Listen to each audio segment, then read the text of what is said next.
Do it. Stream time. Class time. Woohoo.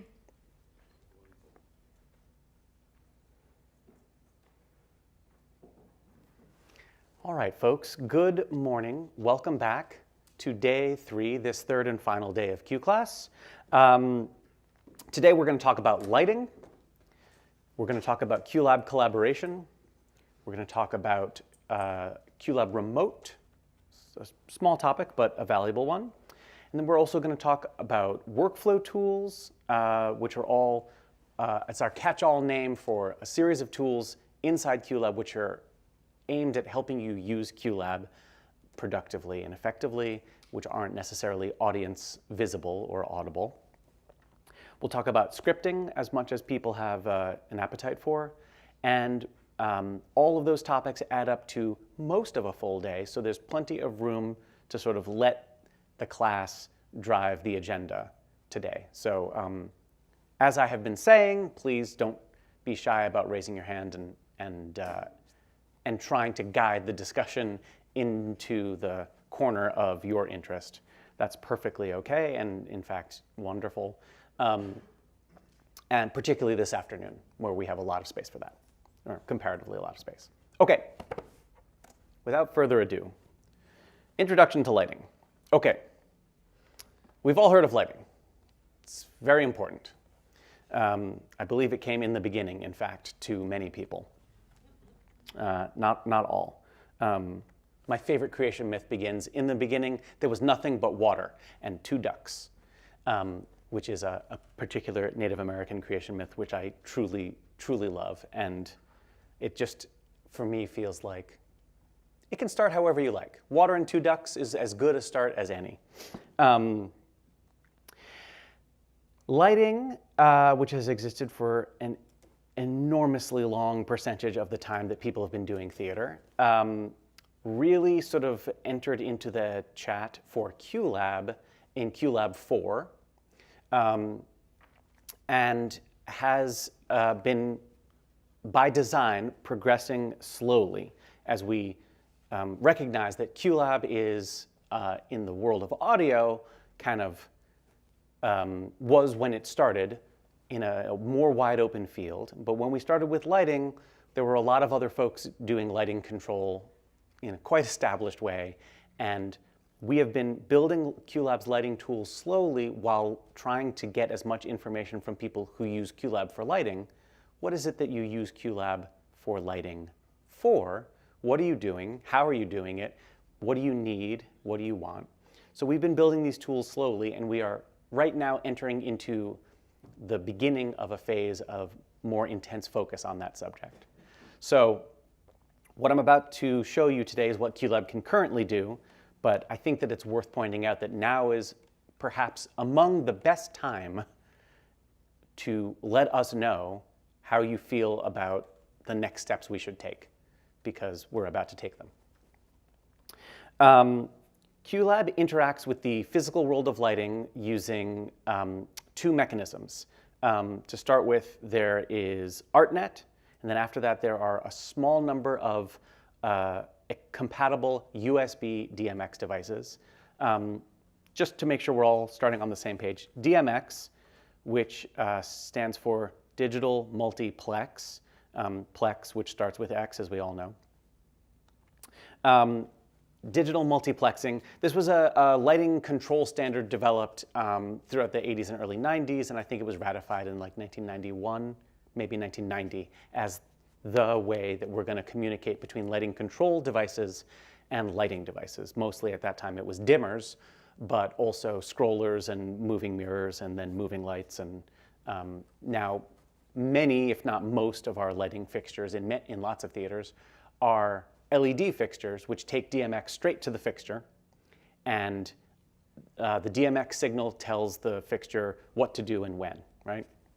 And the great thing about DMX is that it is fairly stupid. It is a signal that moves at about 44 hertz, and 44 times a second, it just spits out a series of 512 numbers. There are 512 channels in a universe of DMX, And 44 times a second, it says channel 1 is at 5%, channel 2 is at 12%, channel 3 is at 100%. Although it doesn't actually say percent, it says a value between 0 and 255. That's not actually that important right now. When you see one DMX cable, which has 5 pins on it like a MIDI cable, and like a MIDI cable, 2 of those pins don't do anything, that one cable carries one universe of DMX. A universe of DMX is 512 channels. If you need 514 channels on your show, you need a second universe. If you look at the back of a traditional lighting console, you will see one or more 5-pin DMX sockets. And most of the consoles can be configured. You can tell the sockets, socket number 1, you send the first universe. Socket number 2, you send the second universe. But you could also say both sockets send one universe so that I can send some DMX over there, some DMX over there, and channels 1 through 12 are over there, and channels 20 through 30 are over there, and it's convenient physically to send 2 different cables. The reason I'm jabbering on about this is because the physical distribution of DMX around a venue has become complicated since we moved away from a stack of dimmers in a room and then running cable from the dimmers to lights which got dimmed by the dimmers. Now we've got stuff all around the theater that wants a DMX cable coming straight into it. So the physical distribution of DMX is a bit of a hassle compared to how it was. Partly in response to this, some clever folks invented something called ArtNet. ArtNet is DMX on an Ethernet network. And they thought, okay, DMX is a fairly dumb signal. It's just a bunch of text going not that fast. We could packetize it and make it Ethernet traffic. And then the Ethernet network, which already runs throughout the building, could be co-opted to transmit DMX data. And on the one hand, that's great. On the other hand, if you have lots of DMX traffic, it can overwhelm that network and take over for it. Which is why streaming ACN came along, which does the same thing, but a little bit more comfortably with friends. It's less of a bully with network traffic. QLab does not use streaming ACN right now. If that's something you think is important to you, I'd love to hear about it.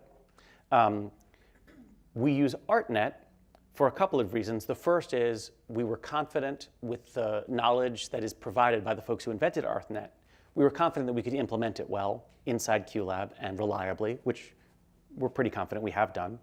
The other reason is there are lots of folks out there who make ArtNet decoders, which receive Ethernet traffic and produce 5-pin DMX outputs, or 3-pin, but DMX on the traditional DMX cabling. And it's nice that there are lots of manufacturers because we can say, if you've got QLab and you want DMX, get any ArtNet node, they're often called nodes, get any ArtNet node and it'll basically work. Largely that's true, although I'm here to tell you that if you buy nodes that are made by Entech and DMX King and ETC, you're likely to have the best time, in my opinion. Now, I'm sure there are other people out there who have a great time with other nodes, and I'm not going to poo-poo anyone.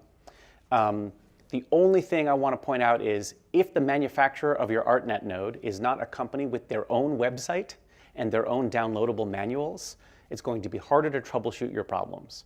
And there are a handful of manufacturers mostly in Europe and Asia that are well marketed and well sold, but you can never figure out who actually made the thing. And maybe a lot of the time that's no problem. But if you need help, it's nice to be able to say, this website belongs to the company that made the thing I bought. I can download the manual from them, or I can call them, or I can email them, or I can contact them in some way. Again, your mileage will vary. You should do what works for you. For me, DMX King specifically, first of all, they're from New Zealand, which makes them friendly. Second of all, they are responsive in their customer service. And third of all, their products have that magical combination of being well-built and inexpensive. So it's very hard to argue with that. That said, any ArtNet node will work with QLab. Okay. The other possibility for interfacing QLab with your lights is a USB DMX decoder. And we have a limited set of USB DMX devices that we support. It is, that's the list. The NTEC DMX USB Pro and USB Pro Mark II, the DMX King Ultra DMX series, the DMX King eDMX series, and the Yarolo DMX Pro. Yarolo is a Russian company that lobbied very hard for us to support them, and as soon as we finished and verified support, they went out of business. They're still on the list though, and if you want one and you find one, it'll work. I have one, it's fine, it's perfectly fine. NTEC also makes something called the Open DMX or the USB Open, I can't remember exactly the name of it. It's a very inexpensive USB device. Crucially, QLab does not support that device. That device is meant for tinkering at the hardware level with DMX. It's not meant for real showtime use. It's not optically isolated, which means that if there's an electrical problem in your lights, it will become an electrical problem in your Mac really quickly. So that doesn't work. It's exactly this list for USB devices. If you find a USB DMX device that you really think we ought to support, I'd love to hear about it. Please let us know. We may not be able to support it, or we may choose not to support it if we learn things about it that means we think it's a bad fit, but I'd still like to hear about it. So these connect directly to a Mac via USB, and they provide an DMX connection. Some of them have 1, some of them have 2, and some of them have 4 universes of DMX. ArtNet devices connect to a network. So if your Mac is on a network, as this one is, and the ArtNet nodes are also on the network, as we have, the physical distribution of DMX doesn't matter vis-a-vis where the Mac is physically in the building, right? If I had USB DMX adapters on this thing, I would have to drag those DMX cables to this desk to plug into my lights. But as it is, I don't have to do that. The installation of these lights and the distribution of DMX cabling is independent of where the Mac is physically. So that's kind of the big advantage. The other big advantage is that an Ethernet network that's doing nothing but ArtNet is capable of carrying something in the neighborhood of 16.5 million channels of DMX, i.e. should be enough. The ArtNet spec is kind of complicated. It says, okay, we have nets, subnets, and universes. Each subnet contains some number of universes, and each net contains some number of subnets. We'll get to that in a little while. But in short, it basically says, if you plug one network connection into your Mac, you have access to a fantastic number of DMX channels. So that's the other reason ArtNet's nice. It grows with you. Okay, now that I've sort of talked about the physical side, which is important and necessary, but I've found that if I start to teach lighting and don't mention that first, people are like, yeah, but I've got a Mac. How does it plug into my lights? I don't even understand what you're talking about until you talk about that. So I wanted to gloss over that quickly.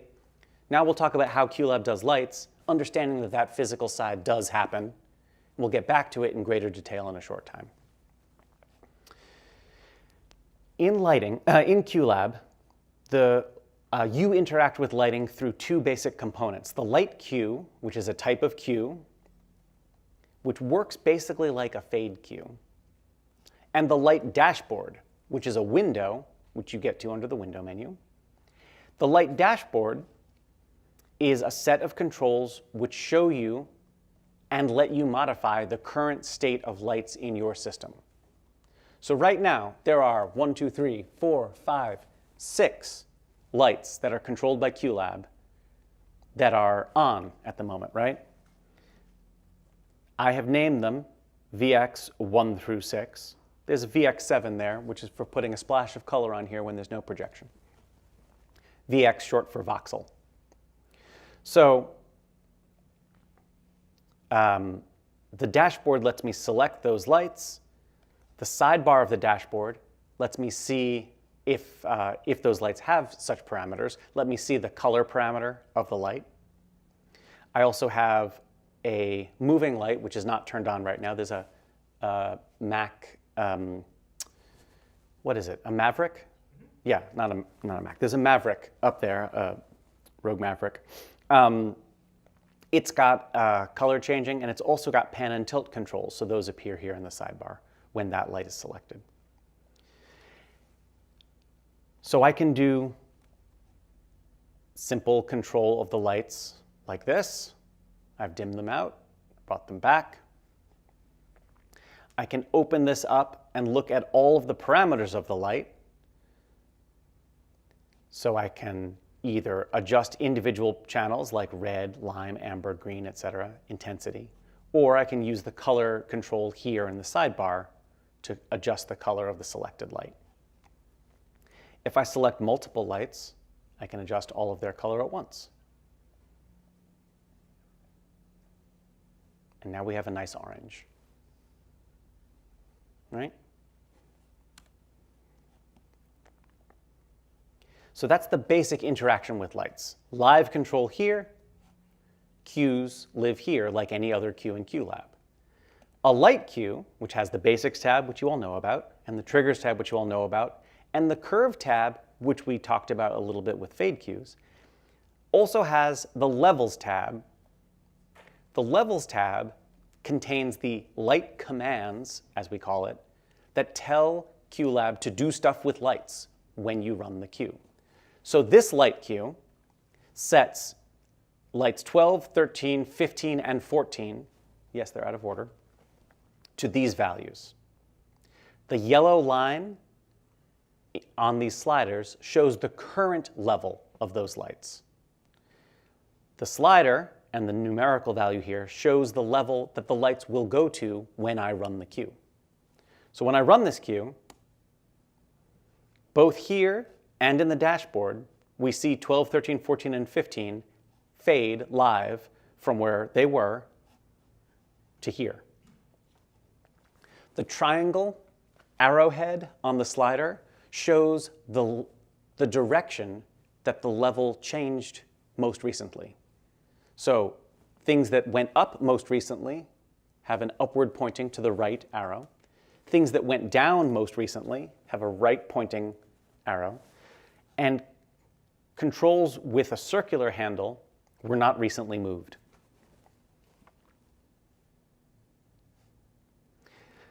The values here in the Levels tab of a lighting cue, a light cue, can be shown either as sliders, as tiles, in which the yellow border's intensity is analogous to the intensity of the value,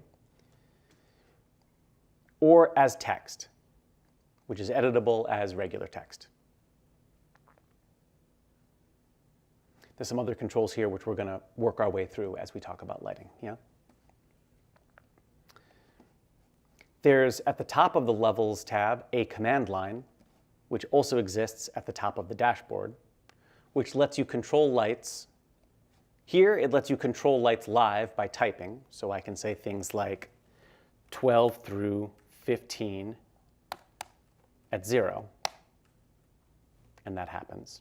I don't have lights 12 through 15 hung right now, so you won't see that happen. I'm deliberately choosing to control lights that are not up right now so that doing stuff fast and furious in the dashboard doesn't make it harder to see what's happening, right? We'll do some demos with the lights that are actually live, because that's what we're here for, but I want to just sort of talk about how to use these tools without it becoming a visual assault. The command line in the Q tab, and the Levels tab of the Q here, is used for adding commands to the Q. So if I want to add 16 to this light Q, I can say 16 at 45%. When I hit enter, it gets added to the list of commands in that light Q. If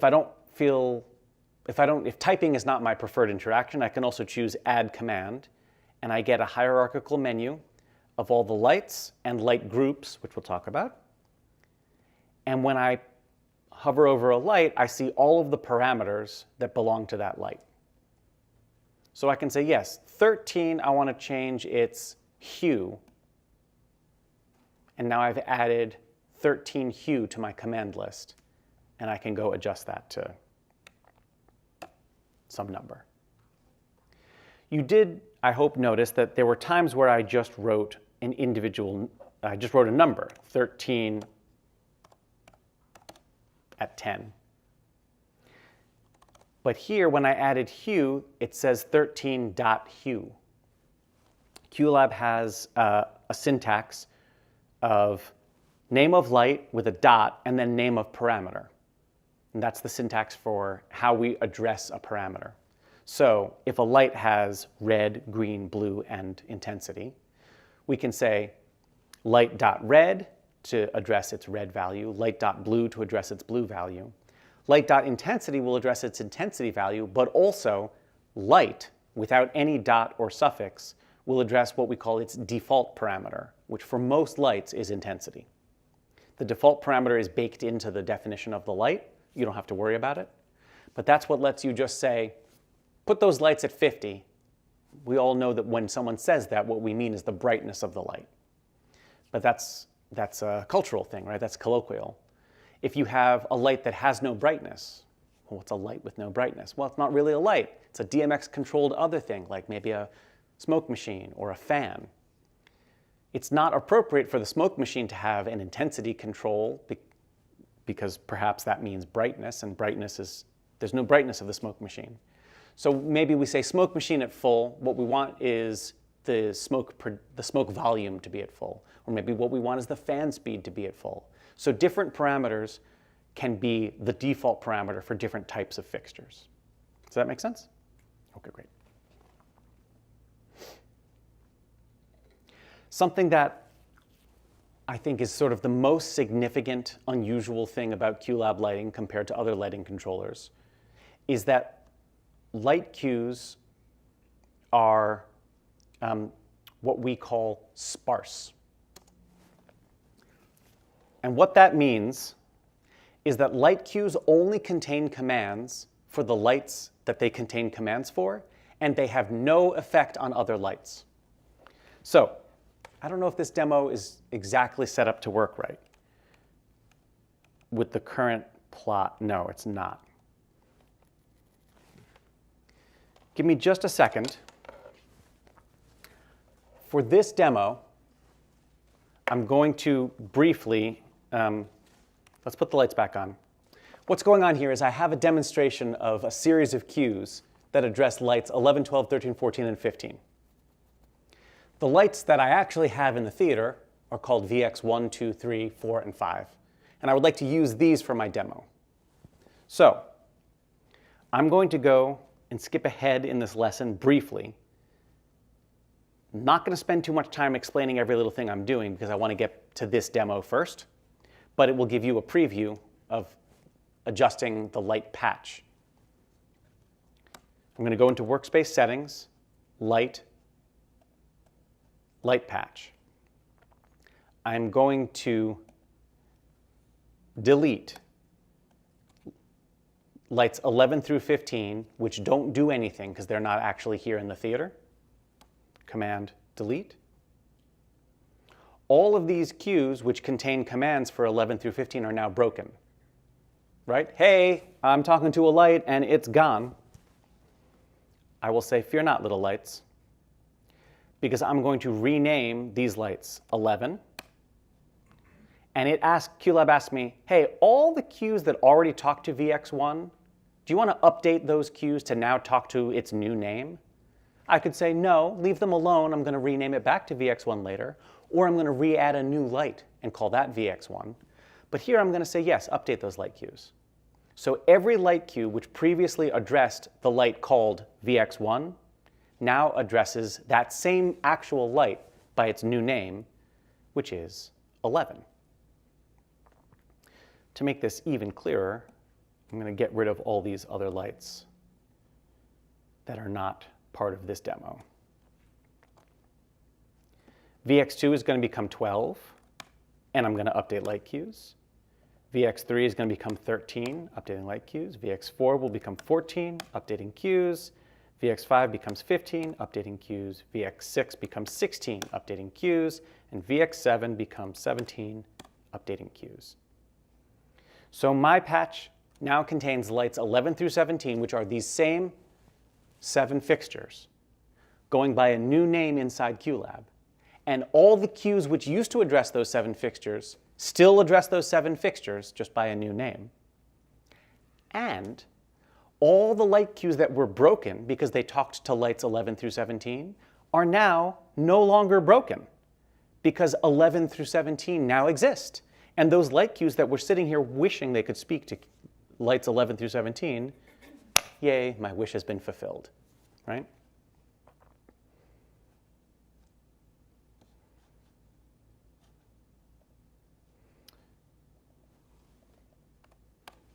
Okay, we're going to talk more about the light patch in detail later, but I wanted to give you that quick demonstration. Okay, light cues in QLab are sparse.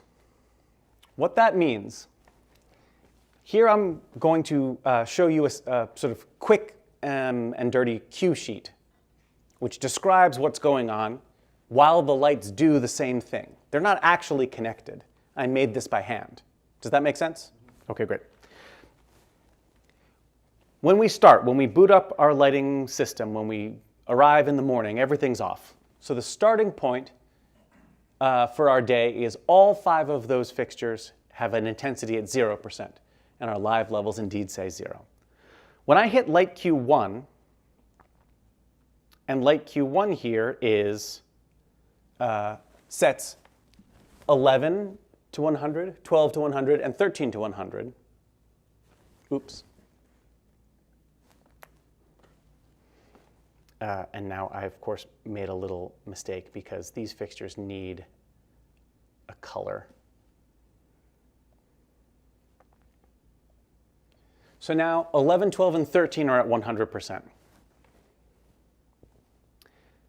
14, 15, 16, and 17 stay out because they receive no instructions.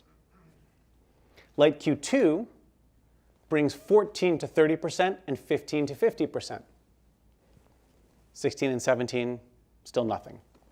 1, 2, and 3 stayed at 100%. Why? Light cue 2 did not tell them to do anything. When I run light cue 3 brings 12 to 10%. And indeed, my center fixture is now down at 10%. All it did was bring 12 to 10. The other fixtures are left alone. Light cue 4 brings channel 11, fixture 11, to 80%. Our live values are now 80, 10, 100, 30, 50. If I just run light cue 2 out of context, light cue 2 just brings 14 and 15 to 30 and 50. And you see in the dashboard here they are at 30 and 50.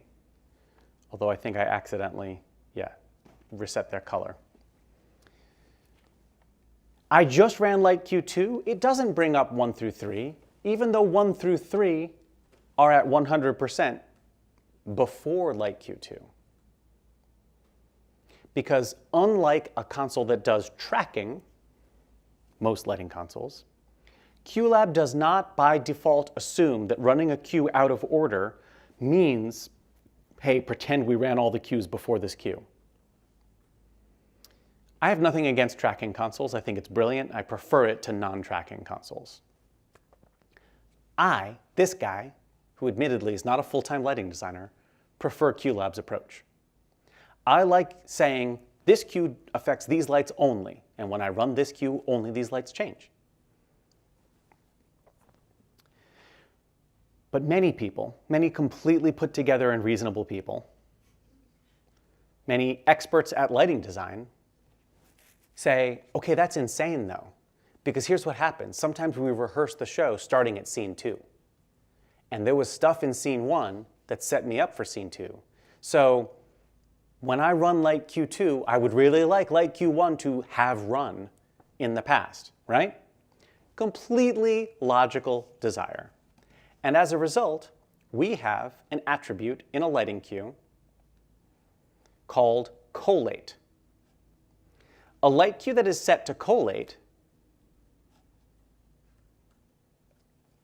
when you run it, it will look up in the queue list, the same queue list, up the list all the way to the top, and look at every light queue.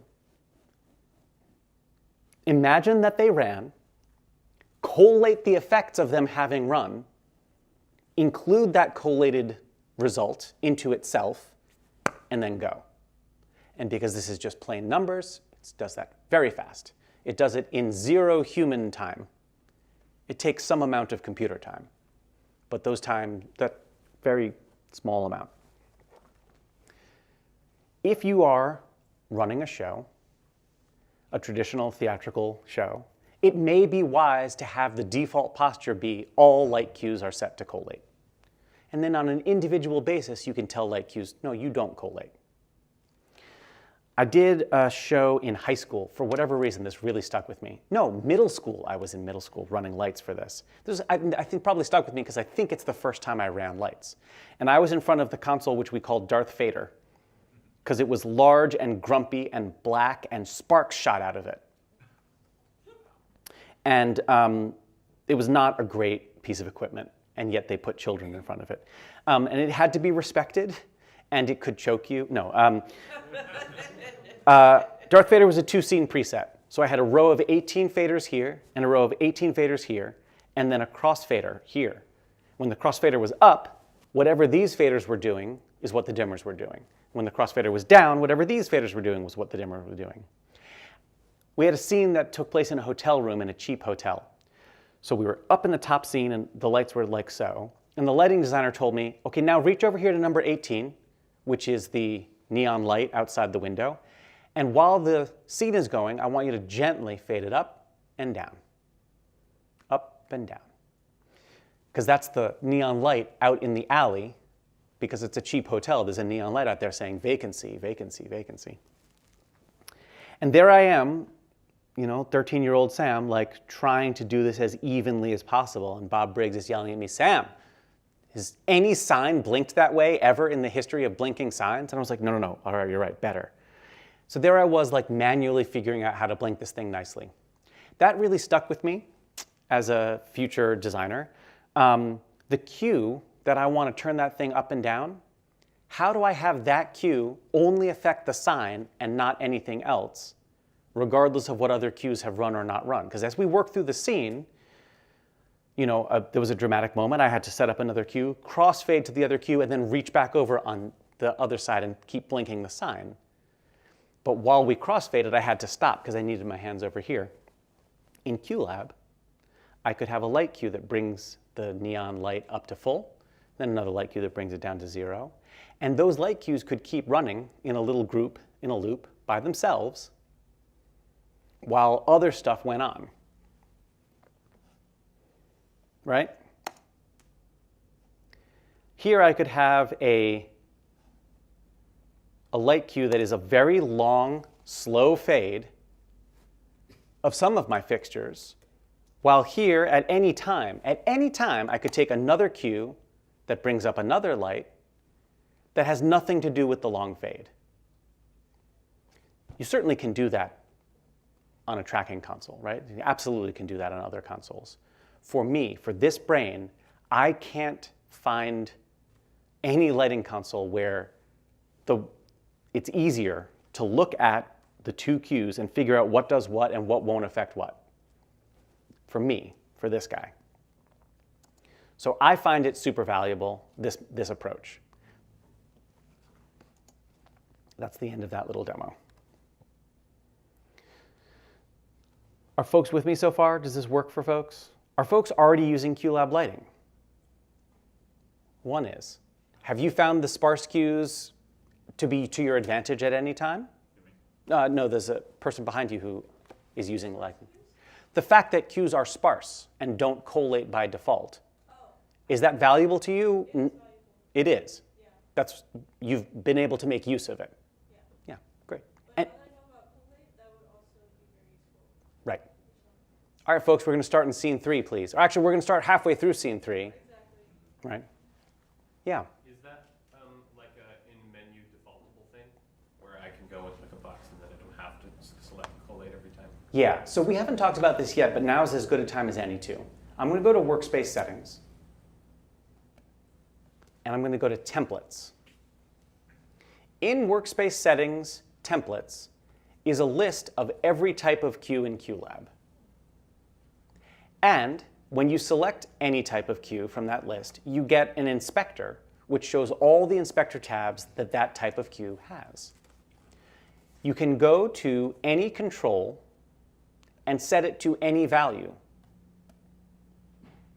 And now, all new queues in this workspace will have that value set for that control. You could make every light start off being lavender if you wanted. Every light queue, not every light. Or you could do that too, I guess. You could have audio queues start off with a specific name or with a specific number of objects. You could have fade queues start with a particular curve if you are not an S-curve enjoyer.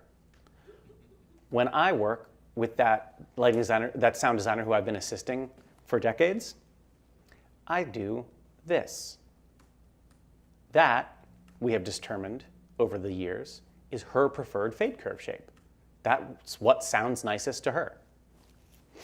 So I do that in my template, and now all new fade cues have that shape. Super valuable, right? What's important to understand is that's per workspace. So when you make a new workspace, these settings won't necessarily go with. I will show you a little later how to make workspace templates. So you could easily go to light, levels, collate, and make that the default. We do not make that the default because we would like folks to learn about not collating. And if you create a little tiny bit of resistance, you can often spur a little bit of education. And then some people will resent you for the rest of their lives. There are a few special commands that I want to point out. One is home, and one is all. When you type all, you address every light in your patch. If you type all.red, you address the red parameter of every light in your patch, which has a red parameter. And every light in your patch that doesn't have a red parameter gets ignored. When you type home, all at home means set every parameter of every light to its home value. The home value is an attribute of the light instrument, and it's defined by us when we build like light instrument definitions. So for instance, most reasonable lighting manufacturers in their manual show you what the home value of each parameter ought to be. Right? Like many lights that have a strobe channel, the home parameter is at full. Strobe at full means don't strobe, let light come through. Most fixtures' intensity home value is 0 because you want to start off with everything off. Most pan and tilt fixtures want their home value to be 50% of the way through both the pan and tilt travel. So when you say all at home, you're saying put every fixture's parameters all back to where their home values are. Yeah? Yeah? Can you change the home value? You can change the home value on a type base, like on a, what am I trying to say? Not by individual fixture, but by individual fixture type. Yep. Now, if you have two lights that are the same type and you want them to have different home values, you could duplicate the fixture type and say, my fixture special. And they would be identical in every way, except the special one would have different home values. So, for example, for your exercise in your demonstration, you kept losing the colors. You could make the home have color in it. I could. What's really going on, the reason that demo went like that is because I did not notice that when I wrote that demo for this theater, these lights were in a different personality. And they were in a different mode at that time. Since then, Alec has discovered it's preferable to use the mode that they're in right now for assorted reasons. Time, wall clock trigger, 9:47 a.m. Yeah. This is, yeah. Since then, Alec discovered that it's preferable to have them in this other mode, and I forgot to update the demo.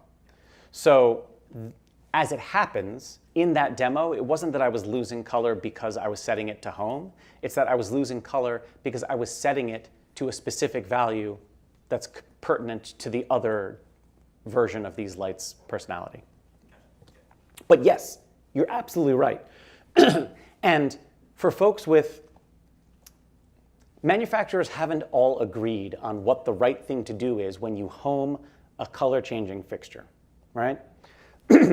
Like, these color-changing fixtures are red, green, blue, amber, lime, cyan, and indigo. Is home all of those colors at full? No, that's not the right white. If I do this, every color emitter at full, to my eye, that's slightly greener than it ought to be. But different people have different opinions. Okay, well, if it's just red, green, and blue at full, I don't know, that's a little redder than it ought to be. So somewhere is like a correctly calibrated home color. And I think that it's okay for everyone to feel a little differently about that. Maybe, I don't know. That's actually not quite right either.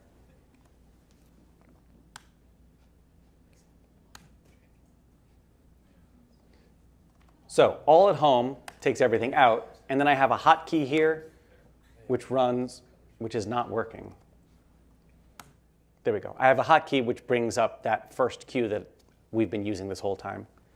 To me, to my eye, like that seems like a good color for this skin tone, for this particular pasty individual.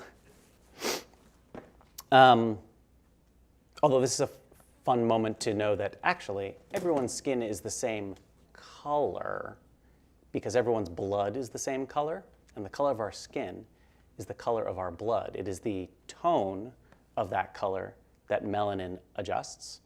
And that's why when you're doing color grading for video, you'll see a scope with a diagonal line, and that diagonal line is right on the line that the color of oxygenated blood is.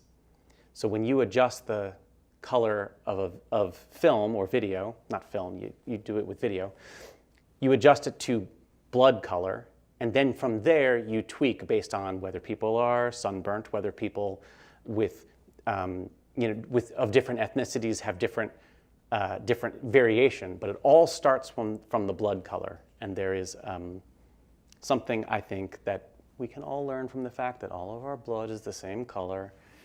Just everyone take it a little easier, please. And by everyone, I mean certain grumpy people. Okay, color. Home, that's where I was, home. So all at home means everything to its home value, but you can also say certain lights at home or certain ranges of lights at home, blah, blah, blah. But home is a special word.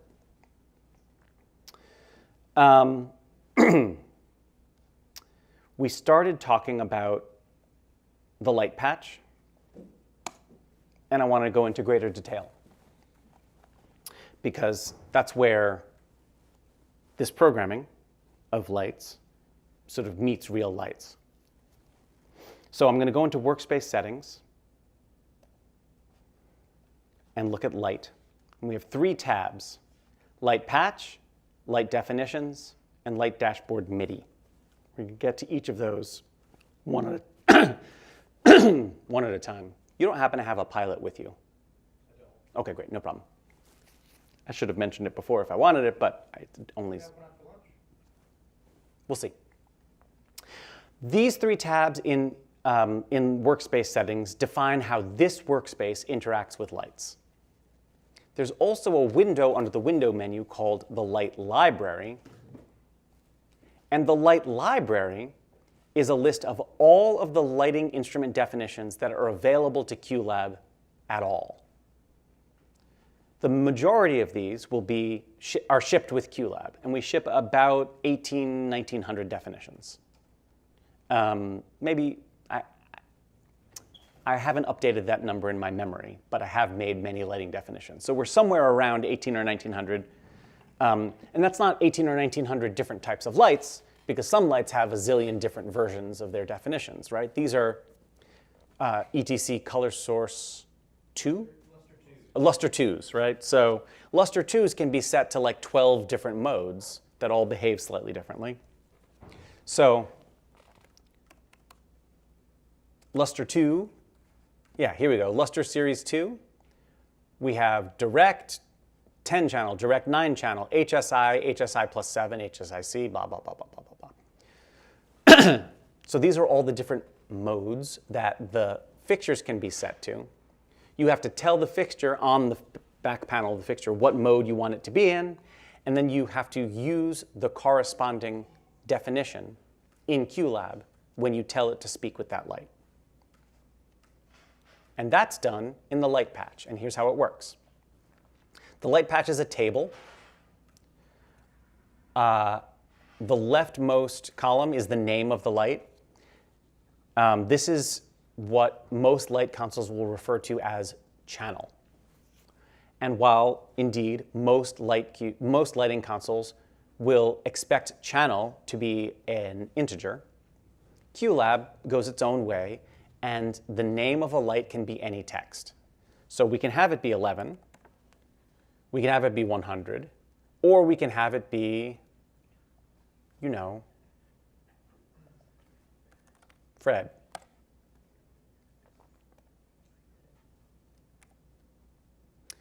Crucially, it's easy to do ranges of lights in a command line when you have numbers, so I can say like 11 through 15. Everyone understands what 11 through 15 means. It means 11, 12, 13, 14, and 15. Now, I can type Fred through Susie, and all of my lights, which are alphanumerically named, right, alphabetically named, that fall alphabetically between Fred and Susie will be included in this range.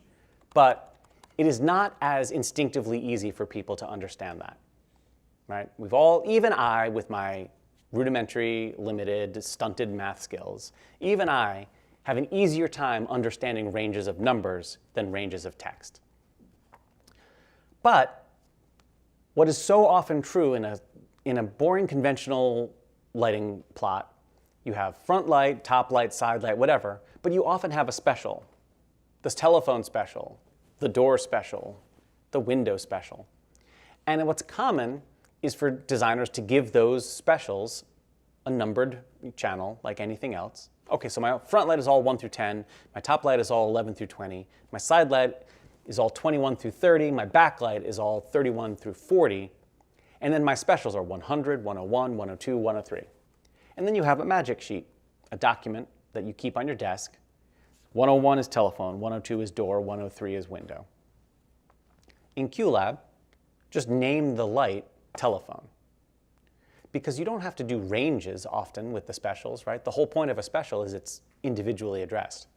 So you can just type in the command line, telephone at full, or probably phone, which is much faster to type. If you want to number your cues, I'm sorry about that. If you want to number your cues, number your cues. I mean, your lights. But you could number some and name some, or you could number them all, or name them all, whatever makes you happy. Definition is the instrument definition that is in use for that light. So we just looked at the light library, and you choose the appropriate definition, and that's based on the light that you're actually controlling. The next column is address is. You type here the starting address, the DMX address of the lighting fixture, and QLab fills in a number of addresses based on the definition. DMX addressing is sort of beyond the scope of this class, but in short, the address of a fixture or of any lighting controllable device is set on the device. You tell that light, you are going to be DMX 10. And then it says to itself, well, I need to be if I'm in 10 channel mode and my address is 10, then I need addresses 10 through 19, which means that your next fixture has to be addressed above 19 or else there is a conflict. So you tell your fixtures what their addresses are, and then here you tell QLab what your fixtures' addresses are. The address necessarily must be 512 or lower, because one universe of DMX only goes up to 512. It's 1 through 512. The next column, the output column, is how QLab knows how to get the message from QLab to the light. Are you connecting this light to an ArtNet node? Are you connecting this light to a USB DMX interface? If you have multiple ways that your QLab computer connects to lights, QLab needs to be told which of those ways you're using for this individual light. So down here in the sort of mini inspector, when a light is selected, you can set the name, you can add a note, you choose the definition from the list of definitions, and then, Chris, do you see? I clicked away from that menu without choosing an item, and the whole tab became deselected. That would typically mean it is an exception. There's an exception. Is when you see it. Except it seems that I can command click on any. Yeah. Usually when there's a very strange UI bug, it's an exception. So we'll have to look at the logs. Okay. I have a feeling there's a old workspace being brought through time thing happening with this one, like with the hotkeys being funny and stuff like that. Yeah, I mean, this workspace has been around for years. I'd like to dig in more. Yeah, great. Okay, great. So some of the weird stuff you're seeing happen here is me discovering obscure bugs because we're exercising every single piece of QLab. Some of what you're seeing happen here, though, might be because this exact workspace was built for the first ever QLab 5 QClass. And even then, I copied and pasted in some material from the QLab 4 QClass. And that QLab 4 QClass had some copied and pasted information from the first ever QLab QClass, which I did in 2012 on QLab 3. So there's some history here that is perhaps giving us a false impression. I'm sorry, that you said what? That is surprising. That is surprising, yeah. Okay. That's where I choose the definition, but now I choose output. Am I going to speak to this light using ArtNet, USB, or not at all to disable the light, which I might want to temporarily do. If I choose USB, QLab will ask the Mac, hey, you got any USB devices plugged into you that speak DMX? And if the answer is yes, they will be listed here. If I have multiple USB devices, they will be listed individually. If they have the same manufacturer name, you'll also see their serial number. It's the best we can do, right? If you've got two NTEC USB DMX Mark 1s, you'll see NTEC USB DMX Mark 1, some serial number, NTEC USB DMX Mark 1, some other serial number, so you can tell them apart. But if you choose ArtNet, QLab doesn't need to know about the device or devices because it's just sending ArtNet data out into the network and saying, surely someone out there cares about this information. And the answer is someone does. And here's how it works. The ArtNet node itself gets programmed to listen for ArtNet messages belonging to a specific net, subnet, and universe. So we have in this building several ArtNet nodes. Let's say that one of them is a 4 universe node, the DMX King eDMX4, I think we have, or DMX4 Max, it doesn't matter. It takes network in, it's got 4 DMX output sockets. Using the control software built into the device, you log into the device and say, socket 1, I want you to listen to DMX, to net 0, subnet 0, universe 1. Socket number 2, I want you to listen to net 0, subnet 0, universe 2. Socket 3, I want you to listen to net 7, subnet 4, universe 9, or whatever. And then the network traffic comes in, and just like just like the little barge is sitting there waiting for barge messages sent to device ID 7, the DMX node is sitting there waiting for DMX information coming along in the ArtNet traffic that is for the net, subnet, and universe that it's hoping for. Oh, yay, a packet for me. What do? I tell channel 7 to go to full. Yeah, there was a question over here. It's gone. Question over there? Oh, yes. Well, I had a couple questions, but I think maybe it's probably easier to ask you at the end because It feels narrow? it feels like it's not helpful for everybody. Okay, great. The ArtNet spec contains a thing called the discovery packet. And what the discovery packet is any device that is a lighting controller is supposed to spit out a packet every 2 seconds that says, hey, I am going to send ArtNet data. Who out there is interested? And a well-behaved ArtNet node is supposed to hear the packet and respond, I am here. These are the addresses or these are the universes that I'm listening for. And this is my name, and these are some information about me. Supporting the discovery packet is optional in the ArtNet spec, so not every node does this. But if you have ArtNet nodes that do support the discovery packet, and you go to the window menu, to the Workspace Status window, which we've already been to several times, to the ArtNet tab, you will see all of the ArtNet devices which support discovery packet listed here with whatever information they say about themselves here. So, indeed, we have the lobby node.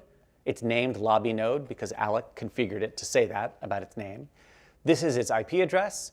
It listens on this net, on this subnet, and these are the universes that its 4 ports are configured to send out. Universe 1, Universe 0, Universe 1, Universe 1. Then the DIN arch node is 2322.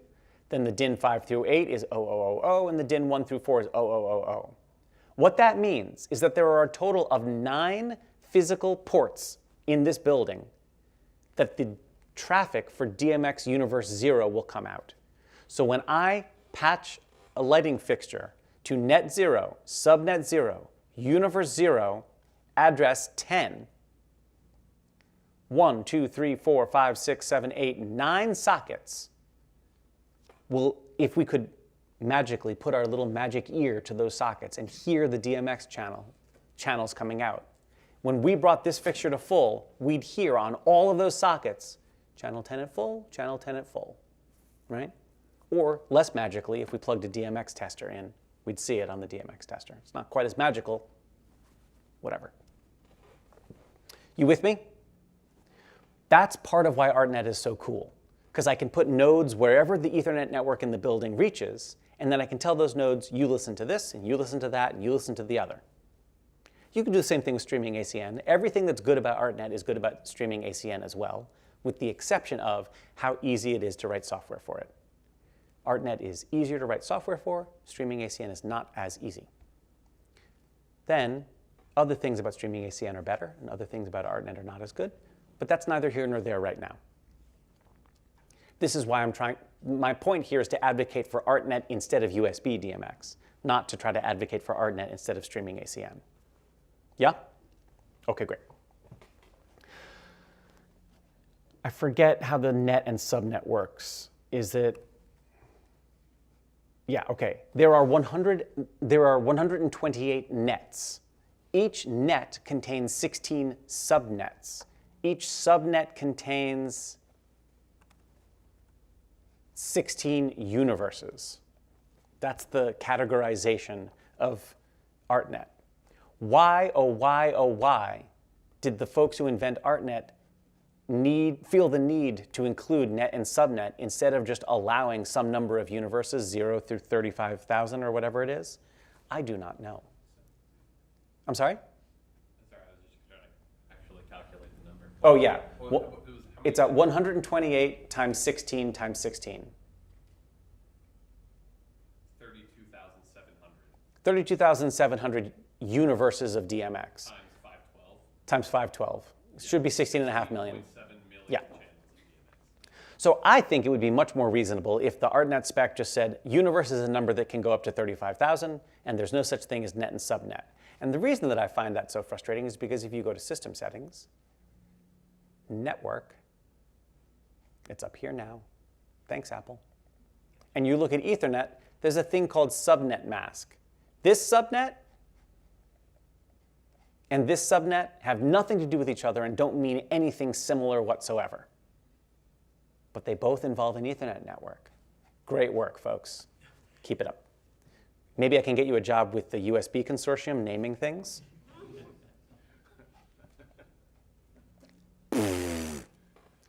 I think the actual reason is that making universe go up to 35,000 would require a different number of bytes in programming rather than having 3 visually separate things that have the same number of bytes, blah, blah, blah. I don't care.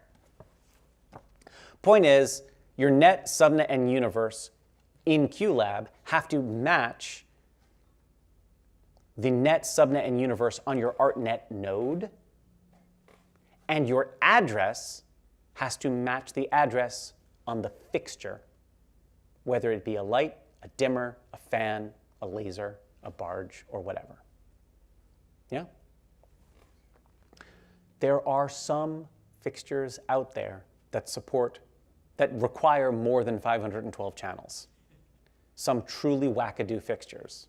Those wackadoo fixtures usually take ArtNet straight to the fixture. So you can just imagine in that case that what's going on is there's an ArtNet node built into the fixture, because that basically is true. I believe it's possible that there are some fixtures that receive 2 DMX cables, one for one universe and one for another universe, just for the fixture. But I'm not certain about that, so don't quote me on it. There's one fixture that I know that receives a DMX cable and an ArtNet cable. Yeah, right. DMX for the like. DMX for the pan tilt blinder thingy, and then ArtNet for the pixel. Oh, it's 5,000 addresses per fixture. Yeah. The JDC2 by GLP. Yeah. Of course it's GLP. Yeah. There's really only 2 manufacturers out there, 3, who do like insane things like that, and it's Roby, GLP, and PRG. Yep. are the really insane folks. It is a moving light blinder pixel mapped video display. Right. Like you can legitimately watch a TV show on it and then blind yourself. Yeah. It's Yeah. that bad of a show. For those who don't know, blinder is lighting slang for a fixture that's meant to point at the audience. And it's called a blinder because when it goes on to full, you're like, ah. So yeah, any fixture that's designed to point at the audience is referred to as a blinder.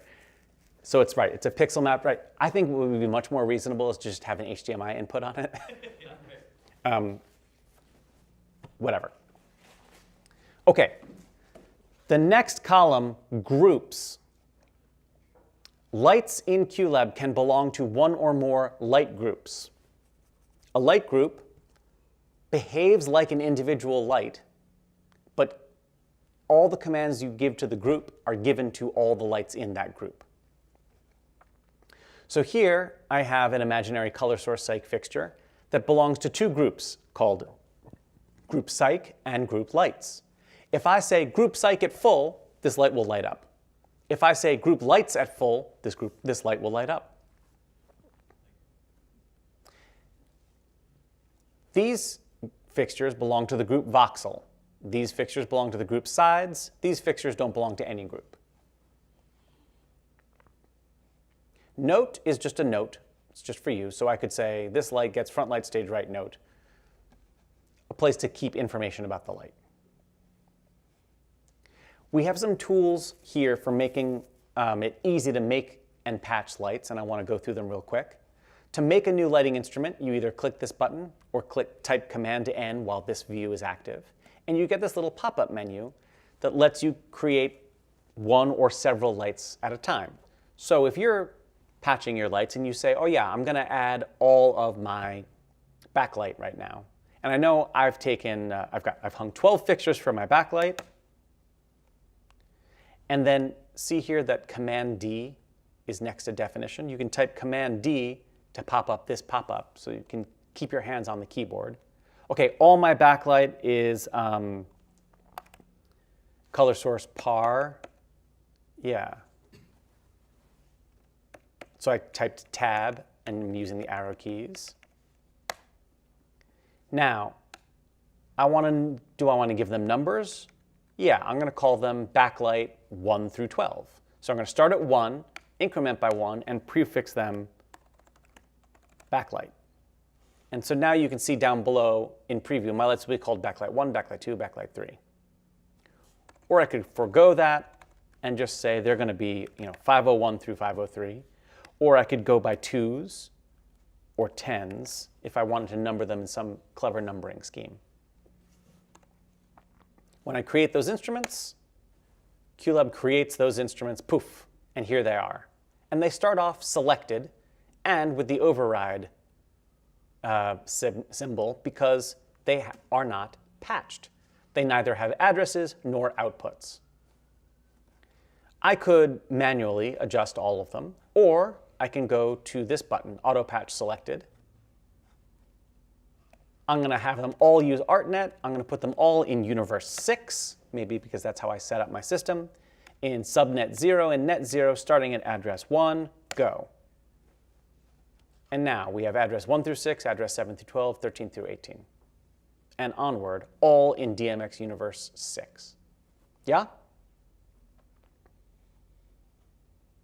If you want to make a new group, you can either click this button or type Command G and name it as you like, create one new light group, and you can either just create the group, or if you have selected lights, you want to put those lights in that new group. It's kind of like selecting cues before before hitting the button to create a new group in the cue list. Yeah? Okay. By the way, Sam, the command click thing that you just found, Ethan has fixed it. Dude is fast. Yeah. Okay. Are there questions about the light patch? Please. Yeah, as like QLab progresses and as technology progresses and stuff like that, lighting libraries don't always get updated. What would be the best way to import an external profile into QLab? There is no mechanism for importing a lighting profile. There has been a very sort of comedically slow-paced movement to consolidate around a single fixture definition type, and GTDF has done an impressive job of making inroads. It is not universal, and the publicly accessible GTDF library contains a total smattering of fixture profiles made by the fixture manufacturers and made by some dude on Reddit without any way to tell which is which. So if you search for a certain light in the GTDF library and you see 2 entries, how do you know which one's the right one? You do not. There's no label, there's no way to tell. So GTDF is not yet ready for prime time in this guy's opinion, even though it's supported by Vectorworks, Martin, Varilight, ETC, High-End. You figure, all right, those folks are all on board, it probably should be working. It is not working, reader. So I'm not sure about GTDF. Then there was the Sunlight format. That seemed cool, kind of dead in the water. Okay. Turns out a lot of lighting console manufacturers view their library as a kind of competitive advantage, right? When you buy an ETC lighting console, there's going to be a definition for your light. I don't know what light it is, but there's going to be one. And you know what? They're right. I think that's a good reason to buy an ETC lighting console. I think it's one of a long list of good reasons to buy an ETC lighting console, but it's one of them. So we can't really reverse engineer ETCs. All right, that's not going to work. Well, let's look at lighting manufacturers' websites and see what do they offer as a downloadable fixture format. And it turns out a lot of closed source or proprietary formats, which we can't necessarily easily implement in QLab. So there's nothing to import. Well, that's a bummer. What you can do is one of 2 things. One is make your own lighting definition for your fixture. It's not that slow to do, unless your fixture has gazillions of channels, in which case it is time-consuming. Or send us the manual, and we will make one for you. Basically, our policy is anyone who sends us a manual that we can reasonably make head or tail out of, we will make you lighting definitions and send them back to you. and you can install them real quick. Then, periodically, as we release QLab, we take those and add them to the the official included library. There are a few that we don't include, and sort of I edit that list. And basically, my sniff test is this a real light? Like, is this made by grown-ups for grown-ups to use in real theaters? Or is this like some nonsense? And some people are using some nonsense fixtures, and I have got nothing against that. I have used nonsense fixtures. I love it. But I don't want to promote using nonsense fixtures all the time in regular scenarios. I'd like to promote using well-made fixtures that are going to reliably not burst into flames or do bizarre optical things or scorch your curtains. You know, like so I'm a little conservative about adding fixtures to the official library, but we will make you a definition for anything, no matter how weird it is, as long as you can send us a document that says which parameter is what and what does it do. Yeah. Could you possibly describe an upper limit on that nonsense? Because I have one such unbelievably stupid fixture that I would love to be able to experiment with my computer in my shop instead of dragging it into the theater, and it requires 481 channels of DMX. Yeah, this is a job for Lucky Dave, one of my colleagues. He made the longest AppleScript in history, which makes it a little easier for us to make light definitions using a spreadsheet. So go ahead and send it in. I'll show you later. Yeah. It's stupid. It's a dumb thing that I have. I don't know how we even have it. Awesome. Yeah, send it in. We'll make it for you. We'll do it. Great. Okay. But you can also make your own.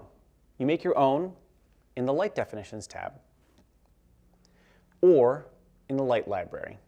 I'm going to bring both these windows up at once because they are related but different. The Light Definitions tab in the Workspace Settings window lists all the lighting definitions that are included in the workspace. Whenever you add a light to your patch in QLab, the definition that you use for that light gets copied into the workspace. So every light that has ever been part of your workspace, its definition is copied into and stored inside the workspace. The reason for that is, what happens if you take your show and bring it to another computer? And that computer is running an older version of QLab that doesn't have the light definition that this one has. Or what if you made a custom definition? We don't want to rely on a monolithic library. We want every workspace to have its own copy of lights. What if you customized it to have its own home values, its own special home values, as we discussed earlier? So every light that's patched in QLab, in a QLab workspace, that definition gets copied into the light definition, into the workspace and is visible in the Light Definitions tab. You can create a new light definition here that belongs just to this workspace, or you can create a new definition here that is available to all workspaces on this computer. You with me? So, for your wackadoo light, if you just want to have one little project and you don't want to ever use it again, or you don't want to ever use it again by accident, you could create a new workspace, create a new light definition in that workspace, and get to town. Wackadoo, made by, I don't know, American DJ probably. Then we add parameters. Oh, it's got 400 parameters? Oh, well, let's go, 3 at a time. What's the first one? Pan. What's the next one? Tilt. Great. Are the parameters 16-bit, i.e. do they use 2 DMX channels together, or do they use only 1? If it's 16-bit, you see that the next one automatically bumps to 3. Should I use a percentage value when displaying the value to the human, or should I use a raw DMX value when displaying to the human? It doesn't actually change how it behaves. It just changes what's visible. The only reason you'd use one or the other, in my opinion, is if, like when you use a gobo rotator built into a moving light. The manual will show you a list of DMX values that correspond with certain positions, or a gobo selector, right? I've got 8 gobos on a little wheel. DMX 72 is the stars gobo. That's when it's useful to not use a percentage value, so you can look up the value in a manual. Or some lights that have adjustable frequency for matching when you're using them on camera will say, oh yeah, it's just 255, DMX 255 is 25.5 hertz. And DMX, 186 is 18.6 hertz or whatever, or 186 hertz, or I don't know what it is. Point is, sometimes it's useful, other times it's preferable to use a percentage value. Next, you set the home value, right? So you can set home to full here, home to 50. For pan, I would set home to 50. For tilt, I would set home to 50. Ugh, exception. This is probably one of those things where it's not QLab's fault, it's Sam's fault for having an ancient workspace. But also there is a little exception in the light definition editor sometimes, and we've just found it, I think. Okay, force quit, first of the class. What? Made it 3 days. 15 hours. What? Like 15 hours. Yeah, especially when what I'm doing is specifically torture testing QLab, I'm pretty pleased with that.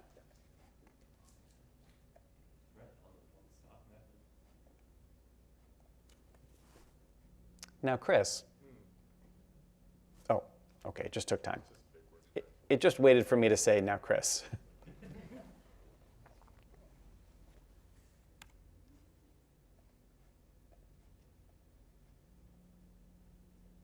Yeah, it didn't save because I hadn't saved right before we had the crash. So we made the new light, we named it, we blah, blah, blah. You can set your default parameter here. So that's how you make your own definition. Virtual parameters are worth discussing. Let's look at this Maverick Force 2. These are the parameters that are defined by the manufacturer. Pan, tilt speed, intensity, shutter, blah, blah, blah, blah, blah. We have some house style on naming parameters, all lowercase.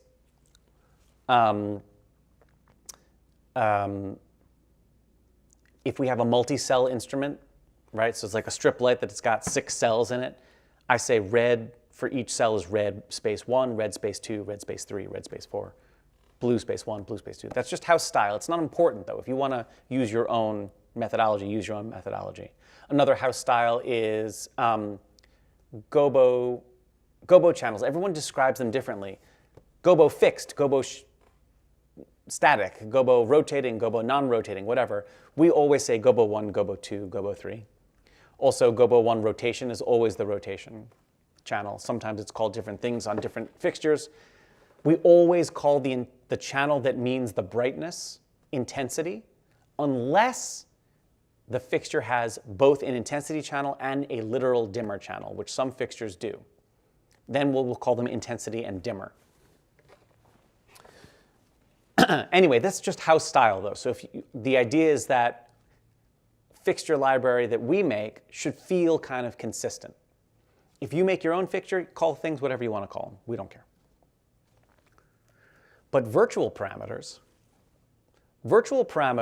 are the way that QLab produces this interface here. Because the Maverick has cyan, magenta, and yellow channels.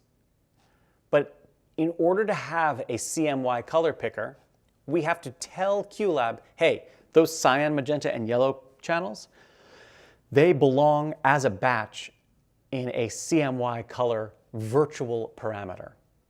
So this pip here lets me remote control the cyan, magenta, and yellow parameters of the fixture using a groovy graphical interface. But the actual data that gets sent to the fixture is individual channels cyan, magenta, and yellow. We also have a virtual pan tilt parameter, which lets us use this groovy pan and tilt interface to control the pan and tilt parameters. The types of virtual parameters we have are RGB color parameters, which also include RGB plus other emitters like cyan, amber, magenta, lime, etc. CMY is this.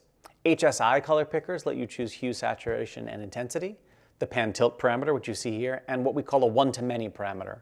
If you want to have one parameter that remote controls several, for instance, if you have a multi-cell strip light, it's got 6 cells. Each cell has its own red, its own green, its own blue, and its own intensity. But the manufacturer has not given you a main intensity control. It can be annoying to type intensity.1, intensity.2, intensity.3, intensity.4, blah, blah, blah, at full. It would be nice to just say intensity at full. So you can make a one-to-many parameter that gangs together all the intensity parameters and just call it intensity. And then you can set the default parameter of that fixture to intensity. And then you can just say strip light at full go. And the virtual parameter distributes that number to all of its one-to-many constituents, yeah? So those are our virtual parameters.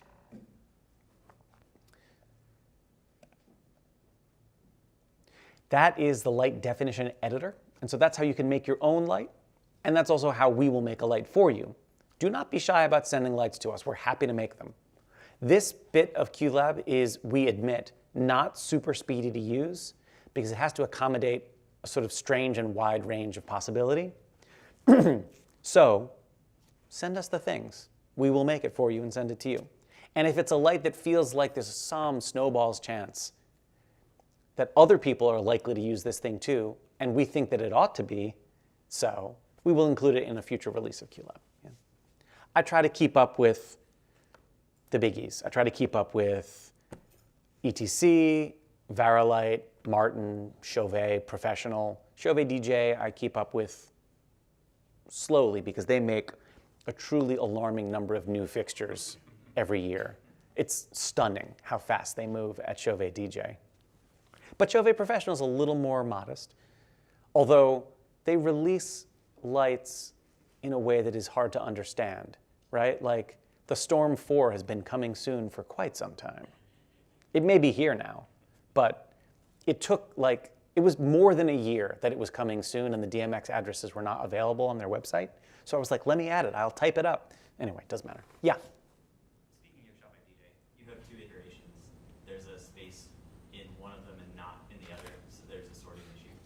Where? In the general library. Indeed we do. That's an error.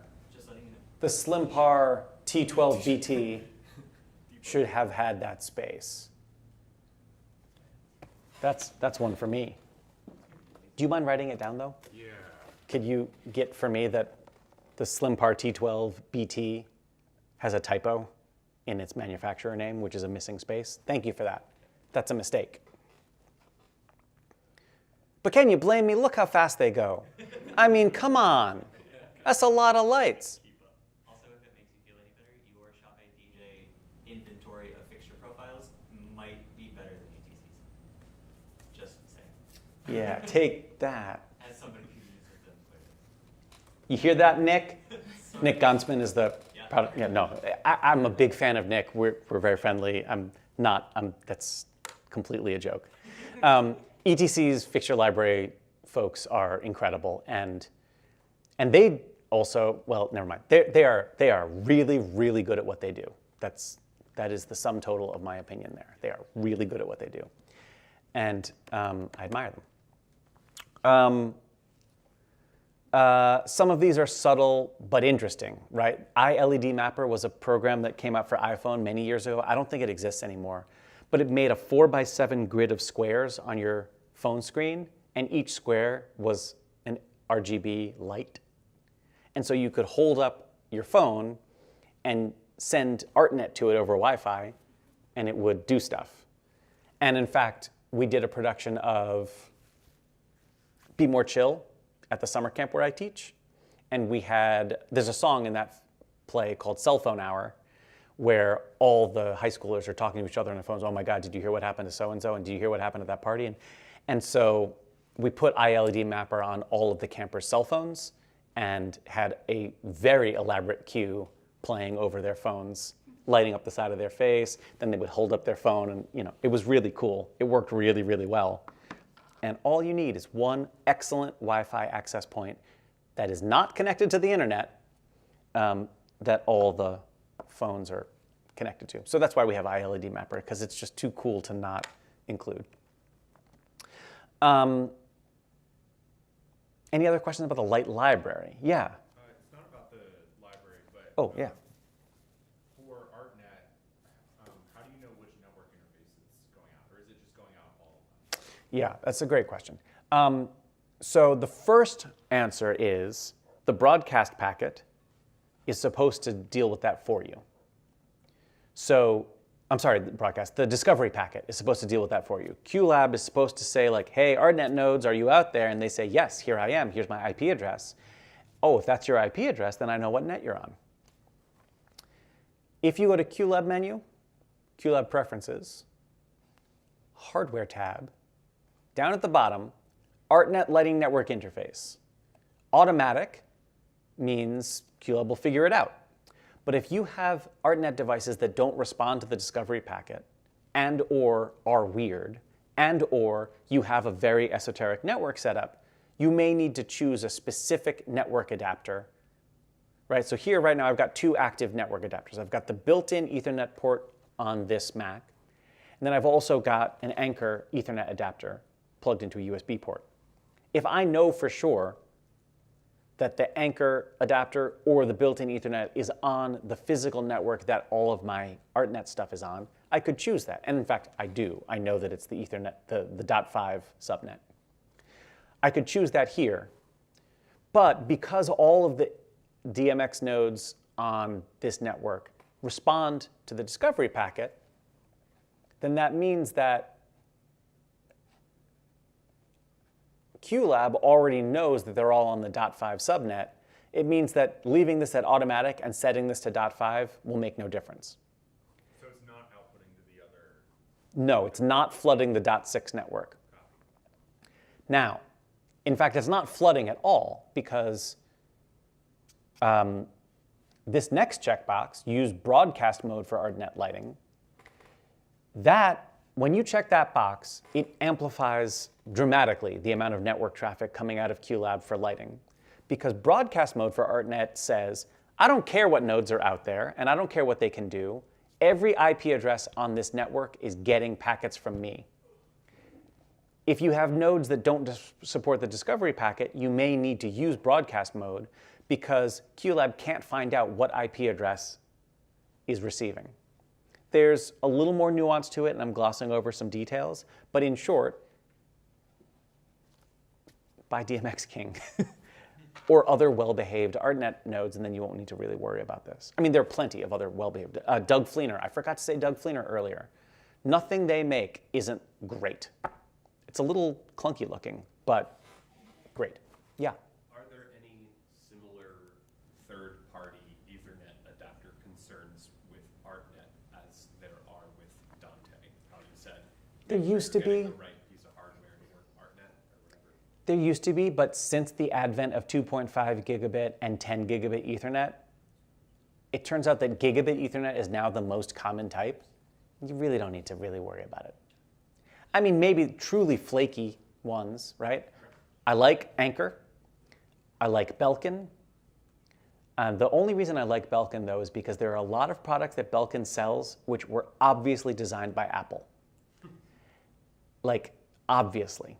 And Apple doesn't want to be in the business of selling that stuff. So they're like, well-behaved Ethernet adapter, Belkin. Why don't you sell that? Except theirs is one of the bad ones. They use a field driver. One of theirs is one of the bad ones. But like for a while, the only truly good standalone HDMI USB-C dongle was an Apple design product made by Belkin. It's not true anymore, but it was true. So no, I haven't come across any Ethernet adapters that I'm sure are no good for ArtNet, but use well-built cable, use a gigabit network, get on with your life. Keep Dante and AVB and NDI away. Dante behaves best without a DHCP server. Dante wants link local addresses, where you just like let every device say its own address, and there's no DHCP server on the network, and no one's set to a static IP. That's how Dante likes to be. So when I do show control, when I do systems for large shows, I have a Dante primary network, a Dante secondary network, a control network, and they are 3 physically separate networks or 3 VLANs on a well-built VLAN capable switch. Yeah. Anything else in this area before we move on to other areas? Yeah. Can you do, when you're doing addressing for, like, let's say I have a group of 10 fixtures, can you do offsets? No. No, okay. It would be nice. It would be nice, right? So I have 10 fixtures. They all use 6 addresses, but I've addressed them as 10, 20, 30, 40. Yeah. So you have to go in and type. You have to individually address those fixtures. Yeah. But yeah, I think it would be cool if I could address them at like, hey, address all the selected as 10 plus 10, and then it would go by tens. That would be really nice.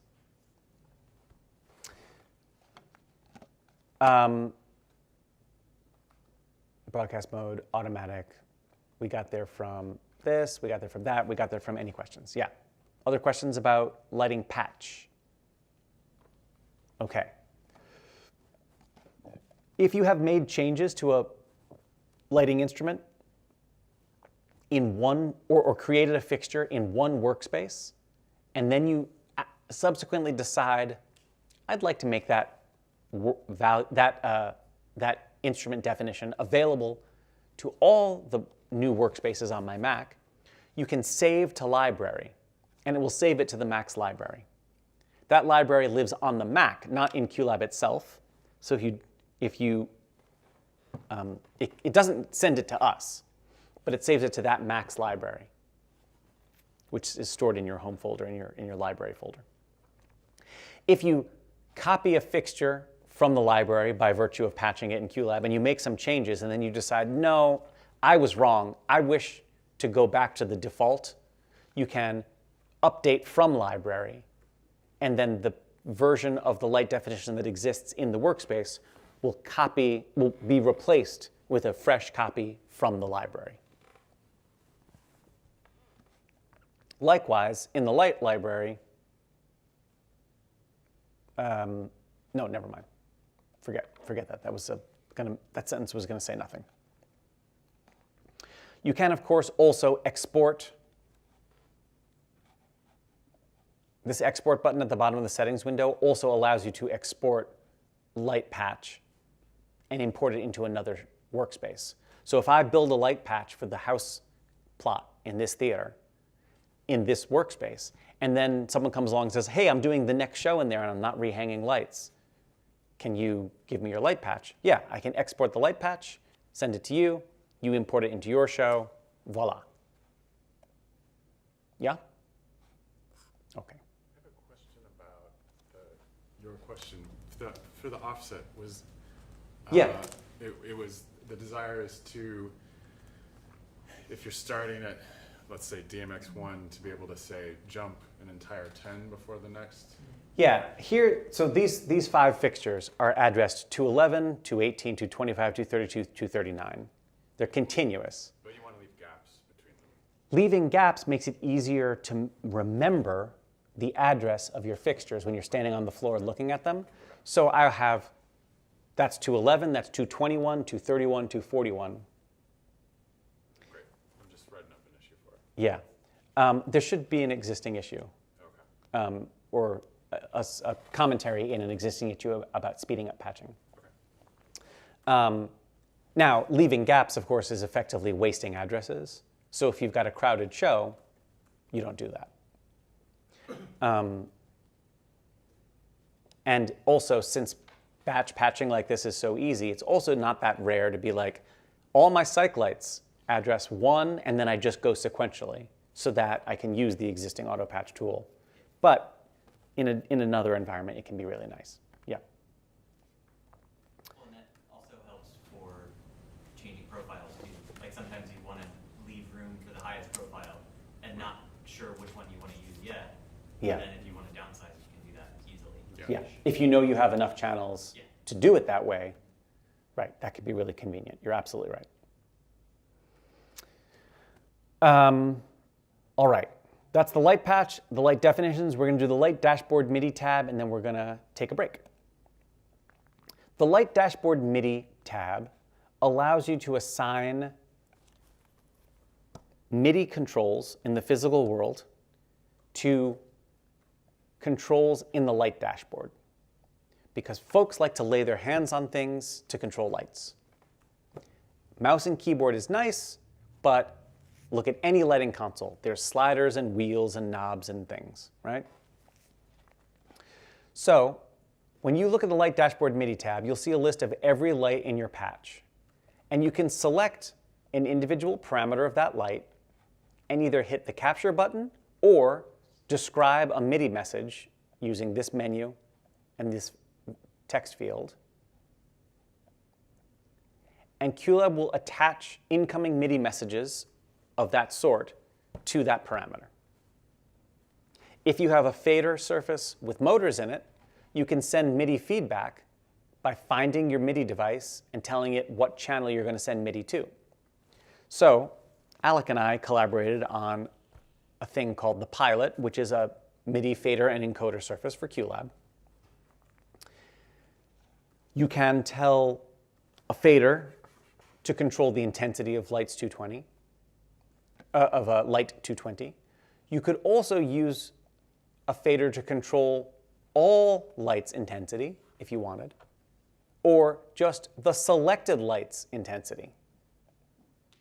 So here, control change 1, if I had the fader surface here, control change 1 says whichever light is selected in the dashboard, control its intensity with this fader.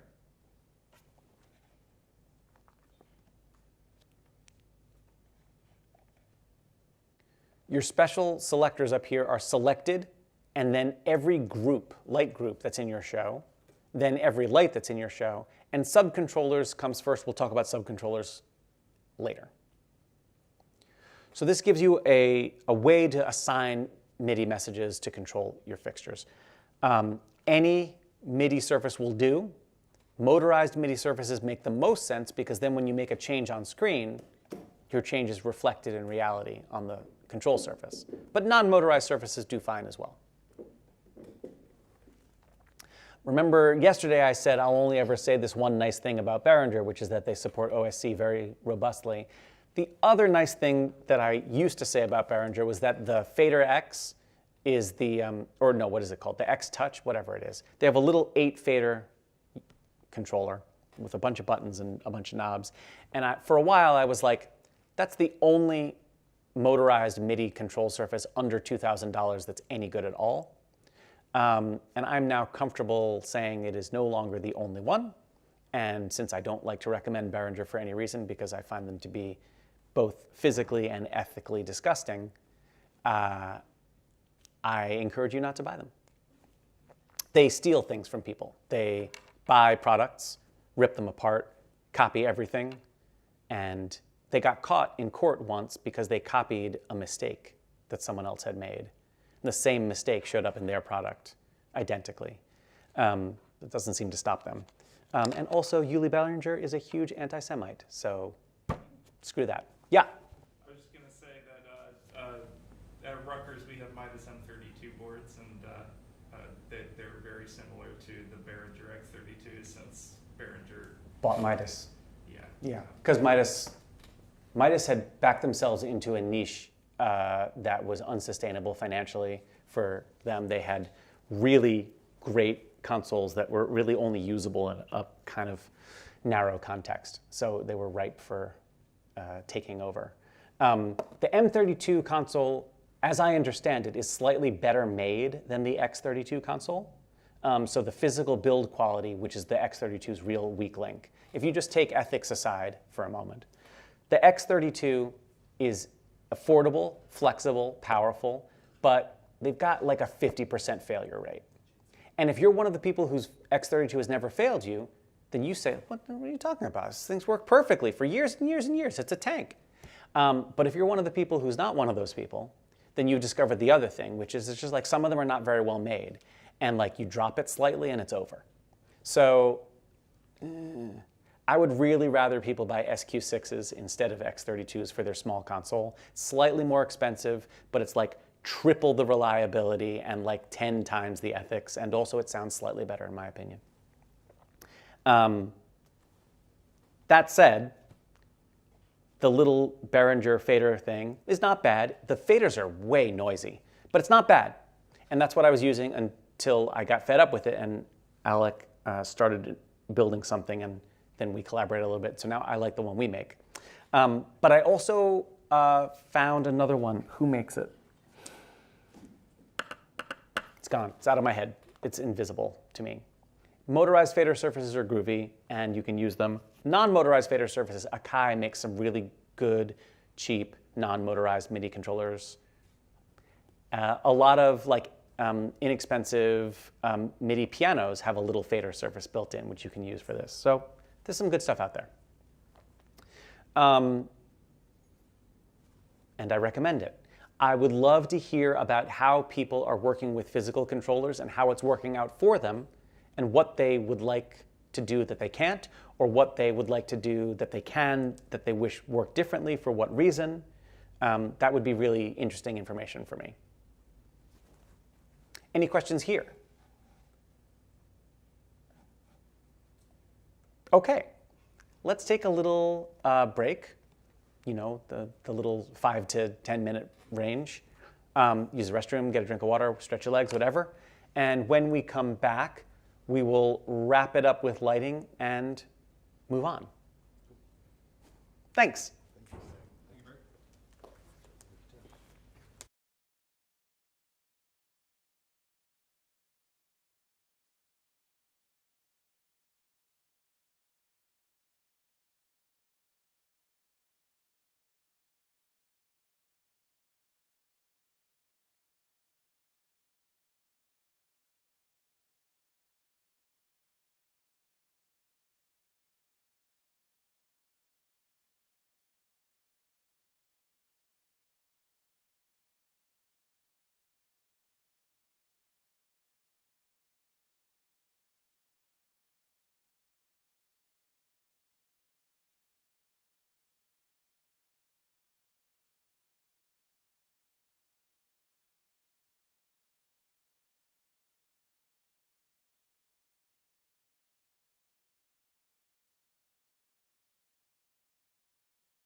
Hello, here I am. We're back. And let's talk about the light dashboard.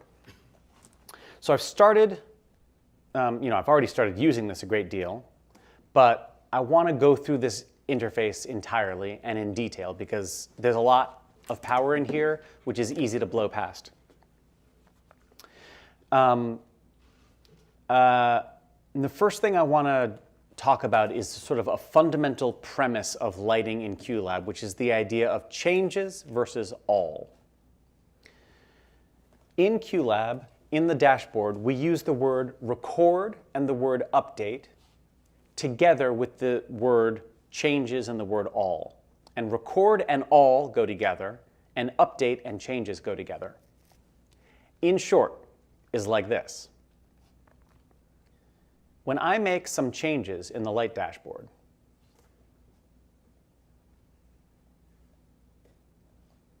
those changes are drawn in yellow.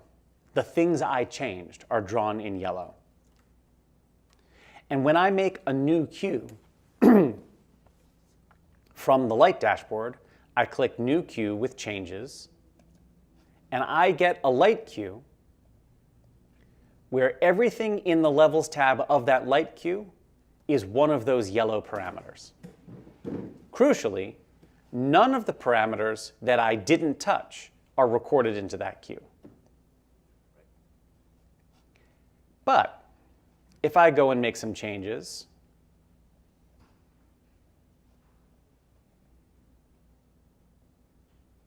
and then I click New Cue with All, I get a new cue that has every single parameter of every single fixture included. For those of you who are more intimately familiar with other lighting consoles, you'll recognize this as a blocking cue.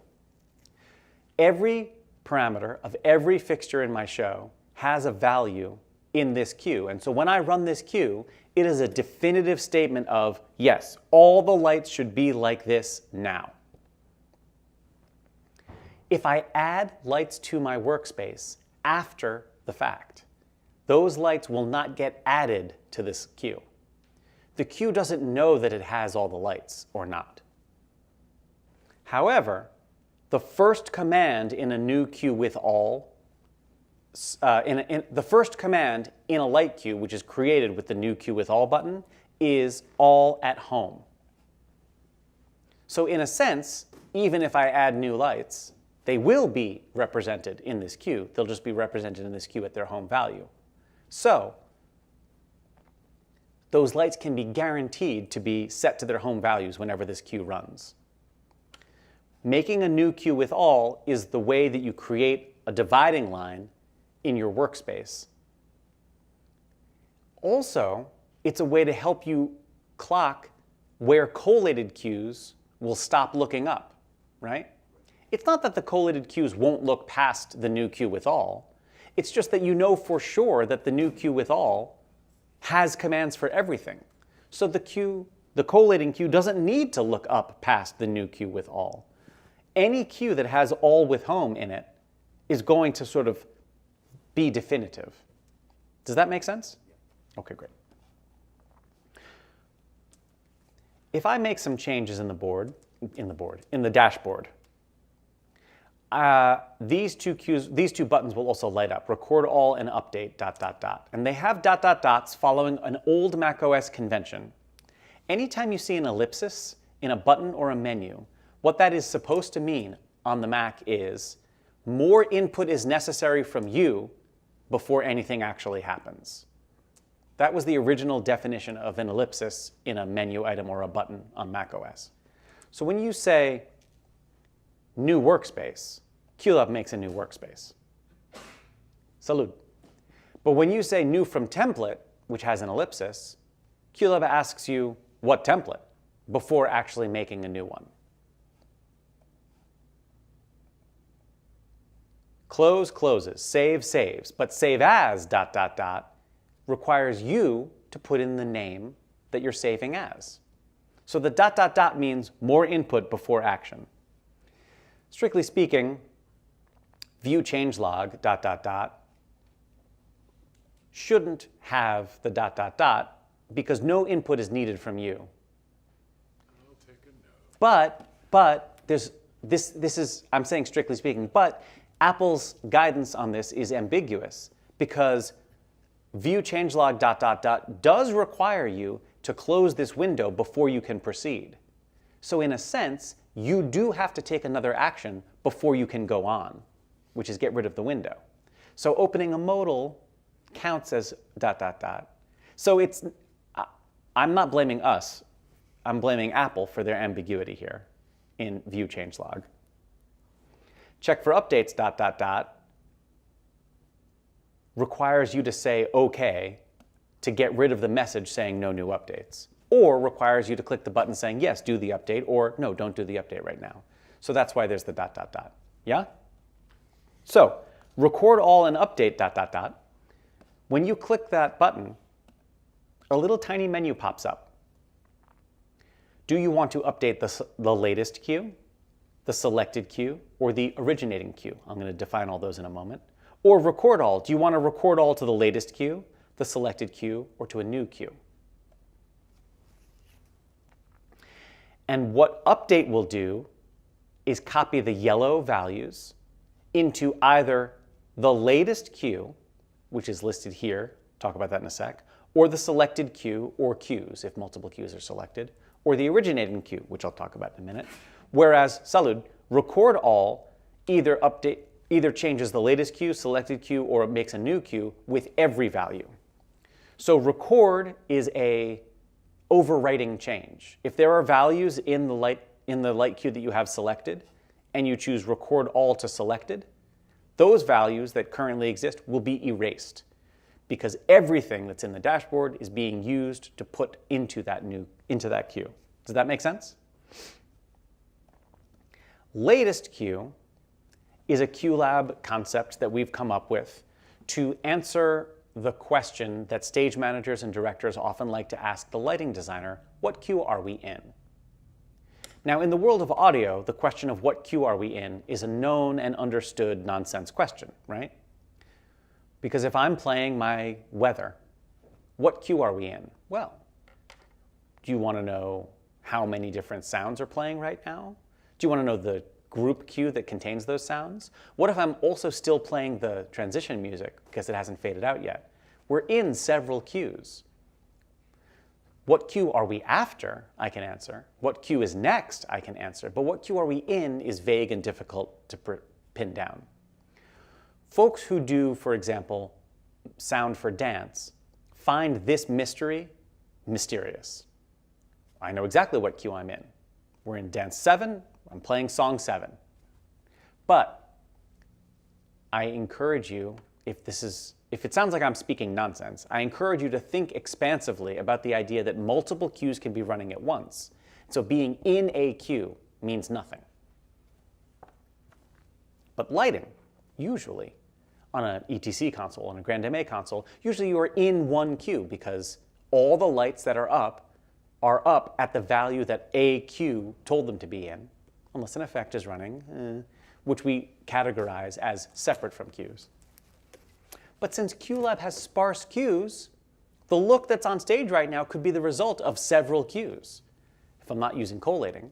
If I ran queue 1, 2, 3, 4, 5, and it brought up that light, that light, that light, that light, that light, and they don't collate, I mean, I guess I'm in Q5, but I'm also in queues 1 through 4. So QLab instead says, what is the latest light queue that ran? That's the only thing we can tell you absolutely for sure. The latest light queue that ran is Vox num * Voxel class home, which is not the most usefully named or numbered light queue, I admit. It is this light queue. If I run some other light queue,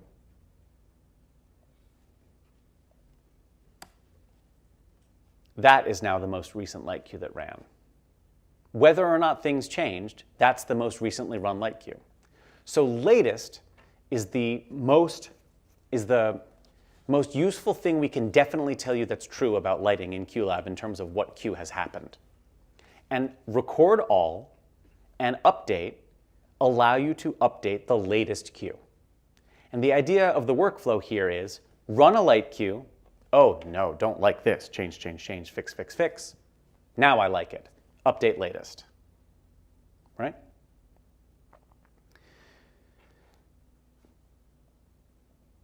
Selected is not that complicated. Selected queues are the ones that are selected in the queue list. Yeah? But now I want to talk about originating queues because they're a little weirder. When we did this demo with the sparse queues, and I'm going to try to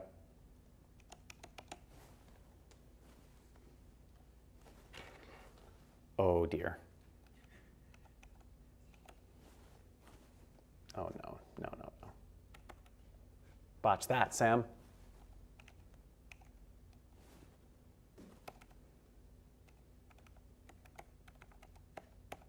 I'm trying to run this without running the light queues.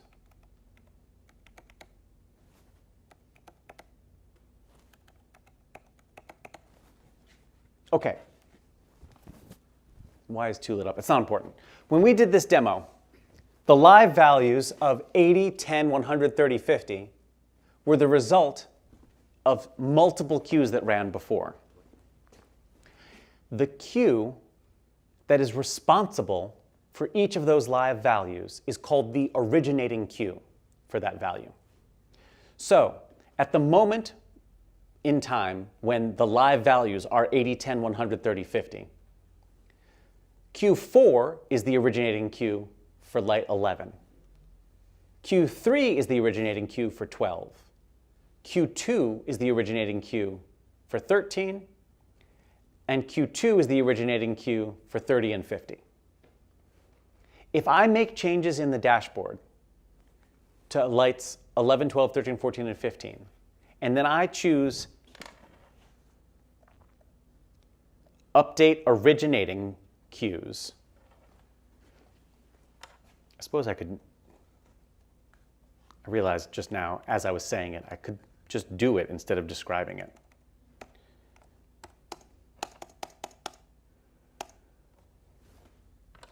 If I make changes, which I'm going to do to the color of these lights,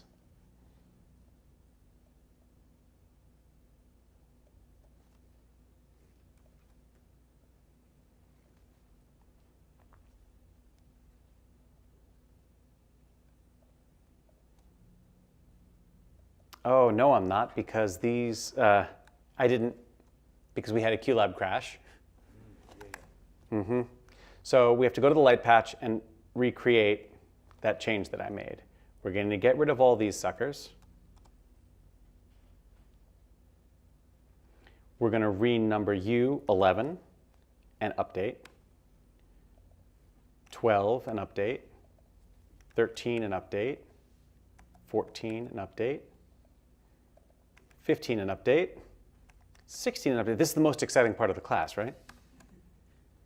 What did you do for 3 days in Baltimore? I watched a guy type. And why? Well, that's a different story. Okay. Now that I've hit all these cues, I'm going to give 11 a color, 12 a color, 13 a color, 14 a color, 15 a color. Okay, so I've now made changes in the dashboard. I have all these yellow values. The latest queue is LX4. That's here.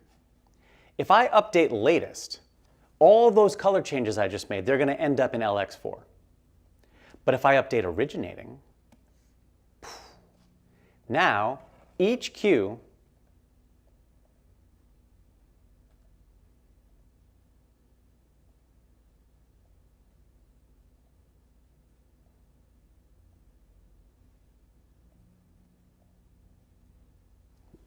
the queue that originated the color for each of those lights turns out to have been the reset queue that was at the beginning of the demo. So now those colors all get copied backwards up into that originating queue. If I go here, and in this queue, I add a color command, Now this queue has a color. Here I can add a color command. Now this queue has a color. So when I run my way through these queues again,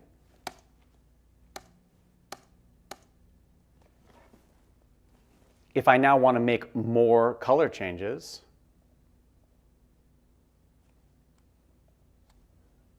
everybody goes pink.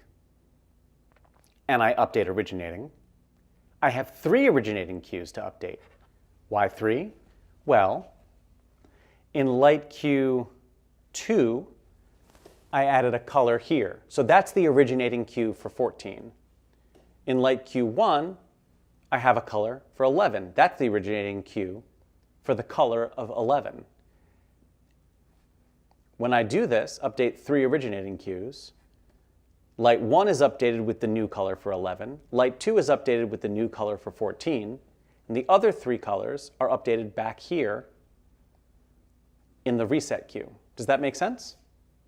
Update originating is the way to reach up in the past, find the place that the thing was set, and say, all along you should have been this other value. Yeah, Just to clarify, please.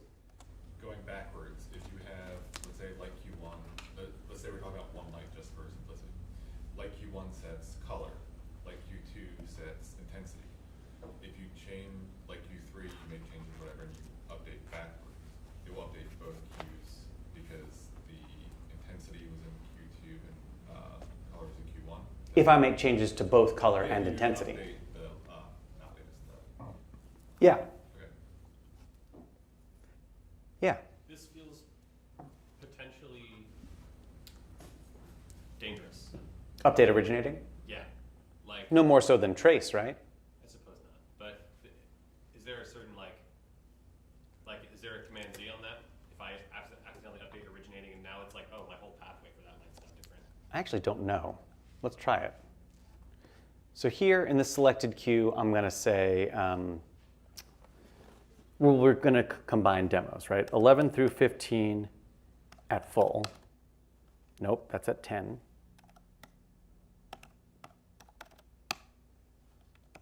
Now I'm going to make a new light queue that is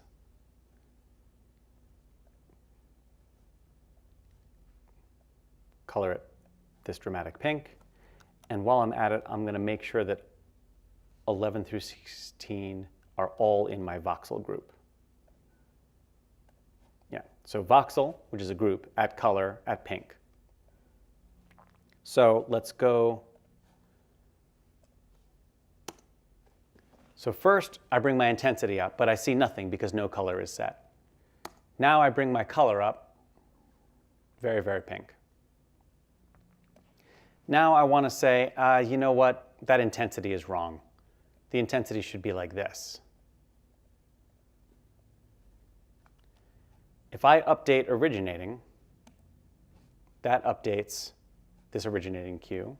But if I command Z, yeah, undo. That's good. I don't want to do that on accident and then like, oops, that's the whole show I changed on. Yeah. Yeah. So the idea with update originating, in essence, is I'm doing a play, lights up on a scene, then a change, then a change, then a change. And then the director re-blocks the scene and says, you know what, Steve, you should have, when you enter, just go right to the window and sit and stare longingly out the window. And now Steve is sitting at the window out of light because no one was there before. So, okay, I'll bring up that light, I'll light Steve up there, and I'll be like, this is how I wanted it to look all along, but I've run 6 queues. I don't want to update 6 queues. I want to update the originating queue of the scene. That's the premise behind update originating. Next, simpler buttons over here. When I make changes, the revert changes button appears, and all that does is unyellow anything I yellowed and return it to where it was before I clicked on it. Clear all is all at home. I feel about clear all the way I feel about the reset button. Only click it when you mean it.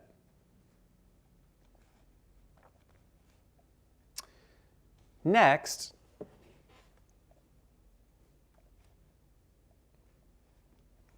I want to talk about over time just a little, because this is a nice,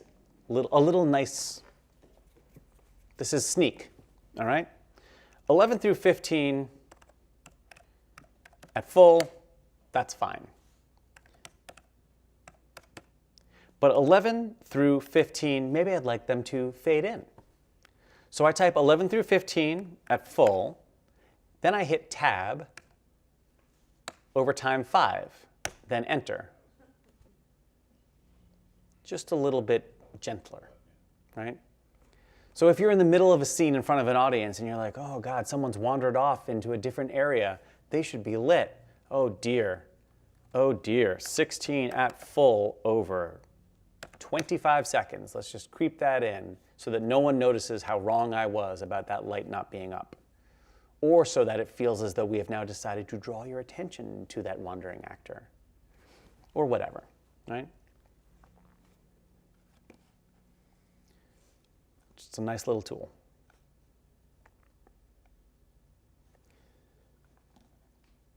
Over here, we have an opportunity, we have a choice.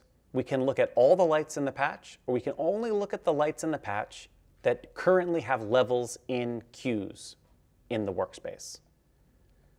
So here's all my lights, and here's my lights that are used. The limit that this provides is if I haven't used a light yet, I won't see it. So I go to all, and I'm like, oh yeah, there is a light 230. I'm just not using it for anything. But that doesn't mean I can't control it. It still exists. It's just hidden from view.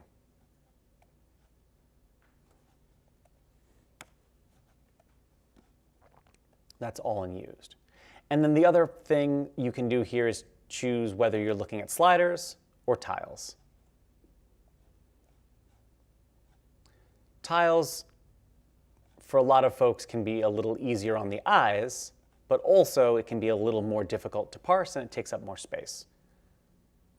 When you're in tiles, the regular QLab behavior of click and drag or click and type applies.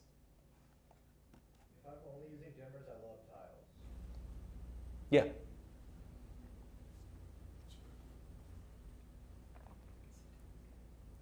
And you can still select a fixture and get its virtual parameters in the sidebar in tiles. It's really just a matter of taste. Sliders work for me, and the reason that we prefer horizontal sliders is so that the list can get arbitrarily long without a scrolling problem or a wrapping problem or a layout problem, right? Subcontrollers are the next thing I want to talk about. A subcontroller is a proportional control over a group of lights.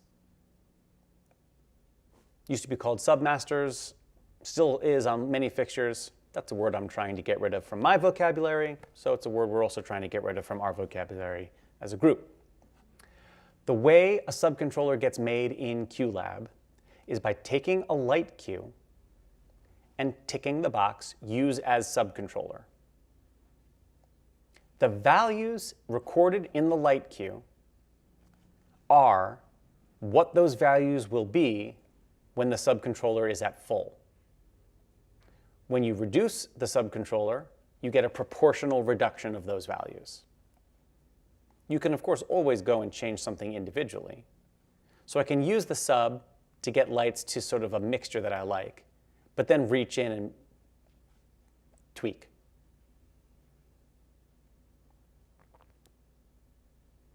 Make sense? Subcontrollers can also be MIDI controlled by a MIDI controller. Yeah. Salud. You can put one light in multiple subcontrollers, and then it's on you to not do something weird with the multiple subcontrollers at the same time. When you record a cue, it does not record the value of the subcontroller into the queue. It records the value that the subcontroller sets the lights to. So the subcontroller itself is just a control. It's not an actual It's not an imaginary light. It's not an imaginary group. Yeah? Like a DCA for lights. It's a DCA for lights. That's really well put. Except for the fact that on most consoles, you can control the position of a DCA in a scene, but it's the right idea. I like it a lot. All right. The next thing I want to talk about is my actual favorite part of the lighting language, which is pull. So palettes and presets are a powerful lighting design tool that many folks use in their travels.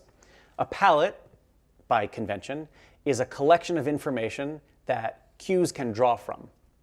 So if you set all of your moving lights to a specific focus, and you like that focus, and you intend to reuse that focus for multiple cues, you record a focus palette, and then individually, on a cue by cue basis, you can say, hey, all my moving lights, recall from that focus palette, and save that in the cue. QLab, just like subcontrollers are made of cues, palettes and presets are made of cues. So I'm going to set all at home. I'm going to take all my lights, and I'm going to use all the color controls of all my lights.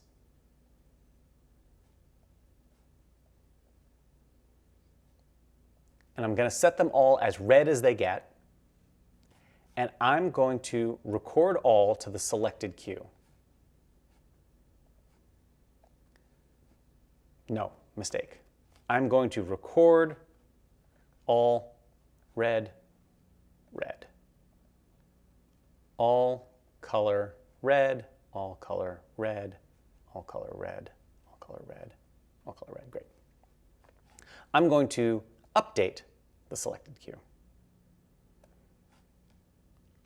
So all color that for both my types of lighting of color mixing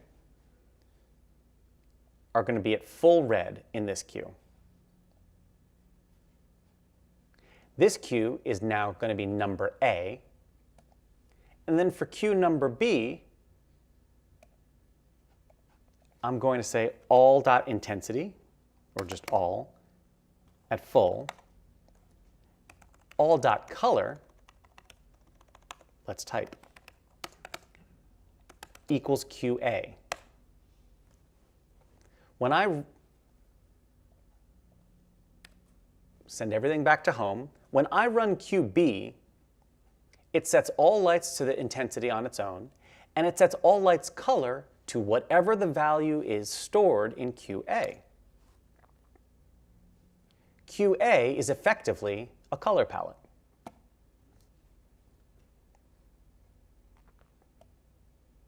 For QC, I might say, okay, let's just say 11 through 13 at QB.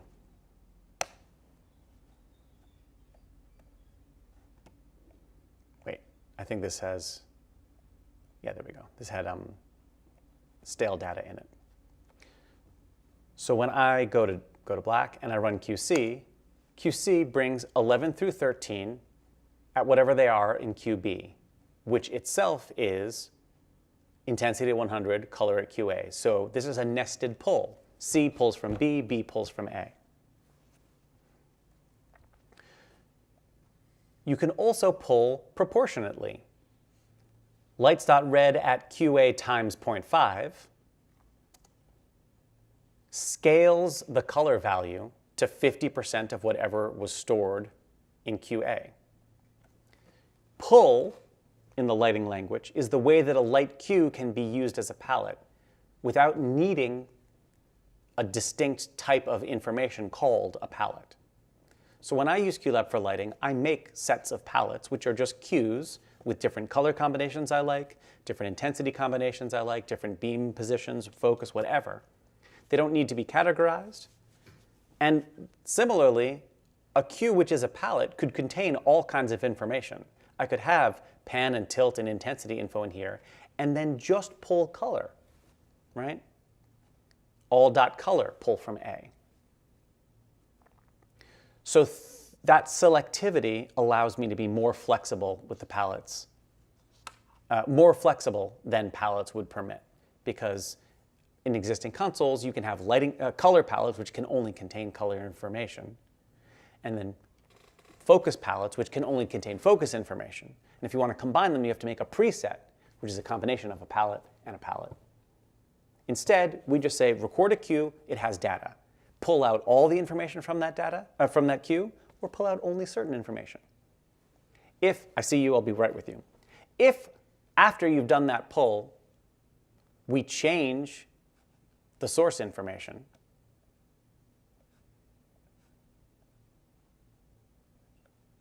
the next time you run B, you get a different color, because it's still pulling.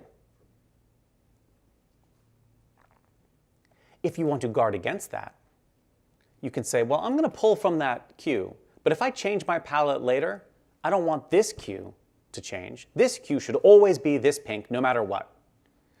You can click the Expand button, and it expands the pull out into a set of commands that are actually the constituent commands. And so now this QB no longer pulls from QA to get these colors. These colors now live in this queue. What's your question? Might be a dumb question, but I'm sure it's not. so you could put all of like your cue palettes in another place, correct? Absolutely. Okay. And for tidiness, I certainly would. I'd make a queue list, I'd fill it up with palettes, and then I'd keep it unfolded in the sidebar so that I could refer to it quickly. And you would build tilt, pan, palette the same way, like you just select parameters, save it, and then you can. Yeah. So let's go and find this moving light. Are you there? Are you there, moving light? It's me, Sam. Which means you can have one cue that focuses a spotlight on a chair and have every other cue pull from that, so that if that chair ever moves, you just have to update it in one place. And within that queue, I can choose to save just position data. I Yep. don't want any intensity or colors. It's like this little bit of information over here, this is just for pointing the light. Yep. And then I can bring that in and then add my own stuff on top of that. Yep, exactly. You can, to repeat it for the stream, just in case it was hard to hear, you can store just position data in the queue, no other information, just that tiny little piece of data, and then refer to that data from all the other queues. I'm sort of remarkably bad at this because the light is hung upside down compared to the joystick. There we go. So, Feature request invert. dude, tell me all about it. Invert, absolutely. Invert pan and invert tilt right here real quick would be really, really, really helpful. So I've made this, all right, I've got that fixture now. It's in this sort of nice bluey guy. It's got excellent definition of your shoulders there. Good cheekbone angle too. Actually, this angle is really, really nice. So I'm gonna record new cue with changes. And a new cue with changes is everything I changed, right? So I've got 100.intensity, 100.color, 100.zoom, 100.pan tilt. But I might not want this palette to contain that color or that intensity. So I could kill those commands out of here. Or I could just make a new cue, and in that new cue, I could say 100.zoom at QV and 100.pan tilt at QV. And that only pulls the zoom and the pan tilt data out of QV. Or I could instead say, no, I'm never going to want to recall that intensity. I'm never going to want to recall that color. And then here I can just say, hey, 100 at QV, and it's going to pull whatever's in there. When I expand it, it shows me it indeed pulls the pan, the tilt, and the zoom. For me, pull is like the bee's knees. That's the game. That's why we're here. For me. And to use a cue as a subcontroller or to use a cue for pulling, it needs to have a cue number. It's one of the very rare cases in QLab where a cue number is mandatory. And it's up to you how to make your Q numbers convenient for you, right? You could make them all, you could structure them in some way that's easy to remember or whatever. Yeah? So this, with differences in like specifics, but this functions similarly to like a recall from key on like an ETC language, Yeah. I suppose. Okay, Pull is recall from. gotcha. Yeah. But now, forgive me, does recall from copy the values out of the palette? Or does recall from say, get the values from the palette every time the queue runs? I believe it's the latter. Yeah. Because there's like make absolute, Yes. which means, okay, now break the link. So recall from is pull, and make absolute is expand. Gotcha. There's another hand? Yeah. Can your queue numbers have dual, like C1 for color palette 1 or P1 for position 1 or something like that? Yeah. Great. No problem. Or even C.1 or whatever you want. Make some structure that makes sense to you. Renumbering your queues will break existing pulls. So you have to know to go into the old queue and say, oh, actually, it's not V anymore. Now it's C.1, which is fine. I've been having a hard time getting focus out of the Levels tab in lighting queues.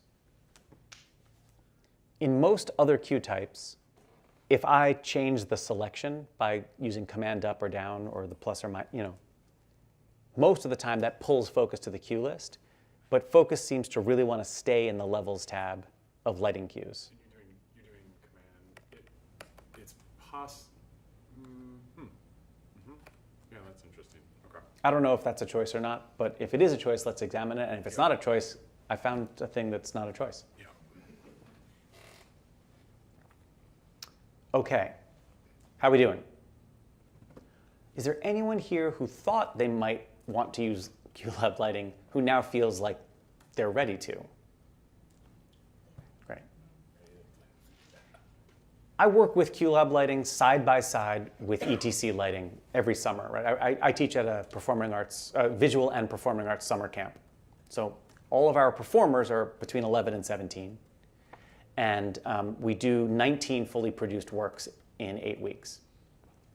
Theater, musical theater, dance, music, sketch comedy, improv, etc. And we use QLab not most of the time, right? Most of the time we have an Ion XE20. And some of the time we use QLab. And we used to rent an Element before they discontinued, the company that rents our gear discontinued carrying an Element. Now they give us an Ion, which is great. And we found that the shows where we wished we had something better than the Element in the past, QLab's still not right for those shows. But the shows where the Element just got us along just fine, those shows we can use QLab for and get along just fine. So by my own sort of description, I think QLab slots in nicely below ETC's main product line. I would rather use QLab than a color source console, personally, right? I would rather use QLab than a two-scene preset. But if your show needs a hog, it will still need a hog. QLab's not for you right now, right? And that's okay. I think that's okay. Because here's the thing that an Element can't do is fit in my backpack. Yeah? What are some of the things you ran into that, like, the Element could do? I had a hard time moving fast with color changing fixtures on the Element. I had a hard time moving fast with moving lights on the Element. I could get done anything I wanted to get done, but that's true in QLab as well. I can get anything I want out of a moving light in QLab. I just can do it, well, I can't, but my colleagues can do it dramatically faster on an Ion. And we have one night of tech, so dramatically faster really matters to us. Something that QLab did for us at the camp that worked really well is we had a rehearsal space that was left unattended. And we used something that I haven't talked about yet, which is Q carts. A cart is an alternative to a queue list, which displays queues in a grid. There are two differences between carts and lists that are important. The first difference is carts cannot contain groups, and the second is carts don't have a playhead. Other than that, carts and lists are essentially the same.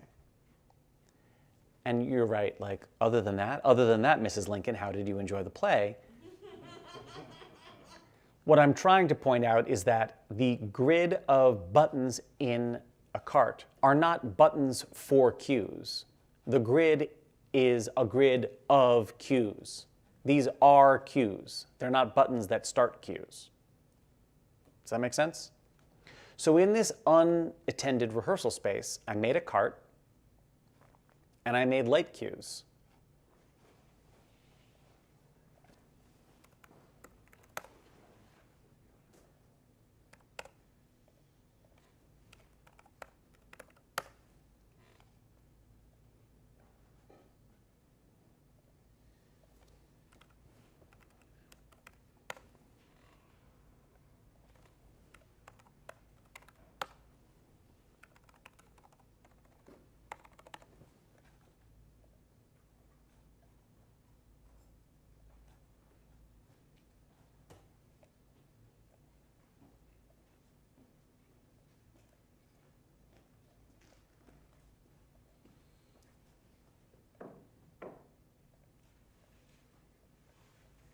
And now with QLab left in show mode in that rehearsal room,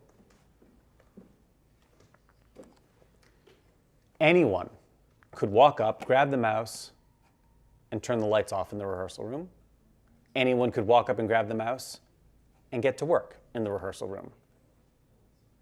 When the rehearsal room was then instead used for some impromptu performances, I just made a few more cues that were a few basic looks. Anyone, without consulting anyone, without getting any lighting folks in the room, without getting any management in the room, could just click these buttons, and when they liked how it looked, that was their show. And that is hard to do on the Element. It's not impossible, it's harder. So for me, for this guy, that's the sweet spot, right? Especially when you put this cart on a touch screen, because then you just take your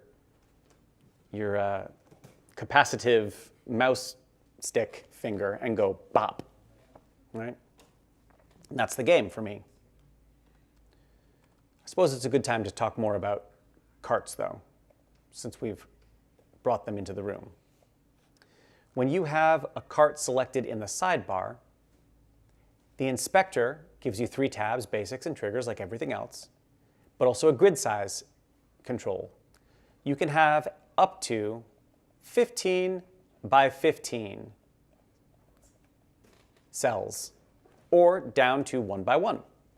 QLab will not let you make it smaller than the current number of queues in the cart requires. So 1 by 2 is a minimum right now because there's 2 queues in here. If I select and delete these queues, I can get the cart down to 1 by 1. One big button. That's for the cruise ship. Go.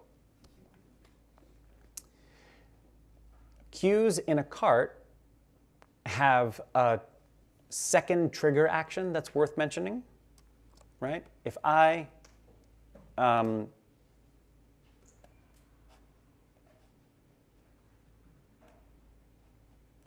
set the second trigger action to panic, and I set second trigger on release, when I click this cue and hold the mouse button down, it plays.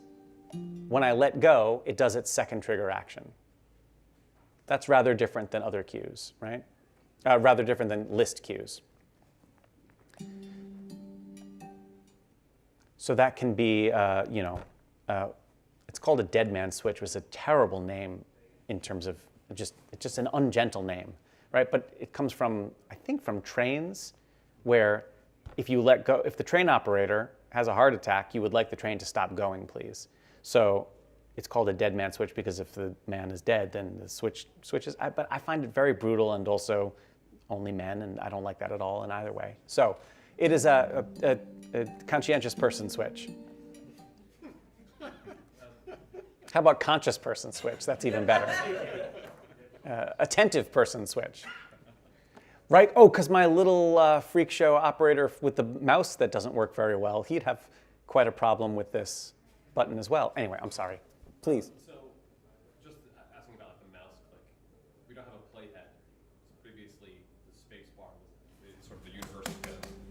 Spacebar will activate the selected cue, which is very obvious some of the time, but not very obvious some of the time. When you're in show mode and there's 2 cues, nothing's selected.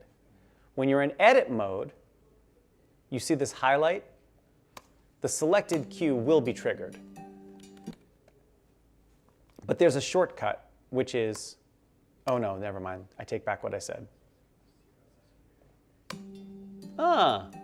There's a quirk. If the cue was selected when I went into show mode, it stayed selected. Anyway, yes, the answer is the spacebar doesn't really do anything. The point is that you individually interact with cart cues with the mouse, with their hotkeys or their MIDI triggers, or if you have a touchscreen attached to your Mac, that's great. Or when we talk this afternoon about QLab Remote, although I don't know, by show of hands, are people extra eager for lunch or ready to keep going for a while? Eager for lunch, hands up. Ready to keep going for a little while, hands up. No opinion, hands up. As my chemistry teacher used to say in 8th grade, and for everyone who's afraid to raise their hand, would you please put a different body part in the air? I do not want to talk about rubidium this afternoon.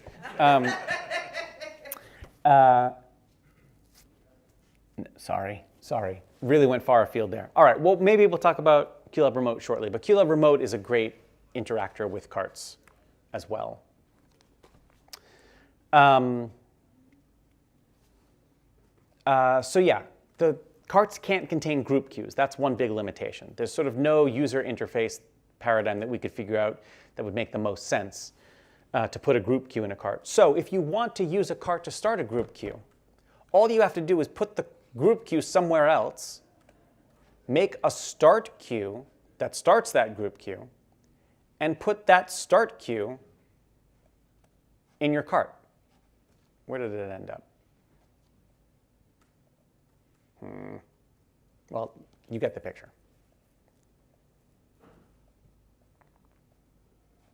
Here, I'll make a start queue, cut, I go to my cart, paste. Here's the start queue that reaches out and starts a group queue in some other list. Start queues, carts full of start queues, it's a really standard practice. Really normal thing to see. Folks who like carts, sketch comedy folks, improv comedy folks, rehearsal room that I was describing with the light cues. They ultimately went a different direction, but I was preparing a cart of like status indicators that OSC cues were going to update and change for the French castle, where like they would have a cart cue visible on a Mac that the docent could come in and say, start the evening show, and then the cart would update with information about which cues were running in which rooms and how things were going. They ended up not needing that. It's not about going a different direction. They ended up not needing that control, so they didn't use it. But a cart is perfect for that. Someone who's untrained in QLab just sees a bunch of squares and they say stuff. Okay, that's nice and clear. And a great showcase for Q colors, a great place to use Q colors to differentiate. Okay. I want to make sure that I haven't blown past anything in lighting that I wished I hadn't. I don't think that I have. I've talked about grouping lights a little bit, but I just want to make it clear. 11 at full, fine. 11 through 15 at full, also fine. 11, 15, 16, also fine. Right? If you use the up arrow key while your cursor is in the command line, you go through your command history, and the right side of the equation is highlighted. The idea here is when you're programming lights for an indecisive lighting designer, so let's say, yeah, 11 through 13 at full. No, at 80, up, 80, enter. No, at 50, up, 50, enter. Right? Up goes up in history of things you've typed.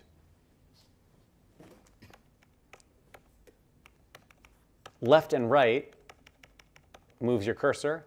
Down goes to the next, goes down in history. So up and down navigates the history of commands since you opened the dashboard.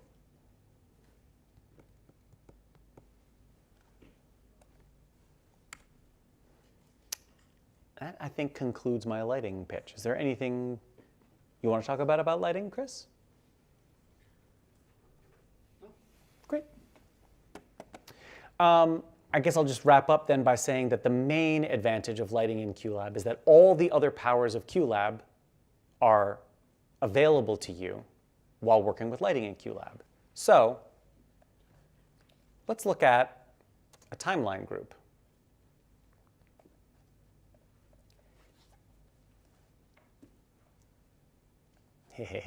Here is a timeline group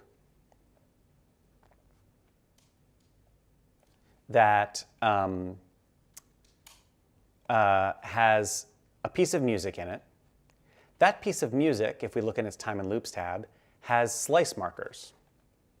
Let's listen to it for a moment.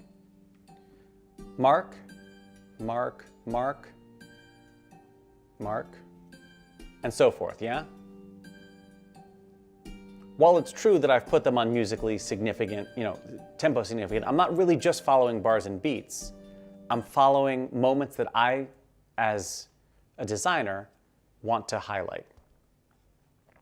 Then I'm going to take a series of light cues, 11 through 15 dot color, or let's do it this way.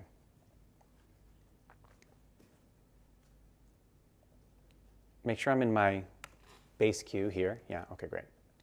Now I'm going to select 11 through 15. I'm going to make a dramatic color.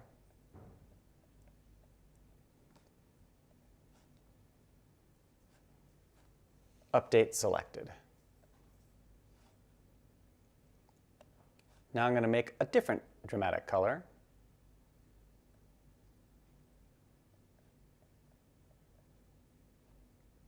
And select the next light cue, update selected.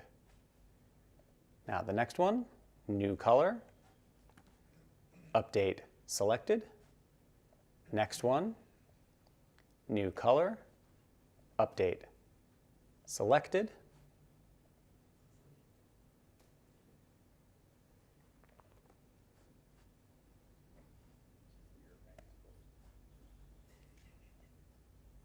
New color, update selected. Okay. Now, look in the timeline.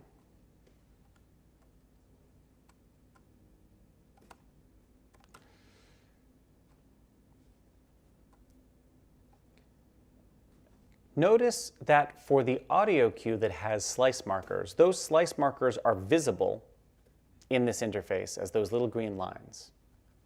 When I select another cue in the timeline and slide it back and forth, I see a blue vertical line that coincides with the start of every cue in the timeline group, the end of every cue in the timeline group, and the slice markers in every cue in the timeline group. And those vertical lines are magnetic. Whoop. So using that magnetism, I can easily, really easily, align cues to the slice markers. And in that way, let's get rid of all of you. In that way, I can run a group queue, a timeline group queue. Let's shrink this down a little so you can see it more easily. And have lighting events line up with sound events without really any effort at all.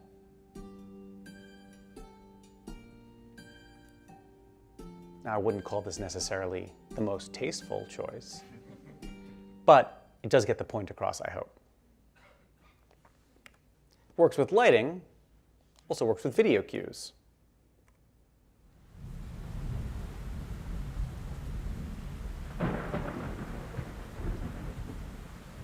Here, individual groups that are yellow align with marks that I've put in the base rain and thunder cue.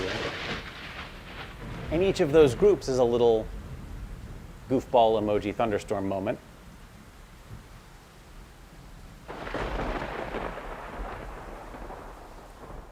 The thing that's easy is sliding cues around to line up with marks is otherwise actually rather time-consuming and laborious to do without a timeline cue. And something that I find very difficult as a designer is to do things that feel sort of humanly tempoed and natural by typing in pre-wait times. I find that even if I try to type in random pre-wait times, I end up typing pre-wait times that feel sort of stiff and mechanical. Here, I can just use the natural evolution of the thunderstorm that's in this recording as a motivating structure to lay out my cues. That, for me, is something that, talking about putting all the tools together, that's where we sort of start to really see what QLab's best at.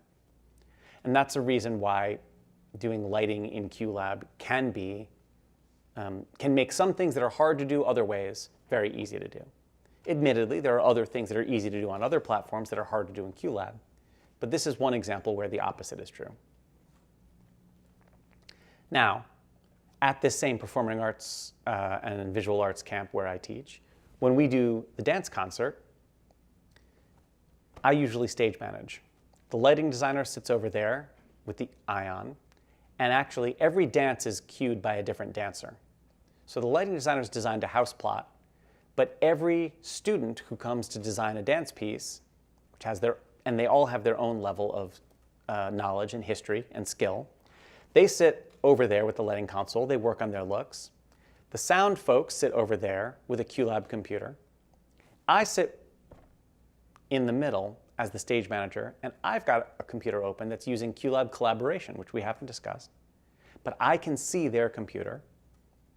I put marks in the dance piece every time I hear the lighting design student say go. And then I line up show control cues which allow the sound computer to remote trigger the lighting desk so that there's no possibility that the lights don't happen on time. Right? I don't want my ability as a stage manager to catch something in one night of rehearsal to affect whether or not the lighting design student's vision is realized.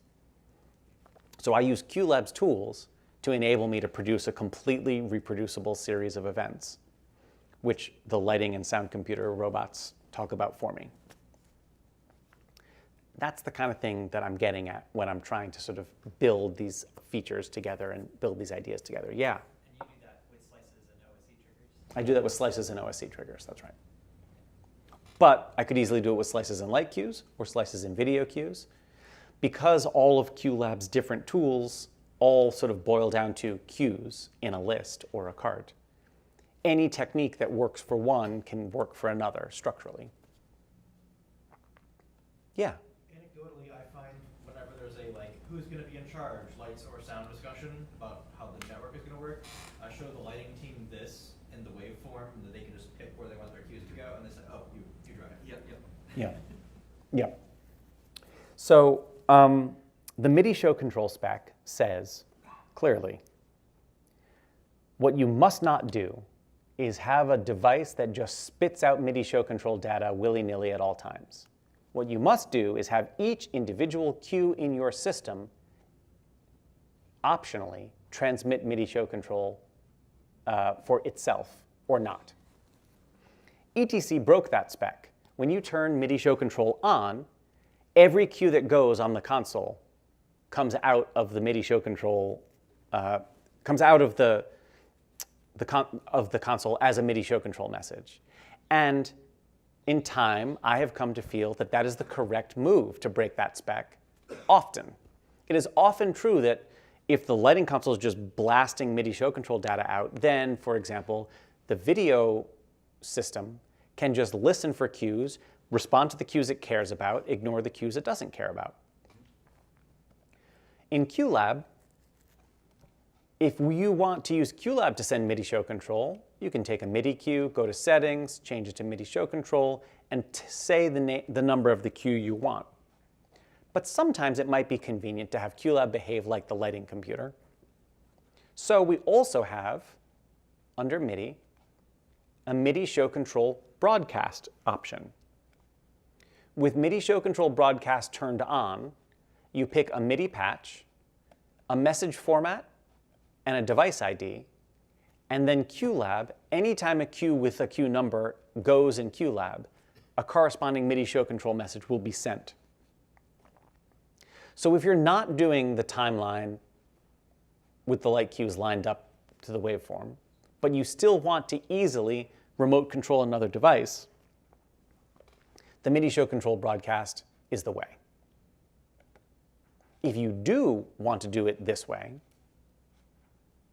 turn off MIDI show control broadcast, and instead, everywhere I've got a light cue here, add a MIDI show control cue here, which sends to lighting general the device ID of the EOS console and the cue number you want to send, and the cue list that it's in, and away you go. Sam, have you ever seen anyone doing it with the timeline, but say a memo queue with a number, sort of a nothing queue, but broadcasting, giving it a number? Well, we've only had MIDI show control broadcast for a short time, so I don't know that I would have had the opportunity to see that yet. But I suppose there is no reason we couldn't just do a memo queue that does nothing, give it a cue number, well, a cue number that's not in this workspace somewhere, leave MIDI show control turned on, and now that memo queue would cause lights 56 to go. I don't see any reason why not. I don't know that I think of that as a time saver, but I don't know that I don't. Yeah. Yeah.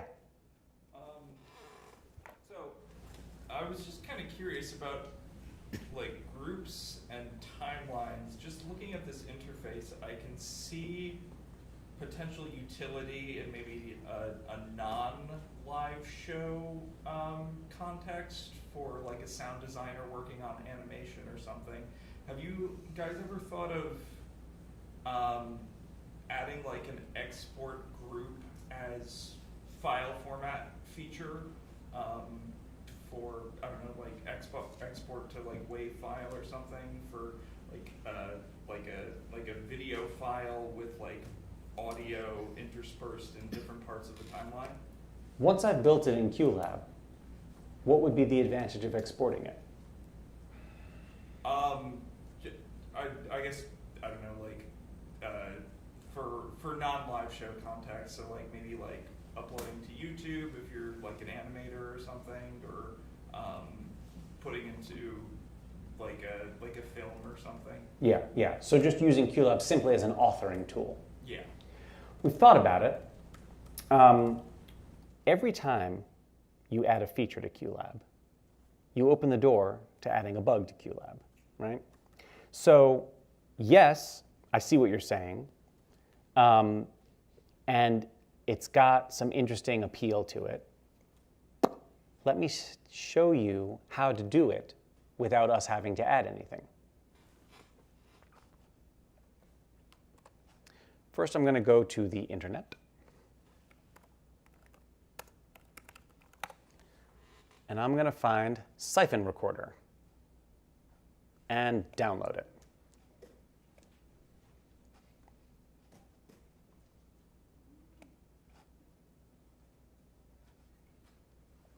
That's interesting. Why did you quit QLab? Why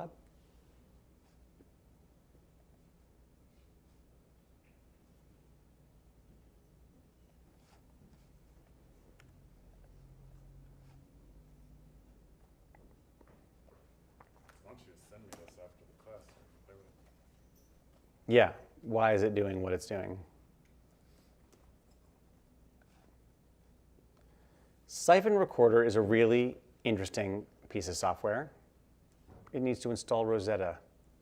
Is that okay with you if I install Rosetta on this Mac? Yes. Okay, great. It's a good while it lasted. Rosetta?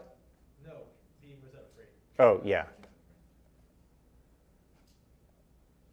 Siphon Recorder is a pretty interesting piece of software which allows me to record the output of any Siphon server. Okay? So I'm going to go into QLab, Video, Output Devices, and I'm going to create a new Siphon device.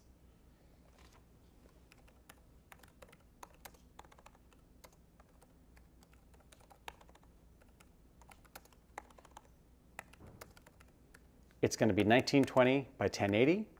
It's going to run at 60 frames per second. And it's called Record Me. By creating a new Siphon device, I automatically create a new output route assigned to use that Siphon device. I'm going to tell Siphon Recorder in a moment. Well, first I'm going to go to my QClass stage, which you've been looking at this whole time. And I'm going to add a third region using Record Me. This third region is also going to cover the whole stage. And now that it's active, I can see that Siphon Recorder is able to see it and will be recording it.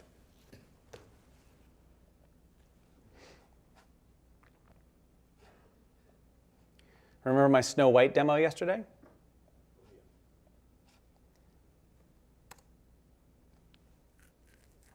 Gonna get it all set up, and then in Siphon Recorder, hit record. Now I'm going to run through my Snow White demo.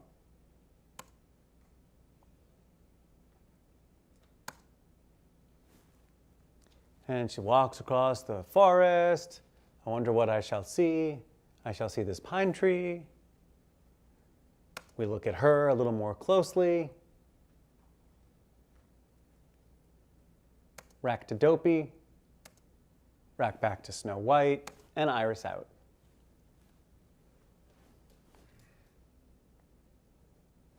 The end. Now I hit stop recording in Siphon Recorder. And here I have a QuickTime movie recorded exactly as I made it, exactly as I performed it in QLab, which I can save to the desktop.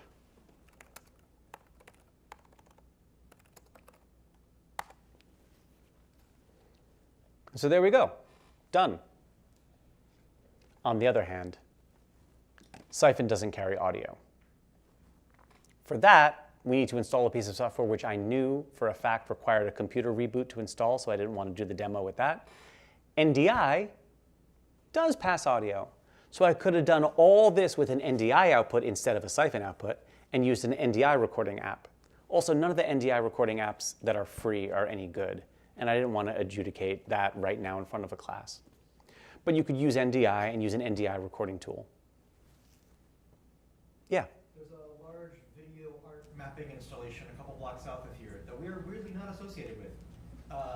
That is a bunch of projectors in different storefronts, all made it exactly this way. They fired up QLab on each projector, mapped it, played the video, recorded it, and then are using like ruggedized media players to actually Little bright sign players. It's Yeah. all bright signs, yeah. Yeah. Right, because those are small and affordable, and they don't do anything other than play the video you gave them, so there's not a lot to go wrong. Yeah. For audio recording, if you're doing audio only,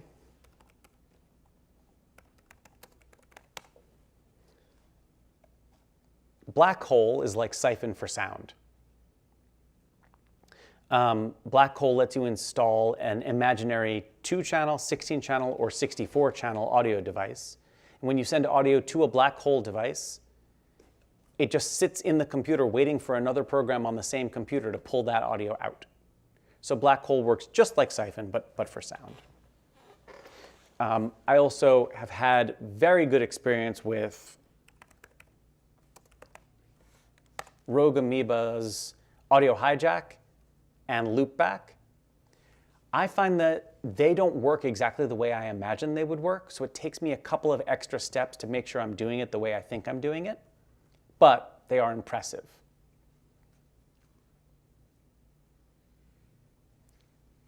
Farrago is audio hijack is the Rogue Amoeba folks wandering into the land of QLab carts and wondering if they could do it too. And I'm sure it's fine, but it ain't QLab.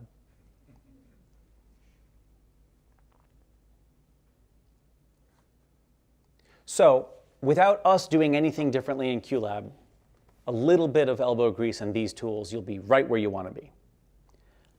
That said, I can see how just somewhere up here hitting, record output could be cool.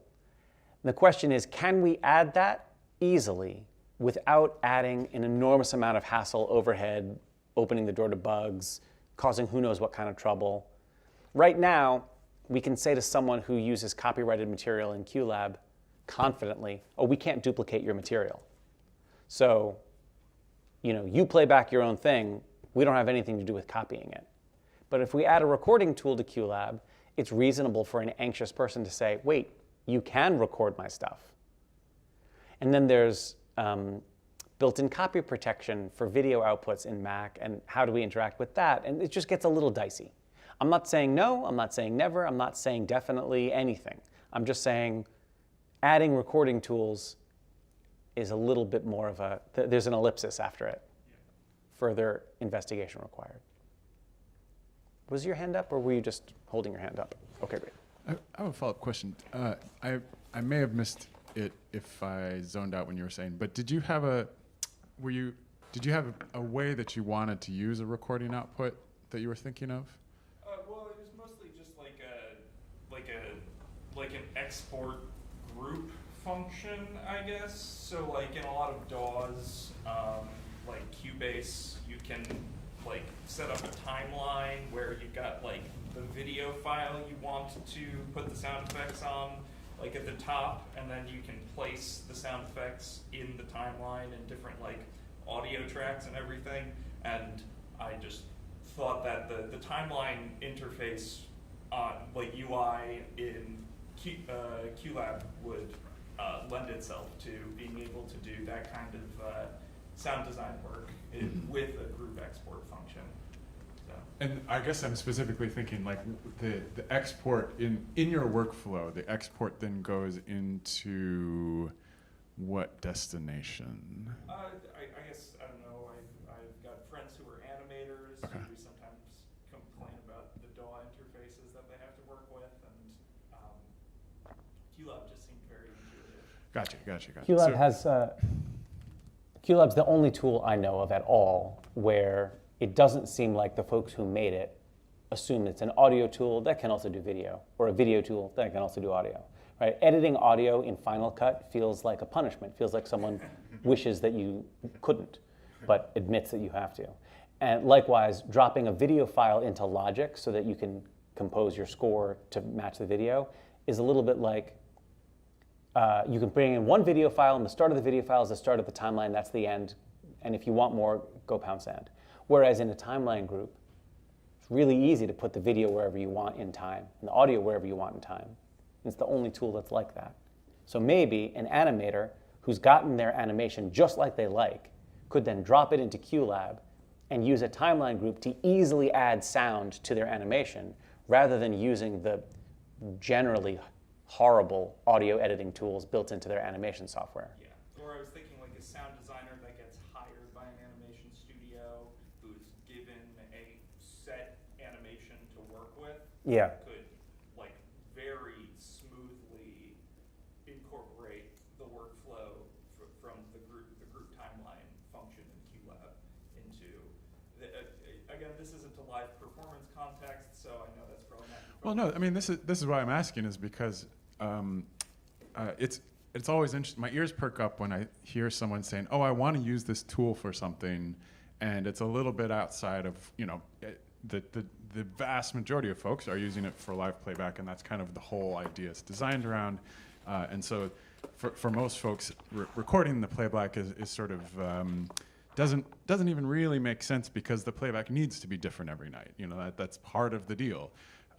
And so, but there are plenty of tools that once I get comfortable with a tool, I'll reach for it over and over again because like I know how to work in that. I can make what I'm imagining very quickly, and it might not have been designed exactly for this thing I'm doing, but I know how to get there with this other tool. And I'm not even talking about QLab at this point, although sometimes, I mean, because I am familiar with this tool, this is often the one that I reach for off-brand stuff. So when I hear someone saying, oh, I have this other workflow that this could be a good fit for, I'm really curious about that because it's if we're not too many steps away from what world you're living in, then that could be very interesting to us to go, okay, wait, there's like a group of people that might like to use this and just needs an export function. We'd like to know more. So that's of interest. Another use case would be like your camera switcher yesterday, your camera cue switcher, or swap inputs. What if you want to record your iMac output? Yeah, right. That would be very helpful. Mm-hmm. Yeah, right. That's the flip side of like my glib, like, oh, you want to spend $20,000 on a TriCaster, or you want to do it real quick in QLab? It's like, all right, but now I'd like to record the output, please. Easy on that $20,000 TriCaster. What do I do here? Well, you set up the NDI thing and the recorder and the blah blah blah blah blah, but that's not fast. Yeah. So that's interesting. I just had a Zoom call with someone who just started using QLab because, and they work in audio broadcast trucks, and they do the music for NFL games. And they had just dropped by one weekend and were like, I'm gonna try this thing out for the next NFL game. I had never used it before, and so we got on a call with them to say, hey, how did it go? There's a lot of stuff here that you don't need. Obviously, what is the stuff that you're really focused on? Or is there, what would it look like for this to be exactly right for just audio broadcast trucks? So it's like that idea too. Are there small, we don't want to corrupt what's there, but if there's uses for it that it's very close and just needs a few more adjustments, then that's interesting. Yeah. Yes. Going back to cue cards, is there a way to add an image to the card? No.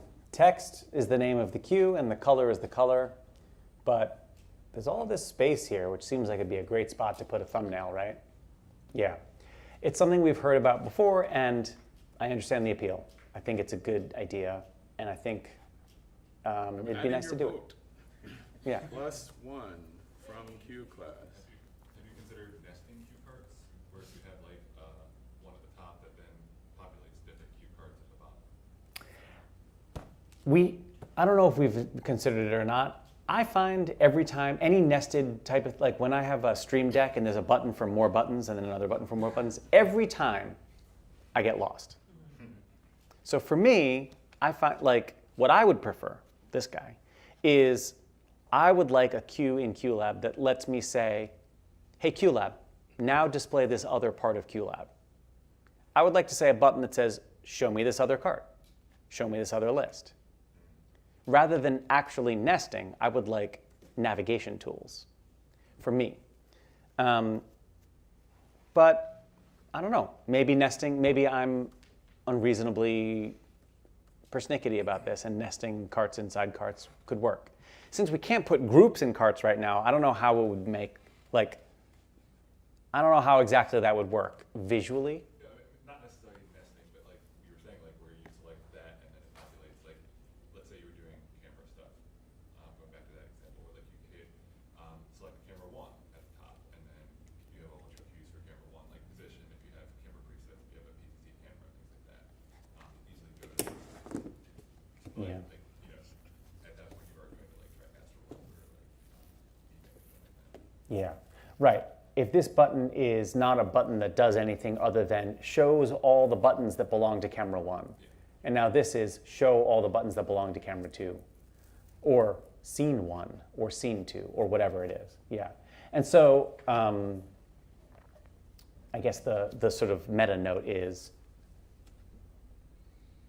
make it possible to use a cart more flexibly make it possible to use a cart as a full interface to more dynamic situations, that's appealing. It's appealing.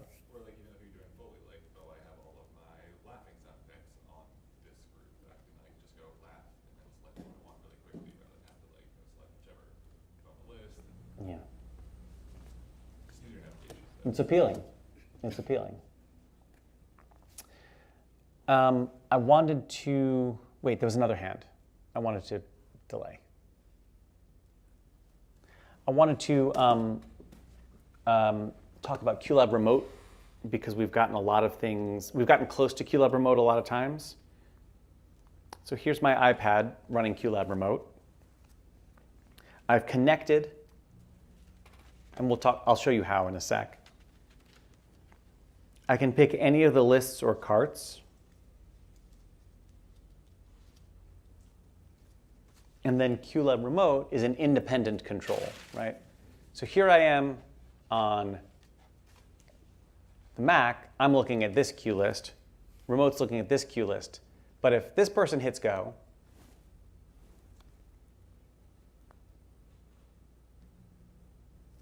it's hard to do upside down. This person hits go, they fight about what's next. But if this person has a queue list full of queues, and this person is looking at a different queue list full of queues that do not fight with each other, for example, if I'm running a bunch of queues here that are video, and I'm running a bunch of queues over here that are audio queues playing in the lobby or whatever, that's not a fight, that's collaboration, right? Likewise, the cart, all right, I'm just gonna not do it upside down. I'm gonna turn it around and turn it back. Cart's nice because it's really easy to just tap. QLab Remote connects over Wi-Fi, but it also uses Apple's groovy, doesn't matter how you're connected scheme, which I don't remember the name of. Bonjour? It's not just Bonjour, it's another thing. If you have a USB cable connecting your Mac to your iPad, they know about each other and they speak over the USB cable. Continuity? Sidecar? Continuity is part of it. It's a bunch of feature names that are all related and connected. Ditto, if you put a USB Ethernet adapter on your iPad and connect with an Ethernet network, QLab Remote will use that instead of Wi-Fi. So the main knock against using QLab Remote in a show setting, in my opinion, there's two. One is a touch interface can be challenging in a live production environment because something you cannot do is definitively put your finger ready on a button and definitely not touch it while not looking. Whereas a physical button, you can gently rest your finger on the go button and be certain you're touching it and not pushing it and watch and now go, right? That's hard to do with the touchscreen. That's knock number one. But knock number two is Wi-Fi and Bluetooth are flaky, and we can't necessarily trust them at all times. And the truth is, you can't. So that's why the cable connection or an Ethernet connection can be used to sort of knock that out of the equation. Ditto, a keyboard for QLab Remote now gives you a space bar. So now I can hit space bar, and now QLab Remote is behaving the way I would expect. So QLab Remote with a keyboard and a wired connection to your Mac, you should consider it fully reliable. QLab without a wired connection to the Mac or without a keyboard, you can consider it mostly reliable. Mostly dead, still slightly alive. Mostly reliable, still slightly flaky, but there's nothing we can do about Wi-Fi, right? Like Wi-Fi is Wi-Fi. On a strong Wi-Fi network, you get good QLab Remote behavior in terms of connection. Yeah? Is there anything you can't do to the session remotely via the iPad? So interacting with the queue list at its top level, easily done. You can swipe to flag a queue really easily or edit its notes really easily. But there's also an edit button which lets you edit the inspector. And not all inspector tabs are available in QLab Remote. The ones which we were able to definitely make without it being too much of an enormous hassle or it being too weird or making compromises, those are what's in there. Notably, I want to point out that in object audio, a fade cue which targets object audio has, oh dear, give me a second. It's actually very hard, I've discovered, to look and press like this without being in front of the thing, because anyway, it just is. So I'm gonna tap edit. Okay, a fade cue.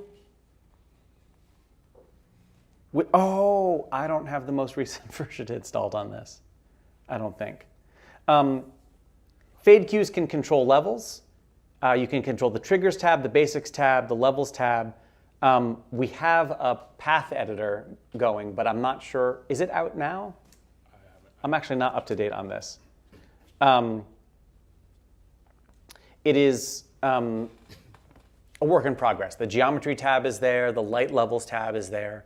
Most of the inspector tabs are there, not every single one. What is a couple of things I want to point out that I think are really especially groovy about it.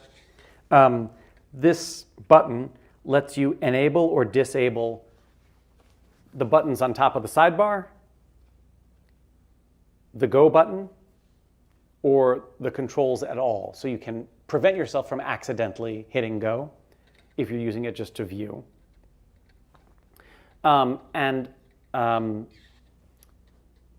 For me, crucially, you can view audio map monitors here. So you can use this as a monitor tool to look at your audio maps.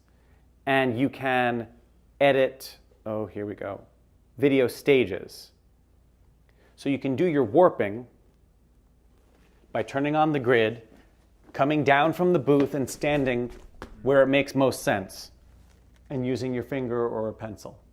Yeah. For me, that's the big thing. Is that an additional expense, or is that something that you can just use if you have QLab? QLab Remote is free in read-only mode. There's an edit. The editabilities are an in-app purchase. And then there's a separate, I think slightly cheaper in-app purchase for the light tools, which are, again, a work in progress. But the light tools in QLab Remote are like a keypad version of the dashboard. The idea is it's meant to sort of act like a programming wing. But it is still a work in progress and something that we would really love more feedback on, to be honest. Because we've designed it the way we've designed it, but it would be cool to know what's working for people and what's not working for people. What is it, $49 for the edit? I forget. It's 40? 40 Yeah. And like $20 for the light editor? Yeah. Something like that. Pricing iPad apps is a real mystery. Yeah. And the App Store itself is a real monster. And Apple is mean about it. And it's hard to work with. So maybe one day, when we develop a functional government, we will go like Europe goes and allow and force Apple to allow people to install apps other than through the App Store, and won't that be nice? But until that day, we sell through the App Store. If you need a refund, you have to ask Apple for it. If you need customer service, ask us for it. That's a quick QLab Remote toe dip. It works on phone as well as iPad. Honestly, when I was running shows routinely, I would make a cue list that was just for sound check that looked good on the phone. I'd take my phone, go down on stage, and flip through my cues. Yep, everything works, put the phone back in my pocket, and that's all I used QLab Remote for when I was routinely operating shows. As a designer, when I'm doing video, I use it all of the time to do this. All of the time. I can't think of a single show that I've done video design for where I haven't used QLab Remote to help me align my stages. For audio-only shows as a designer, what I'll often do is give the iPad to my designer when I'm an associate. I go to the gear menu and I enable read-only mode. And when the iPad is in read-only mode, you can see things, you can't edit things, except you can flag cues and edit their notes. So I give this to Leah. Leah watches the run-through, flags cues, edits the notes, and then by the end of the run-through, when she comes back to me, QLab itself contains all the information I need to develop a work plan for the next morning so that we can have all those notes done by the time the actors come in at midday. A pretty standard tech rehearsal structure where I work in New York is that tech rehearsal basically is from noon to usually about 10 p.m. Then we have notes, just sort of a quick conversation, and then the next morning until noon is the time to do those notes. And then the actors come in at noon and we get back to work without them. So the premise behind flagging and noting being capable of being available when you're in read-only mode, even though it's not read-only, is to facilitate making use of the morning session before noon. Or whatever version of that morning session is in your way of working. Yeah. Okay. Yeah. Well, wires are just kind of connecting in my head Good. Within like the show I plan to create within this. So, if say there's a producer that's sitting at the Mac, it's also keeping time while I am directing something, but there's someone doing the lighting cues via the remote QLab. Mm-hmm. Of course, tech rehearsal, they'll be able to go through and do everything like that, but would it be sufficient to have like only one of them have an edit mode so that no one gets over each other to like pressing buttons and stuff like that while calls are being made? Like, would that be sufficient, or would it be like a... You're getting into something that I want to spend more than half an hour on. Okay. So the answer to that question is that, like, that's a great question. And the reason I think it's a great question is because it opens doors to a lot of different avenues of discussion. So I don't want to jump into it and not have enough time to really go. That's fine. So let's come back to that right after lunch. Because that is the first topic I want to hit after lunch is collaboration, which I think is going to really float your boat. Okay. Salud. Pollen, man. It comes for us all. I think actually we're at a good break point.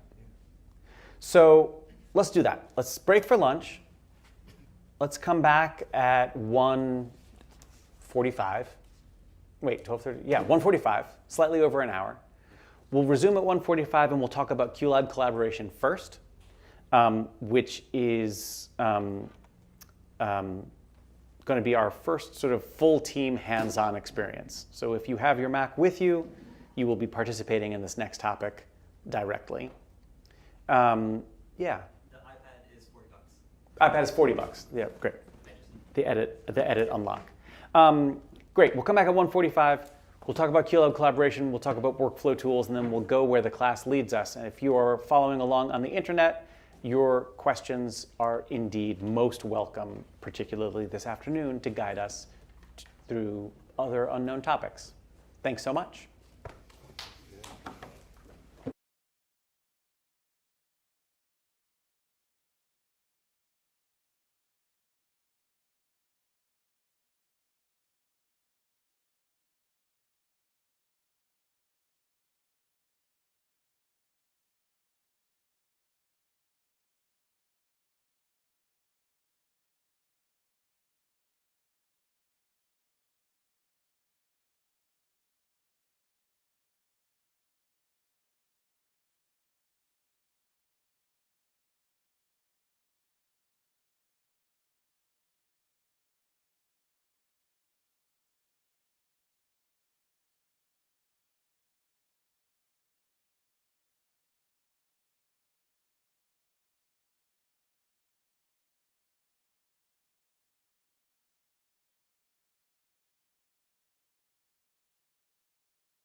All right, friends, welcome back. I hope that your lunch was nutritious and restful, or at least tasty and recent. It's best I can do. We're going to talk about QLab collaboration, which is another one of those features in which the amount of work it takes to make it does not really match up with the amount of work it takes to use it or understand it. We spent a lot of time on this. We spent a lot of energy thinking about things, and I think we ended up with something that is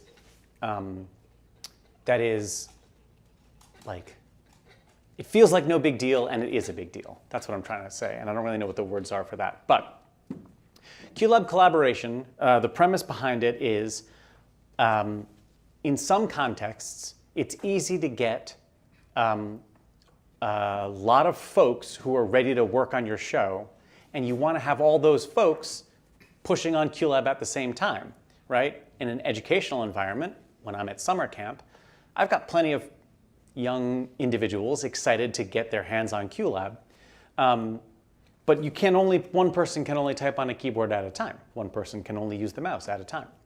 So QLab collaboration is a way of multiple folks using the same workspace at the same time from multiple Macs. Now that does require multiple Macs, but as we keep harping on, the base model entry-level Mac is really inexpensive. And for QLab collaboration, any used Mac will do as long as it can run QLab 5. So quite literally, any Mac that runs QLab 5 is a worthwhile contender for using as a collaboration tool.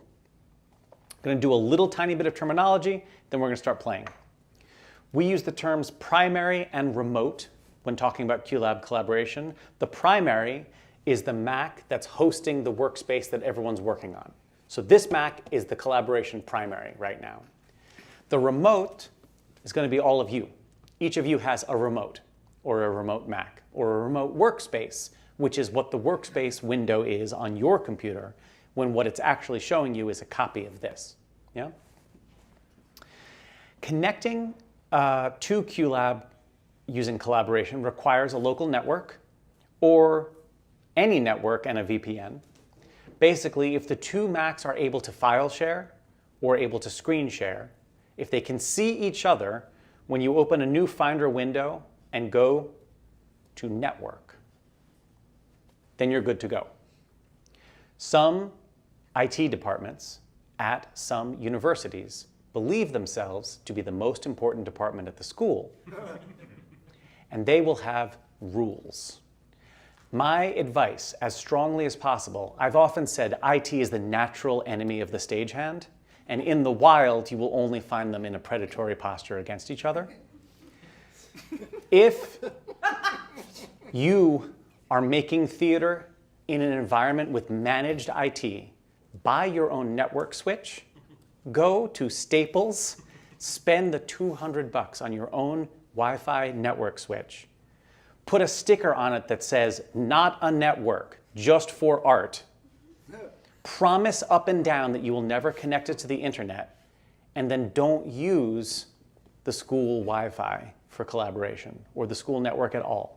Closed networks that belong just to the theater are the road to success here.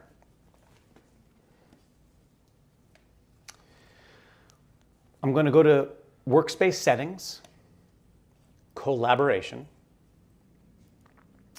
and I have Allow Collaboration turned off right now, which means that no other computer is able to burrow into my computer and connect to this workspace. And I'm going to make sure everything's set the way I like before I open that door. The first checkbox here, Ask before allowing a new collaborator to connect, will pop up a message on my screen when someone wants to connect. And it'll say, hey, Chris from Chris Ashworth's laptop.local is trying to connect. Do you want to allow that? And if so, with what permission? And I can say yes or no. If I uncheck this box, anyone who knows how, who with a copy of QLab, who's on the same network as me, can collaborate in. So with this ask box unchecked is a great way to start the day when you're working with a bunch of folks who you've already planned out what you're going to do together. With it on, you have to sit here and click yes a bunch of times, right? The next checkbox is when in show mode, restrict all collaborators to view only. If you recall, when I discussed show mode on the first day, I said that while you're in show mode, you cannot add or delete cues, you cannot edit cues, you cannot move cues. And that's a safety precaution, not so much a security feature. The truth is, show mode doesn't belong to the workspace. Show mode belongs to your view of the workspace. So if I don't check this box, a collaborator working from a remote might be able to edit the show while I'm in show mode. That might be on purpose, that might be something you want, or it might be something you don't want. So this checkbox allows you to have this switch affect all collaborators and not just yourself. Yeah? Each collaborator appears in this list. And here, as an example, Alec, during lunch break, just tested to make sure that the network was correctly configured to use collaboration. So we saw the username of the person who collaborated on their computer. We see their machine ID, which is a code that QLab generates that is unique to QLab, means nothing to anyone else but us. This code is derived from some secret formula of ours that hopefully uniquely identifies your Mac and no other Mac. If you send your Mac to a repair shop and they do certain repairs, it will come back with the same machine ID. If you send it to a repair shop and they do other repairs, it will come back with a different machine ID. The value of the machine ID is meaningless except as pertains to looking in collaboration and uniquely identifying a computer and saying, yes, this computer is that computer and no other. And it has to do with licensing QLab. So if you're having licensing troubles and you communicate with us about that, we may ask for your machine ID so that we can look up in our license database where is that machine appearing in our license database and figure out what's going on with its licensing. Yeah? Next, we see the IP address that was most recently associated with that computer. And then we have 3 checkboxes for the level of permission that we want that collaborator to have. The first level of permission is connect and view.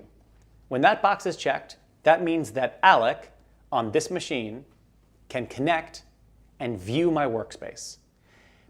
In keeping with the read-only mode of QLab Remote, someone with connect and view access only can still flag and unflag cues and edit cue notes. Excuse me, little hiccup. If Alec has edit permission as well, he can make edits to my workspace. He can add and delete cues. He can move cues. He can change settings. He can do anything except start cues, stop cues, or change the location of the playhead. If Alec has connect and view and control permissions, well, he can start cues, stop cues, and move the playhead, but he can't edit cues. There are a few tweaky exceptions. It's too long a list of things to be exactly conversant about in a useful way. So start cues, stop cues, and move the playhead is a good generalization, but there are some little edge cases about like dragging things around in a dashboard and stuff like that. We'll just sort of set that aside for now. And if Alec has all 3 checked, then he has full access. To your question just before the break, let's imagine a scenario in a small theater that works like a regional theater. You may have one burly Mac in the booth that's hooked up to the lighting, sound, and audio and projection systems. Then you may have a lighting designer with an assistant, a sound designer with an assistant, a projection designer with an assistant, a stage manager, and an operator who's not in the booth. So the operator might use a Mac to connect with just control permission. That operator can run cues, but can't edit them. Not because we don't trust our operator, because if you don't trust your operator, fire them. Hire someone you trust. There is nothing we can do here to replace trusting your operator. Again, because unplug, steal Mac, whatever. Your assistant designers might have edit permission, but none other. No control permission. That way, the assistant designers can work on the queues, but they can't accidentally run a queue and trip up the operator and the stage manager who are working to get in a flow. Then the stage manager might have just connect and view permission. They can see the queue list, they want to be able to see what's going on, but we don't want them accidentally editing something because their job is stage managing. They're not supposed to be tinkering. In a theatrical environment where union rules dictate what a designer can and can't do, these checkboxes can help, right? When I'm working on Broadway, the designer is not really supposed to edit QLab. It turns out that it's a little different in every theater. But in general, the designer is not really supposed to edit QLab. And the assistant is only supposed to edit if they've been taken off of their assistant contract and put on a local pink contract. Certainly, no one is supposed to control queues except the operator. So these checkboxes can help you adhere to either union rules or local custom, or just generally keep things organized so that the wrong person doesn't accidentally trip up the other person. Wrong person, so that no one trips up anyone else. Yeah? I just have a suggestion. I'll talk to you about it. But maybe it's a useful suggestion. Well, I had an A2 at a regional theater that I used to work at who did something really useful for me, which I didn't wear a headset while I was mixing a show, obviously. You were the A1 in this context? I was the A1, yes. Yeah. I was A1, I had an A2. We had a Q light system for me to be able to fire things or whatever. It was all fine, except my A2 wanted sometimes to be able to send a message to me without, and he put some program on the show Mac where, I don't even remember what the program was. It was something tiny and proprietary and weird. And not weird, it was fantastic. It was just, it might be that, it might have been something else. And he was able to just send messages, like flash messages in that exact scenario where I'm and he was able to ask questions and things like that. I just am thinking about this where it's oh, we can hand an iPad to obviously you put a lot of devices on this, maybe an A2 having, if I'm trusting an A2 to run my sound cues or something, but they need to ask me a question. I'm not wearing a headset. Is there, I don't know, maybe some sort of interesting communication tool could be built into this? I think some form of comms built in might be nice. Like text-based, yeah. Specifically for sound people who need that, It's a little tricky. I've been trying to hack one together inside QLab, and it turns out there's a couple of steps we need to develop in QLab before that's possible. But I'm glad to have your anecdote that explains the scenario, because it's useful. Yeah, I think something like that could be cool, right? Could be useful. Second from the back, yeah. And making a set of buttons that's we have a problem. Or a cart? Whatever, a cart, exactly. Where they can pop in and say issue with battery or something that they don't have to calm. They can just No, Dave, that did not sound good. Yeah. Right, exactly. Something Yeah. weird. Something even a bunch of preset responses. Yeah. The show that I talked about a few times now, I kept saying the show that I did a year ago. I never titled it. It's called The Hills of California. That's the title of the show. On the Hills of California, we used a chat app so that our A2, whose position was in the basement, actually, the A2 in the basement was monitoring CCTV and monitoring audio, monitoring the microphones, of course, and she had a set of buttons that she could pop messages up on our A1 screen, just yes, I heard that pop also, keep your shirt on, I'm looking into it, right? And our A1 had a series of buttons that you could just reach over and quickly click, heard a bad sound, go look into it, please, right? Or principal, battery dead, or whatever. Yeah, groovy. Thank you for the input. There's a bit of a running joke in the software world that all products, if they live long enough, will incorporate a chat function, which is, there's a bit of a cautionary note in that joke as well, because it's sort of does everything need a chat function? And then how many features of chat software does every product need? So there's pitfalls too, but no, I mean, I only say this to say that we have had the same thought and even started putting together, it's easy to put together a bad chat function. And we have done that. And then we went, well, we don't want to ship a bad chat function. So what would it take to make it a good one? We haven't spent the time to do that. But I don't disagree with you that it could be helpful. It's just a question of when do we choose to work on that, and how good is good enough to ship, and all these kinds of things. The park rangers at Yellowstone have a phrase that they use when talking about the difficulty of designing bear-proof garbage cans. There's considerable overlap in the intelligence between the smartest bear and the dumbest tourist. That's really good. The chat app that is good enough to be useful is generally good enough to cause trouble. The chat app that isn't good enough to cause trouble is generally not quite good enough to be useful. So we have to find the right bear-tourist overlap moment. But I will generalize, and I will say, well, let's think not specifically about chat, but simply about intercommunication, and say that there is some set of functions which you can imagine could be useful for communicating between different collaborators in some way. I don't know, let's just think about it. That could be useful, and I hear that for sure. Okay, so we've talked about permissions. This first row in the table, default permissions for new clients, if this box is unchecked, don't ask me before verifying. Anyone who connects will automatically get these permissions. If I want everyone to be able to connect for free with connect and view permissions, I do that, and then I turn on allow connections, and then anyone can just connect up and it's all good. I can then go in and individually doctor people's permissions. So let's do that. I'm going to turn on allow collaboration connections. I've turned off ask before allowing a new collaborator to connect. And I would like for those of you who wish to open QLab, go to the File menu, and choose Connect to Workspace. And you will see the Connect to Remote Workspaces window. And among the various workspaces you see listed, you will see QClass 5 September 2025 parens Voxel. That's this one. Brianna connected. Javon connected. Dan.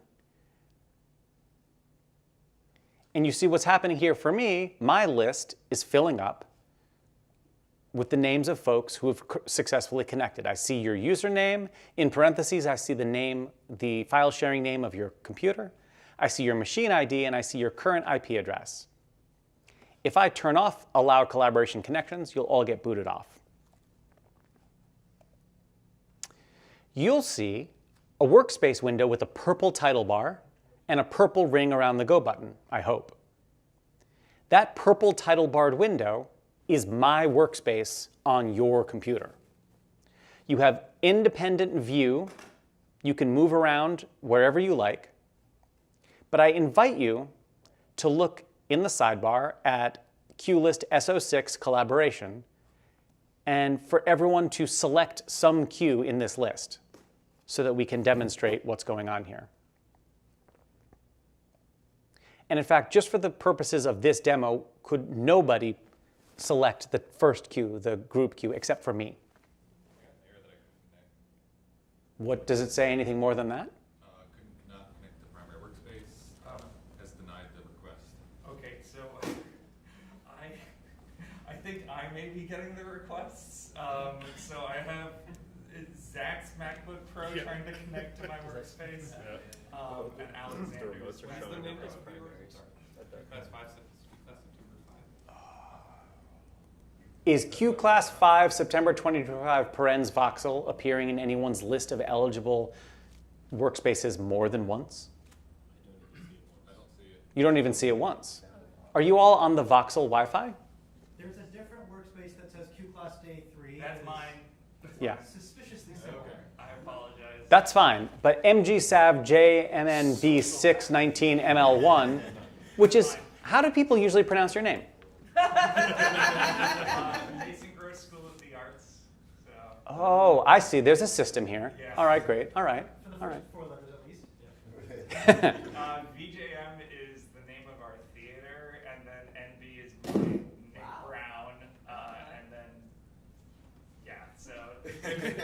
All right. think everything there has a scheme to it. but- Excellent. All right. All right. Apologize for my start. That's a great system. Yeah. So for those of you who cannot connect, how many is that? 1, 2. You don't see. Do you see other workspaces? Yes. I see pretty much your exact list. We may have to quit and relaunch QLab because the network changed. Maybe. I have had this open all day. Let me try. Yeah, let's try quitting and restarting on your end, because we changed the network configuration over lunch to be sure.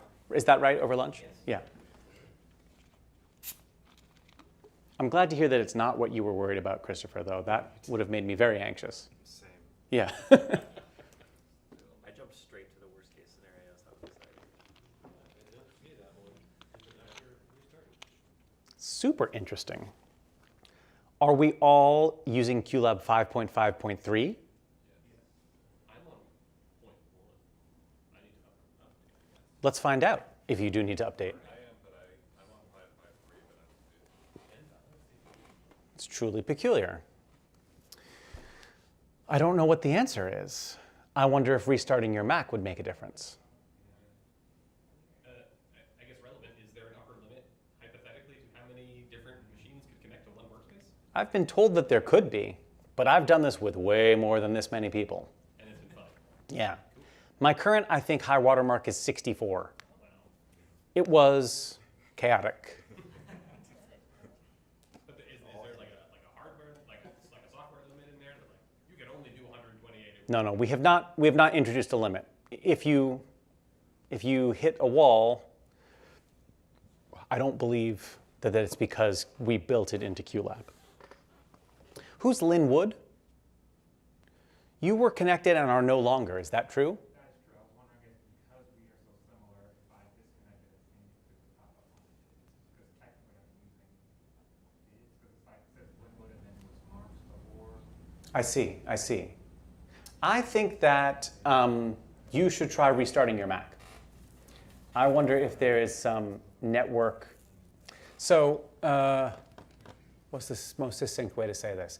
The underpinnings of the networking software built into Mac OS X. Oh, wow, I'm showing my age. Built into Mac OS. The underpinnings are old and have some choices that no longer feel relevant. How about that? Is that a nice way to say that?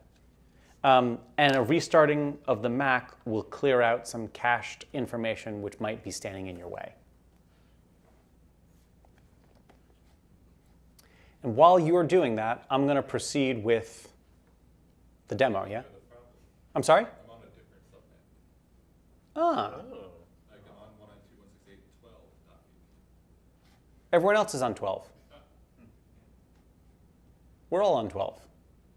Yeah, I did some networky stuff behind the scenes to bridge to separate. You bridge 12 to 5 or 12 to 6? Is there any sort of sharing stuff in the settings of the Mac that would allow or disallow this to happen? Well, let me show you this. In your computer, Wi-Fi should be on. I'm going to show you this section somewhere else because I'm not using Wi-Fi. You want IPv4 on using DHCP. And you're going to want to make sure that this IP address is 192.168.12 something. Subnet mask is 255.255.255.0. Router is 192.168.12.1. And DNS server is either 192.168.12.1 or at least 192.168 something, or empty. I just saw one more person connect. Right, just note, I updated to 5.5.3, restarted Mac, I got it. Okay. Collaboration does require the same version of QLab, right? Because what if I've got something going on my QLab that your version of QLab can't support? How do we show that information? Especially if we invented it after your version was released, then how would we reach back in time and tell that version, this thing that we haven't invented yet, ignore it, don't worry. I haven't restarted yet, but if I type in your IP address, I can connect. Then it shows up on the list. If you enter an IP address, I entered 192.168.5.249. So bonjour, sometimes it's flaky. Bonjour is flaking on us. Yeah. All right. We'll swap. Okay, But airdrop always works. so I'm going to proceed with the demo then. So here we are in this workspace. All of you have connected with connect and view permission, and we see each other's presence via these yellow dots. A collaborator is highlighting, has a queue selected. We can see that with a yellow dot. If two of us are looking at the same, or more than one of us, Alec, will you select the collaboration group queue? Now let's look down in the inspector. When I go to the Mode tab, I'm looking at the Mode tab, but I see the Basics tab underlined. That's how I know that Alec is looking at the Basics tab. Collaboration was not designed with the assumption that this larger group would be working together, although as you can see, it supports it. So it's hard to say all these yellow dots who's who. One of the things we'd like to do in the future is allow some form of customizing of this yellow dot so that it is easier to tell people apart. But that's down the list. I'd like to invite you now all to go to QList Z01 play space, which is the next to last list. And now I'm going to tell you, before I turn on everyone's edit and control permission, I'm going to talk to you about a design philosophy choice that we made, which is how do you deal with permission to make changes? How do you deal with collisions of edits? One thing we could do is we could make a very sophisticated set of rules in the software that govern behavior. The other is we could make some really basic rules and rely on human-level rules to govern behavior. And so this is the way that we've chosen to go. And it's the way that Google Docs works too, right? If we're all working on a Google Doc together, I can type something, you can delete it. And then I can say, please don't delete it. And then you won't, if you're nice, right? We have decided, let's not make it, we thought about, all right, should we make it impossible for two people to edit the same queue list at the same time? But we thought that was too restrictive. So I'm going to turn on edit permission now. And I would like to encourage you to please only edit QList Z01. There's nothing that I can do to force you to edit only QList Z01. But I'm hoping that you will. So now with that edit box checked for everybody, you should all be able to add and edit and change queues in this queue list. But if anyone tries to delete a queue, you're going to come up against one of our first, the first of a small list of kind of non-negotiable rules right now. In collaboration, everybody has their own undo history. So if you make a queue, and then you make a queue, and then you hit undo, your queue that you created gets undone. Your queue is left alone. When you hit undo, your queue goes away. Okay, awesome, right? It's really confusing if I make a queue, then you make a queue, then you make a queue, then I hit undo, and your action gets undone. That's very, very vexing. It turns out that there are a few actions that really mess with our ability to have this unique undo history, and that is making queues, deleting queues, moving queues. So while collaboration is active, making queues, deleting queues, and moving queues is not undoable. They become non-undoable actions, which means, please hear me, please hear me. Deleting queues cannot be undone when you're collaborating. So get yourself in the habit of not deleting a queue unless you are absolutely sure that that queue is of no use to you. Instead, mark the queue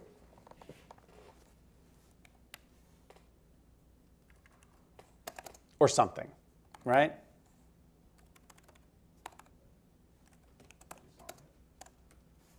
Disarm it.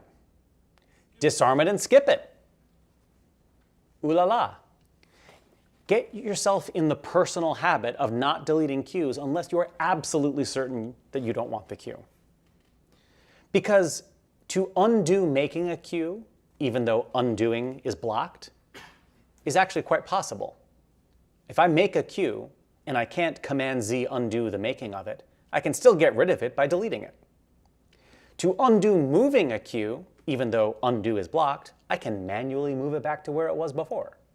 But to undo deleting a queue when undo is blocked, there's no other way to do it except to remake the queue from scratch, and maybe you forgot or didn't even tell, couldn't tell, you weren't sure about all the parameters of that queue. So that's the only little data loss potential, and I want you to be aware of it. The other thing that is important to understand is, as far as OSC messages and AppleScript messages are concerned, only the selection on my computer, the primary, matters. So if you have a script or an OSC message that refers to the selected queue or queues, it's the queue or queues that are selected here that matter. Thank you.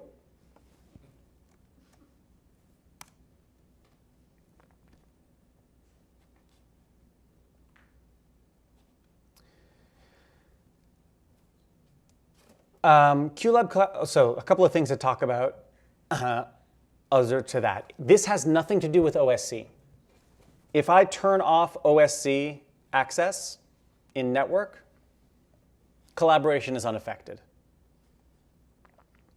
Even though OSC access has view, edit, and control permission, and collaboration has view, edit, and control, they're different. It's just the same sort of structure, but they're two different systems. Yeah?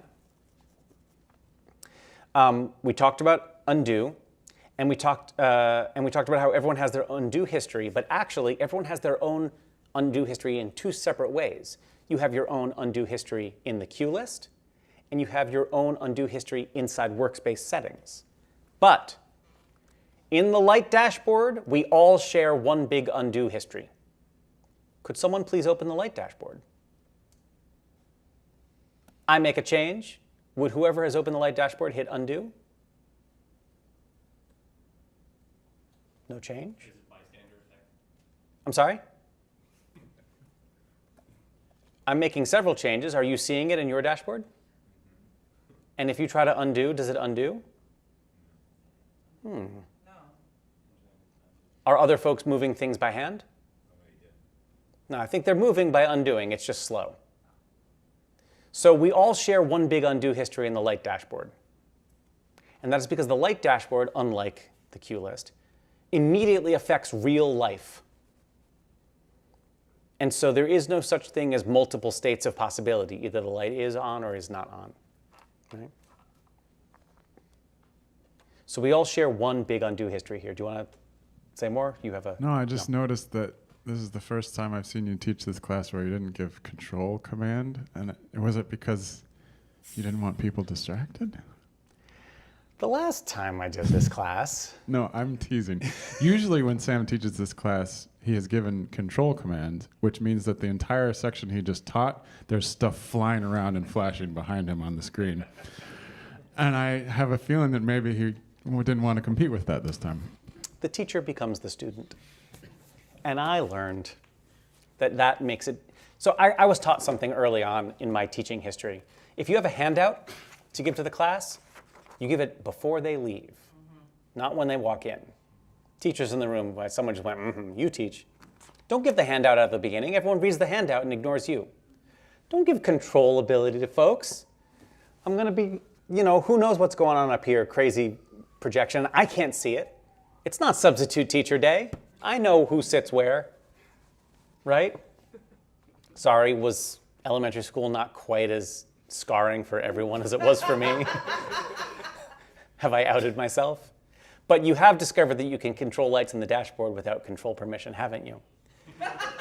And the reason is that is an edit, right? That's not a queue that you're running, that's an edit, right? I would like to, for me, intellectually, changes made in the light dashboard qualify as edits. Once we save them as a queue, running that queue, that's a control action. Yeah? I'm still going to come in here and every now and then just fix it. Unless you would like me to get seasick before your very eyes. No, that's it. I want to talk about the license implications of collaboration because this matters. The primary allows one unlicensed copy of QLab to collaborate in. So if I'm here with a licensed Mac, and Chris has a Mac with no QLab license on it, he can connect to my Mac with whatever access permission I want to give him. But if Alec also has an unlicensed Mac, he can only connect with view-only permission. So there's only one door open to an unlicensed collaborator with edit and/or control permissions. You can have an unlimited number of unlicensed Macs connect with view-only permission, right? Your stage manager, your ASM backstage, your A2 can all connect without having to have a license just so they can see what's going on. If your Mac has a license, you can connect with full powers as long as I give you full powers over here. Yeah?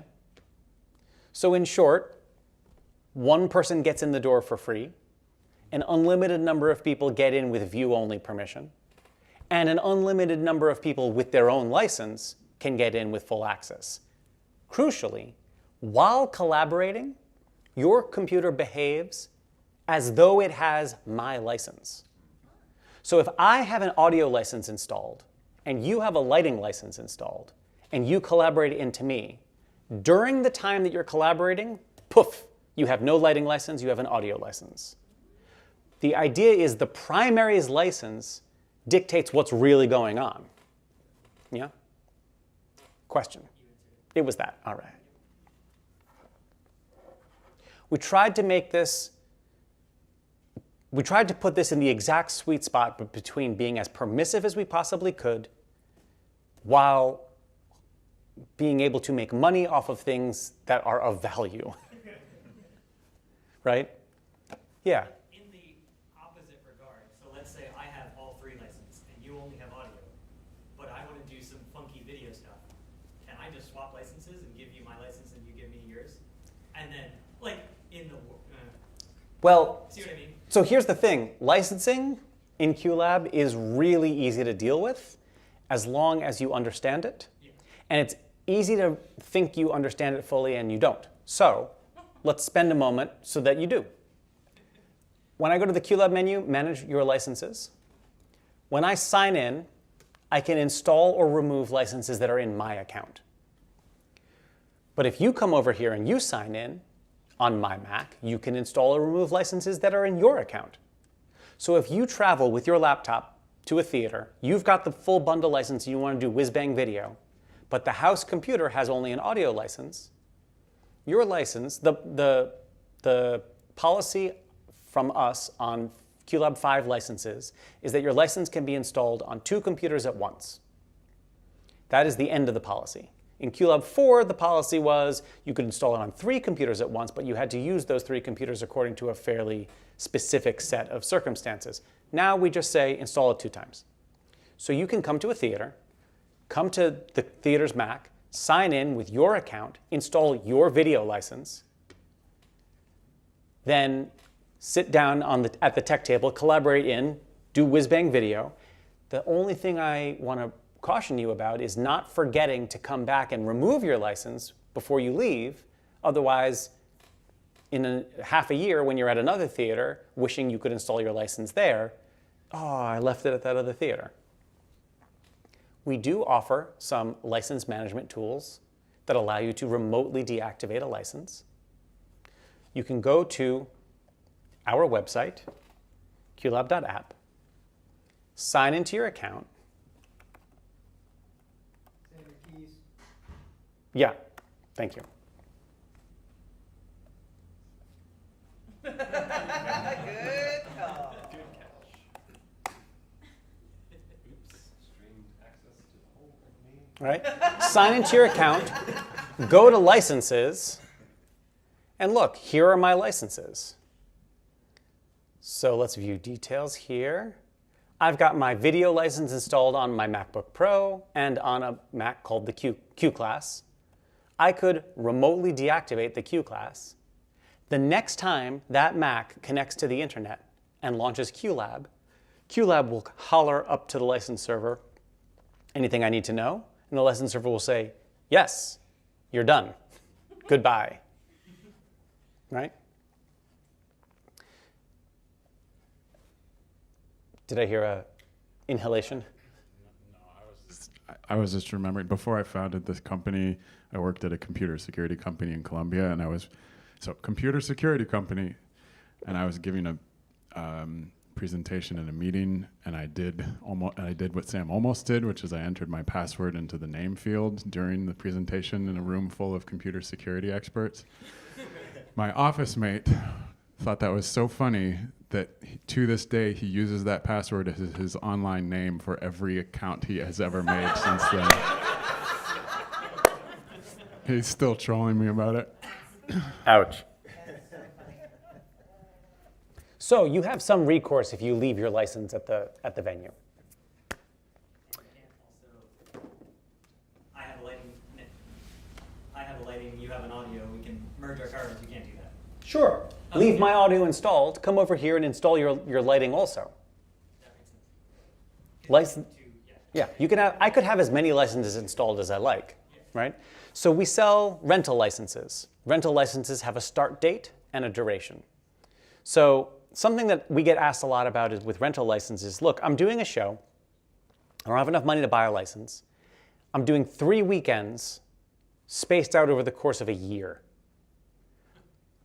3 weekends, that's only 6 days.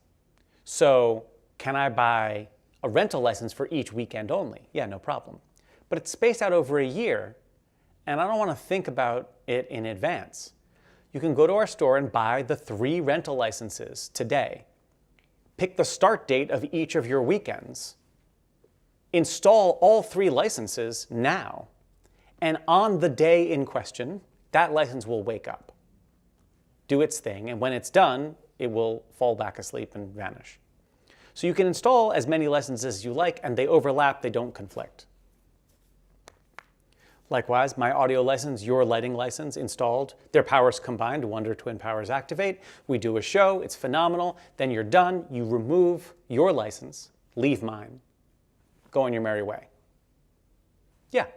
What time of day does a rental that we were to purchase from you start? Midnight local to the computer. Oh, to the computer? Okay. Is that right? That's basically right. We do put a little wiggle room in there just so that if you have a rental license installed and you're doing a late night show on New Year's Eve, it's not going to stop working at midnight, that kind of thing. So there's extra buffer that we don't get too specific about because we don't want people trying to abuse it, but we don't want your show to go wrong. So yeah. So yeah. And also, what if your clock is off by a few minutes? As we discussed yesterday, it's probably off, right? So,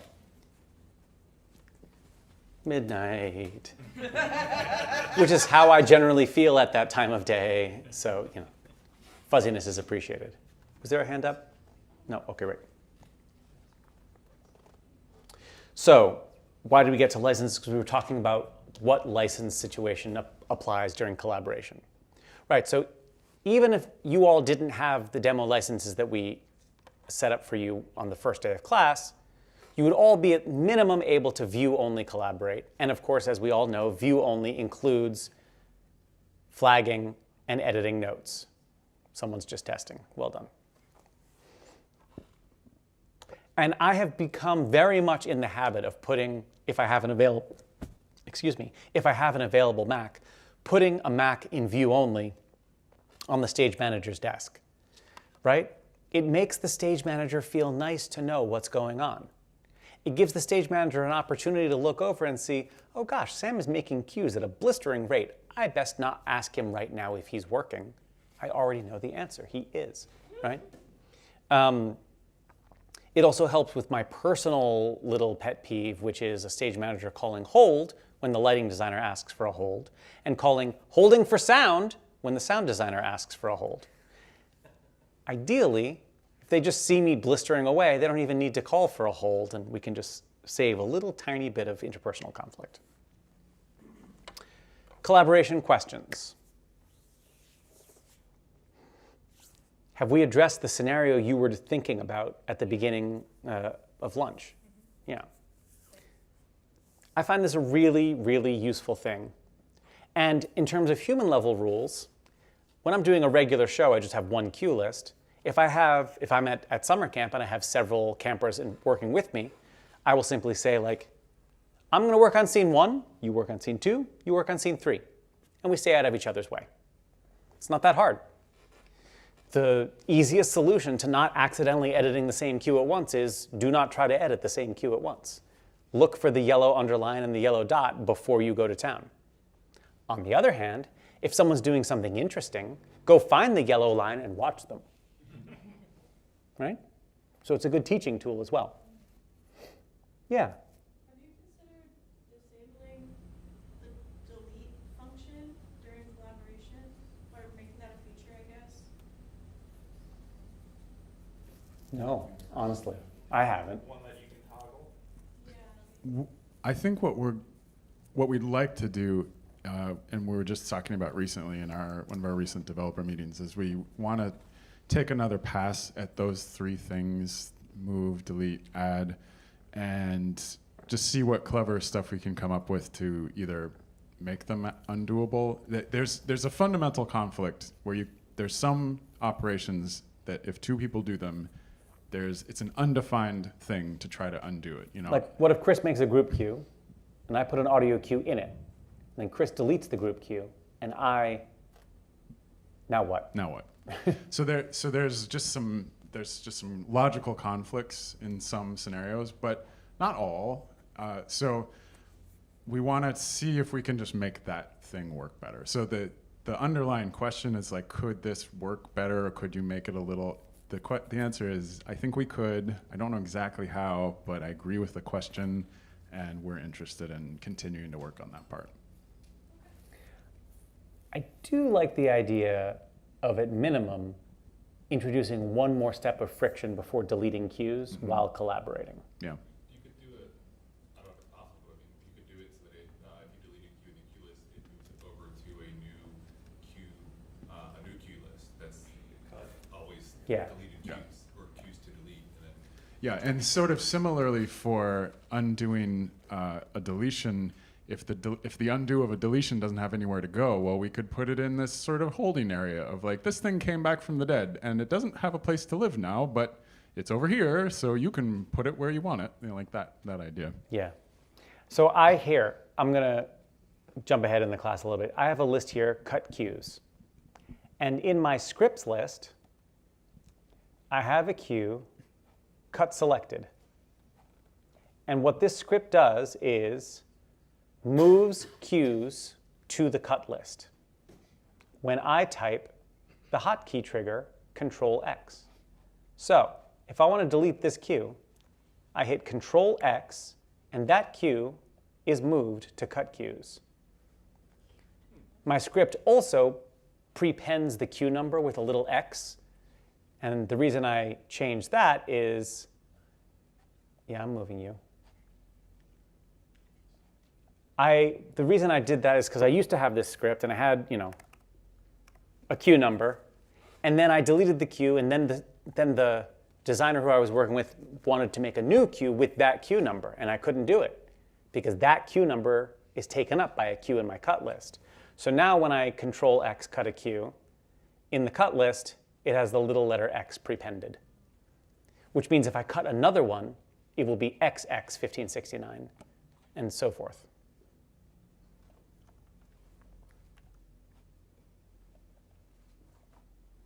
So we could consider a policy in which, while collaborating, deleting a cue just basically does that.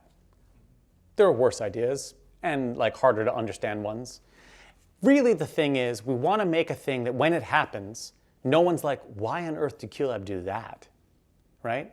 We want to try to avoid that so that you don't get mystified while you're in the middle of trying to do a show and there's a director there who's tapping their foot wanting you to get on with it. And you're like, oh, well, my QLab warning, and they're like, words, don't care, theater, making, busy, let's go, right? Like that happens. And we want to try to make something predictable and easily usable. So, okay. Yeah. So is there a way in collaboration? So let's say you have an associate designer who you say, hey, this sound effect isn't working. Go find me a new one. go find me a new doorbell. Yeah. That associate designer is collaborating with you. How do you get around them not being able to use your file? You know what I mean? Great, I do. So let's go back one step and talk about targeting, making targets, selecting targets for queues which have file targets while collaborating. If we have an audio queue and I want to set the target, I get a window that shows me all the files on my computer.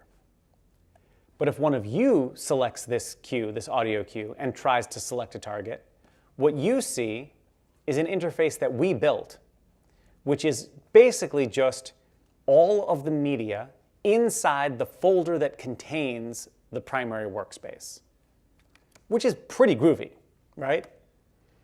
If someone wants to set the target of this file, it's not that hard to do as long as the target that you want to set is already inside my audio folder here.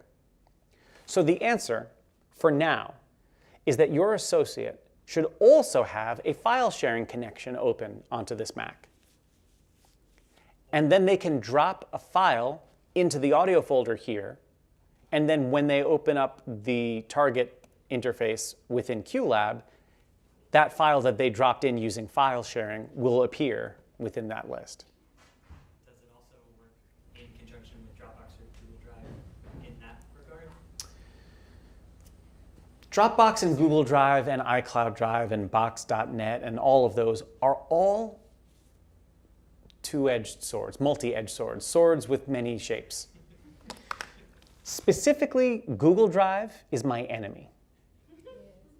When you take a QLab workspace, any file on your computer, among other truths about it, has a thing called a UUID, which is a hypothetically completely unique code that identifies that file like a license plate, right? Every license plate of every car is hypothetically completely unique. It has its own combination of letters and numbers and a state, and there's not two the same anywhere. But all the DMVs talk to each other, so that's how that's ensured. Every computer in the world doesn't talk to each other, at least not all the time. So when a file is created on my computer, it gives it a UUID. When a file is created on your computer, it gives it a UUID. There's a small possibility that they picked the same random number. It's not a number, it's a number and a letter combination that is very not likely to collide, but it happens. So when I copy a file from my Mac to your Mac, one of the things that happens is, as it arrives, the Mac says, hang on, I've already got a file with that UUID. I will give you a new one. So files' secret code name can change when they move from computer to computer. When you put a QLab project in Google Drive, Google invisibly duplicates or sometimes reduplicates or deletes a file and remakes it from scratch or does all kinds of nonsense. Whereas when it arrives on your computer, some of those UUIDs have changed and some have not, and the QLab workspace can easily lose track of the link that it had to all of the file targets. Something unique about how Google does it makes that much more likely than any other file sharing provider. This guy, me, when I have put a QLab folder in Dropbox and pulled it back out, I've never had a problem. Same with iCloud. But Dropbox and iCloud have both recently started pushing this feature in which files which appear to be on your computer are in fact not on your computer. They only get downloaded when you ask to view them. And when a file is in that state, QLab may not know whether or not that file is valid and either will or won't behave nicely at the moment of it being asked to play that cue that targets that file. Yeah, just if you want to use Dropbox to transfer the files, that's fine. Just get them out of Dropbox before you're really using them. Is I think because even though Apple says that we ought to be able to ask the computer whether the file is really there, they're lying. And so one of the things that we're seeing we're seeing increased incidents of QLab freezing or having problems when it tries to access a file and the file isn't really there, and and everything locks up and it doesn't know what to do. And you know, we've sort of dug into this to go, well, surely we could ask the operating system, is the file really there? And you'd think you could ask that and get a real answer. But instead, the operating system just says, "Don't call me Shirley." Yeah. So it's so frustrating. So that it's a great tool for transferring the files because it's so easy. But once it's on the computer where you want to use it, get it out of there so that it will stay there and not disappear and pretend to be there, but not actually be there. Peer-to-peer file sharing on the Mac OS is the way to go for this, right? Go to the network, connect to Voxel Mac Studio. Here's the production folder. There's the desktop. There's the QClass Stream Mixer. Here are the assets. I drop more assets in. They go onto that computer. And then when I'm collaborating into that computer, they appear as shareable. That's really the way. In the future, I agree that it would be nice to build a file copy tool into QLab so that anyone could drop a target on, and what it would do is just whoosh, send it off to the primary. But that's not easy to do really, really well, so we have waited to do it until we can devote the time to it, and until we have customers who say, like, yes, this is a thing we really want. Because it can really be a bummer to put a lot of time and energy into a feature that turns out not to be very useful to people. And then they're like, oh, that's great, but I don't use that. So it can be like, okay, well, we'll build collaboration, we'll build it the best that we can to start, and then wait and see what it is that people wish it did on top of what it does. And then the requests that we get a lot of, that's what we'll do next. So this is my opportunity to remind you all that the squeaky wheel gets the grease, and if you've got a thing you wish QLab did, the more people let us know, the easier it is for us to justify spending time and energy developing that thing. We have a to-do list that's like 3,500 items long, and prioritizing that to-do list can be a paralyzing challenge. So let us know. Let us know what it is that you really need, and that will help us guide ourselves. There's only 6 folks making QLab, and so we can do at maximum 6 things at once. Okay, great. Well done, somebody. Oh boy. Somewhere George Orwell is laughing at us and crying. Okay, friends, what else about collaboration? I will say I'm sad I didn't get to see what they were going to make, because usually that's my favorite part of the class. Up here? Yeah. You want me to turn it on? I mean, I don't want to derail you from teaching, but excellent. It is really fun. What other questions? What other questions, if any?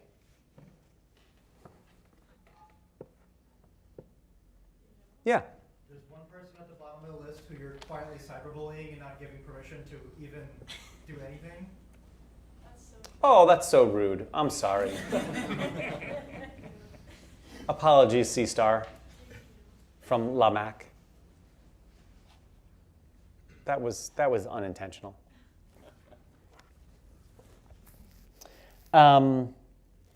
Yes, that's collaboration. All right.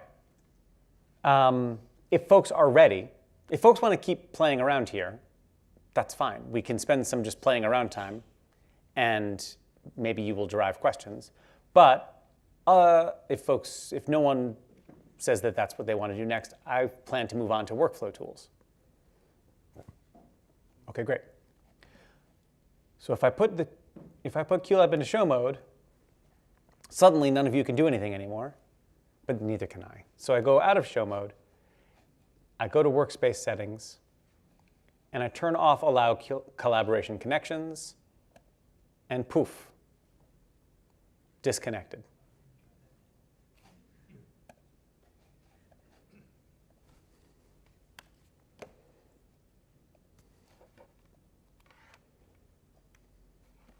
Okay.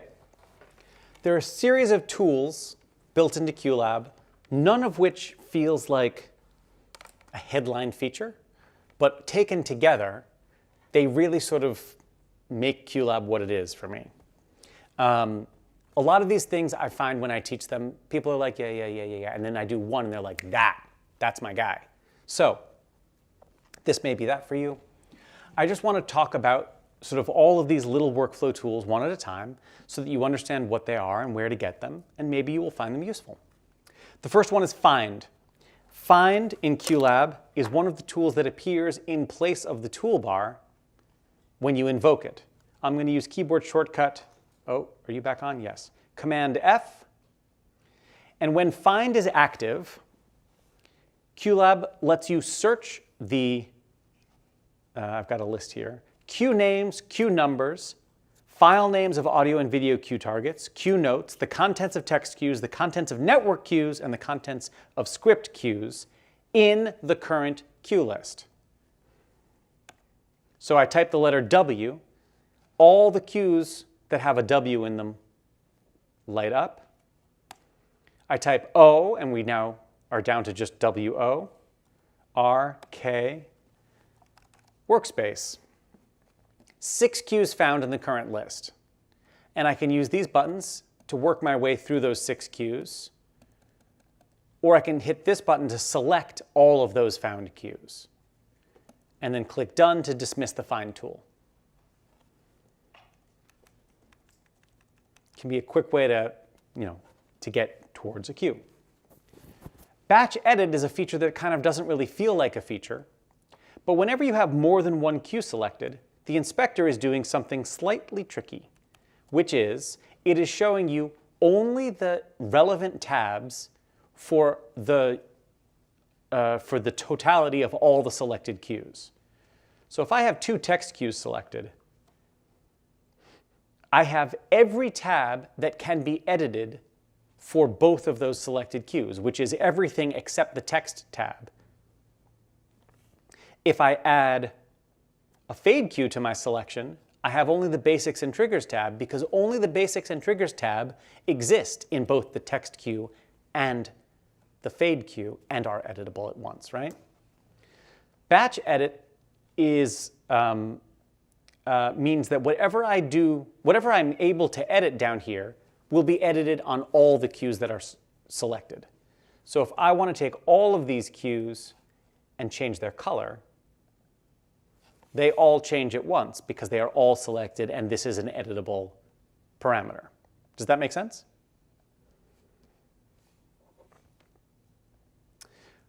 Load to time is a rehearsal tool which allows us to play a queue or a sequence of queues from some time other than the beginning. So here's a piece of music. We could play it from the top. But if this is for a scene that we're rehearsing, maybe a bit of choreographed movement in a scene, and we want to start 25 seconds in, with that cue selected, I type Command T, which is the shortcut for load to time. Then I type 25 seconds and hit Enter. And now the queue is loaded 25 seconds in from the top. When I hit Go, it starts at 25 seconds. I can also use the slider to sort of feel around and find it. And my personal favorite, those of us who work in dance get this one a lot. Folks who work in corporate, I expect, get this a lot. Can you give me the last 30 seconds of that number, please? So sure, I Command T, minus 30, and I load 30 seconds back from the end.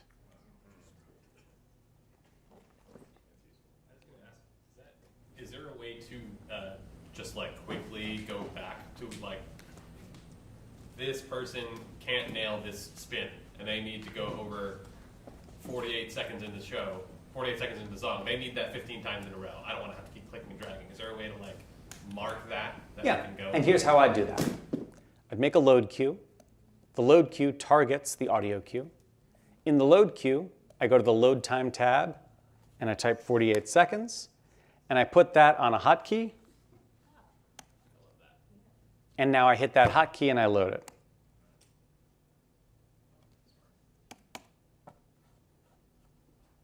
Load queues can also load to negative time. And loading and load to time works in sequences as well. So, oh boy, I rearranged this in a way that was really helpful earlier.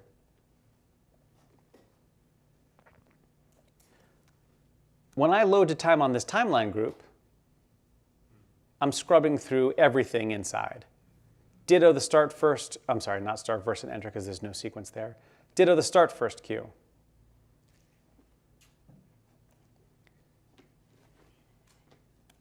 And of course,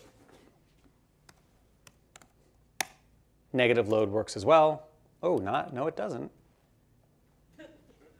Should have. It's too long. Yeah, thank you. Math impaired. Arithmetically impaired individual up here. 45 seconds is too long for the whole sequence. Yeah? Negative load to time for me is like the kind of #1 unsung hero. When I use it, every time someone's like, how long's that been in there? Like quite some time, actually. Good tool, big fan, highly recommended. I'm going to remove these flags while I'm thinking about it. And look, I used batch edit to do it. I selected 4 cues and typed F, which is the keyboard shortcut for flag, and now they're all unflagged. Makes me very happy. Paste queue properties, which we nicknamed Fancy Paste while we were developing it, and then we couldn't get out of the habit, so we still call it that. Paste queue properties is a sort of hidden feature of QLab. When you copy a queue, when you copy a queue, Command C or File, Edit menu, copy, you're secretly copying 2 things at once. You're secretly copying 3 things at once, I think. One is you're copying text, which is the name of the queue, or name and number and time of the queue, because when you paste it into a text document or a spreadsheet, let's do that, that's better. It's Karen's birthday. Oh, how nice. Create a spreadsheet, blank. Command V, the queue that I copied, oh, this is just select one cell. No, that's not right either. Huh, numbers is being fussy. You're expecting it to split it into columns? It usually does, or it did last time I tried it. Same. I don't know.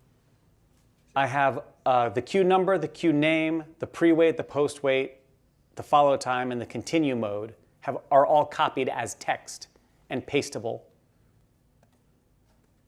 That's one thing you copy. The other thing you copy is the queue itself, because you can then paste the queue, right? Paste a duplicate of the queue. But there's yet another thing that you copy when you copy a queue, and that is all of the attributes of the queue, which you can then use the Paste Queue Properties tool on, or Command-Shift-V. And when you paste queue properties, you get a list of all of the parameters of the thing that you copied, and you can paste all or any of those parameters onto another queue. So if you recall, I was making fun of the people who get vexed when they move an object in 3D space and rotation in a video queue, and they say, I want to know how's it rotated so that I can do it again on another queue. I say, don't worry about it, copy it, and then fancy paste the geometry. Or, if not the whole geometry, just the rotation.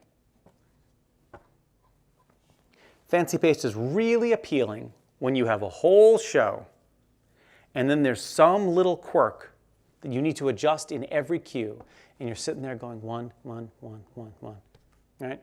Or you could just instead select all, refine your selection down to text queues, and then fancy paste just the rotation. And now, Yeah? Yeah. Is there a way to batch renumber cues? Oh, you are,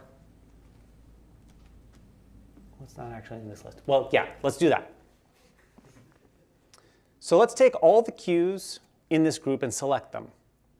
And go to the Tools menu and renumber selected cues. This renumber tool lets you start at a number, increment by some number, optionally with a prefix, and optionally with a suffix. And now all those cues are renumbered in increments of 10 with a prefix and a suffix. Obviously, the prefix and the suffix and the increment are all adjustable, so I could do it with no prefix and no suffix.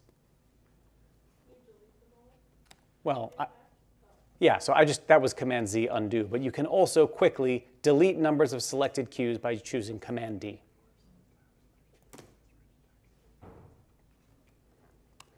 I renumber a lot when I'm working on show control. So when I'm in an environment, Alec, you were talking about how when you are in a show control conversation, you show people the timeline with the slices on an audio cue, and the lighting department's like, great, you're the show control boss and we'll listen. When that doesn't work, the culture of theater, particularly at like the higher end of the professional scale of the theater industry here in the United States, is lighting people have more cachet than sound people. So when they say it's going to be like this, and sound people say it's going to be like that, it's like this. That's just how it is. And as someone who got yelled at by a multiple Tony Award-winning lighting designer in front of a whole room of people for doing something he didn't care for, and then apologized to very quietly, privately, few people feel that more than I. Yelled at big, apologized to small, not cool. Mr. A, who I will identify no other way. So when that happens, if the lighting department says, we are the show control boss and you're just going to have to live with that sound, I say fine. But the lighting console spits out a cue number with every cue, right? What if I've already got cues that are already numbered and already booked with the stage manager, and I don't want to renumber them? I can renumber my cues by just adding a prefix of something that makes it not the number the lighting console thought. A period, how about a comma? If all of my cues are comma number, it won't bother me, it won't bother my operator, it won't bother the stage manager, but the lighting computer will be unable to remote control those cues. So then I can go back and surgically only number the cues that do want to be triggered by the lighting computer without a comma. Take that. This tool is a very powerful thing for me.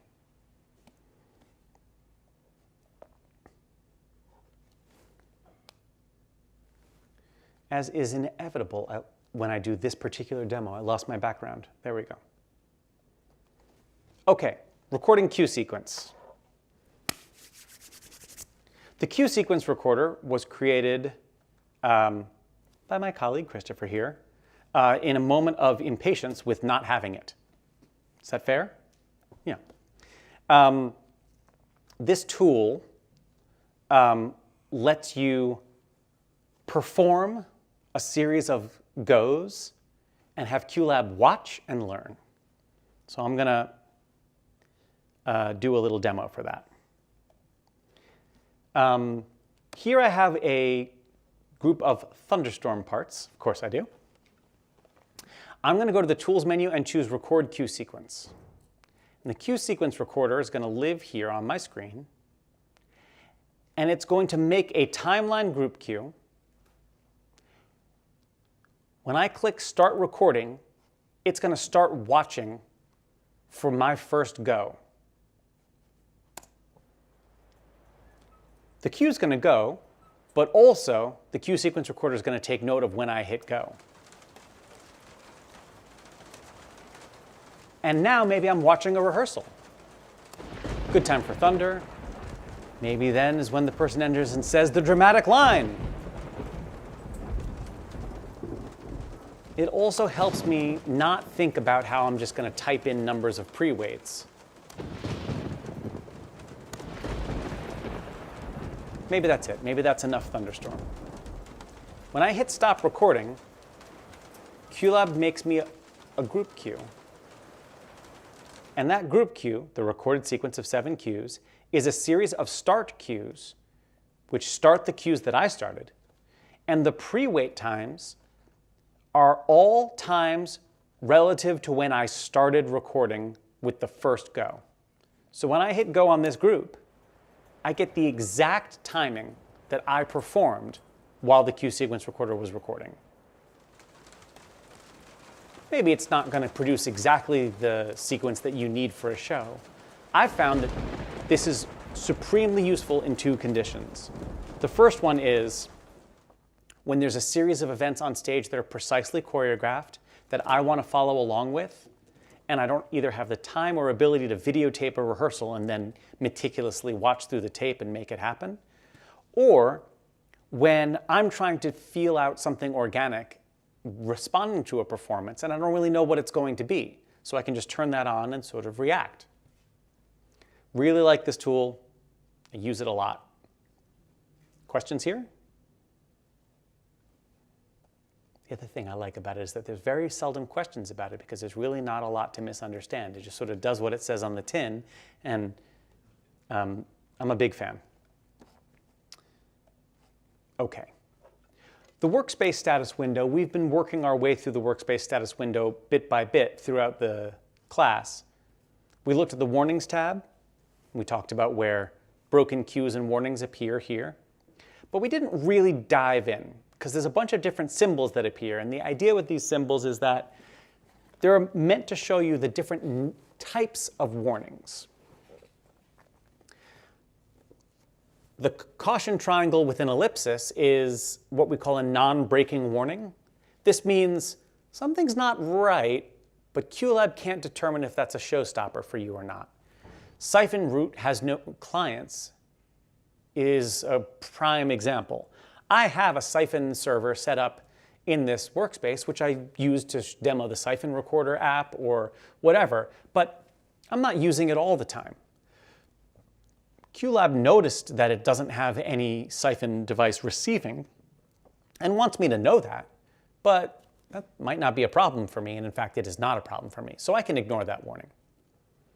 A circle with an X means a disconnection. So we have a camera patch that's not working because the input device is missing. It has become disconnected. Recall I was using the camera on my laptop yesterday over NDI. This instance of QLab, this copy of QLab, of course is aware that that copy of QLab is no longer running because it's not sending video to it. So there's been a disconnection. So the input device is missing. And when I unfold that warning, I see that it causes another warning, which is a broken queue, which is this camera queue. This camera queue uses this input patch. Since the input patch is not functional, the queue is not functional. Does that make sense? Great. A workspace warning with an exclamation mark is like a broken queue, but for settings. So we have a video output stage that's missing. All these text queues are assigned to an invalid stage. Whenever I select any warning in this list, I have 2 buttons down below. The one on the right, if your computer is online, opens a web browser to the page of the documentation that is most likely to be pertinent to the problem that you've got selected. It's not perfect every single time. Sometimes, because basically this is just, I took a guess. I thought, which part of the documentation was most likely to help a person who's having this problem? And I filled in that link. It might be that it won't help you the most, and there's another page of the doc that would help you more, and if you find that to be true, and I'd love to hear about it. But it's my best guess. That's this button. The button on the left changes based on the type of warning you've got selected. If you've got a settings-related warning selected, the button will open that pertinent part of settings. So you can jump right to the area where the problem is and deal with it. If you've got a queue selected, the button will select that queue and show the inspector in the appropriate tab so that you can jump right to that spot and solve the problem. So you can use the Warnings tab as a punch list for working your way through your problems. Would that it were so simple for problems outside of QLab. Yeah?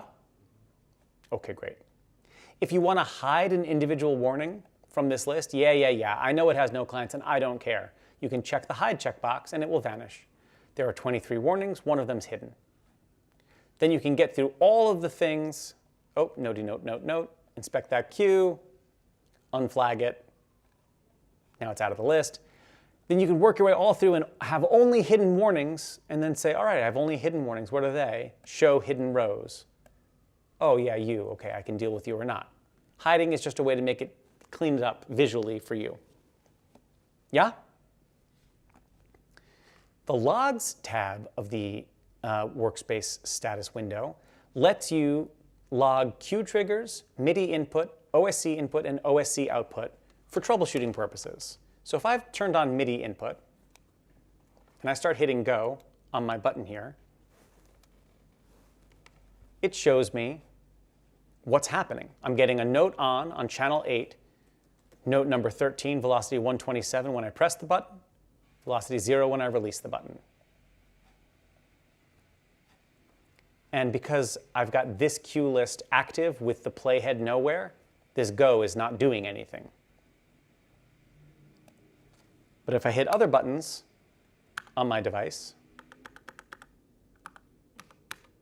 I see those other messages. Yeah?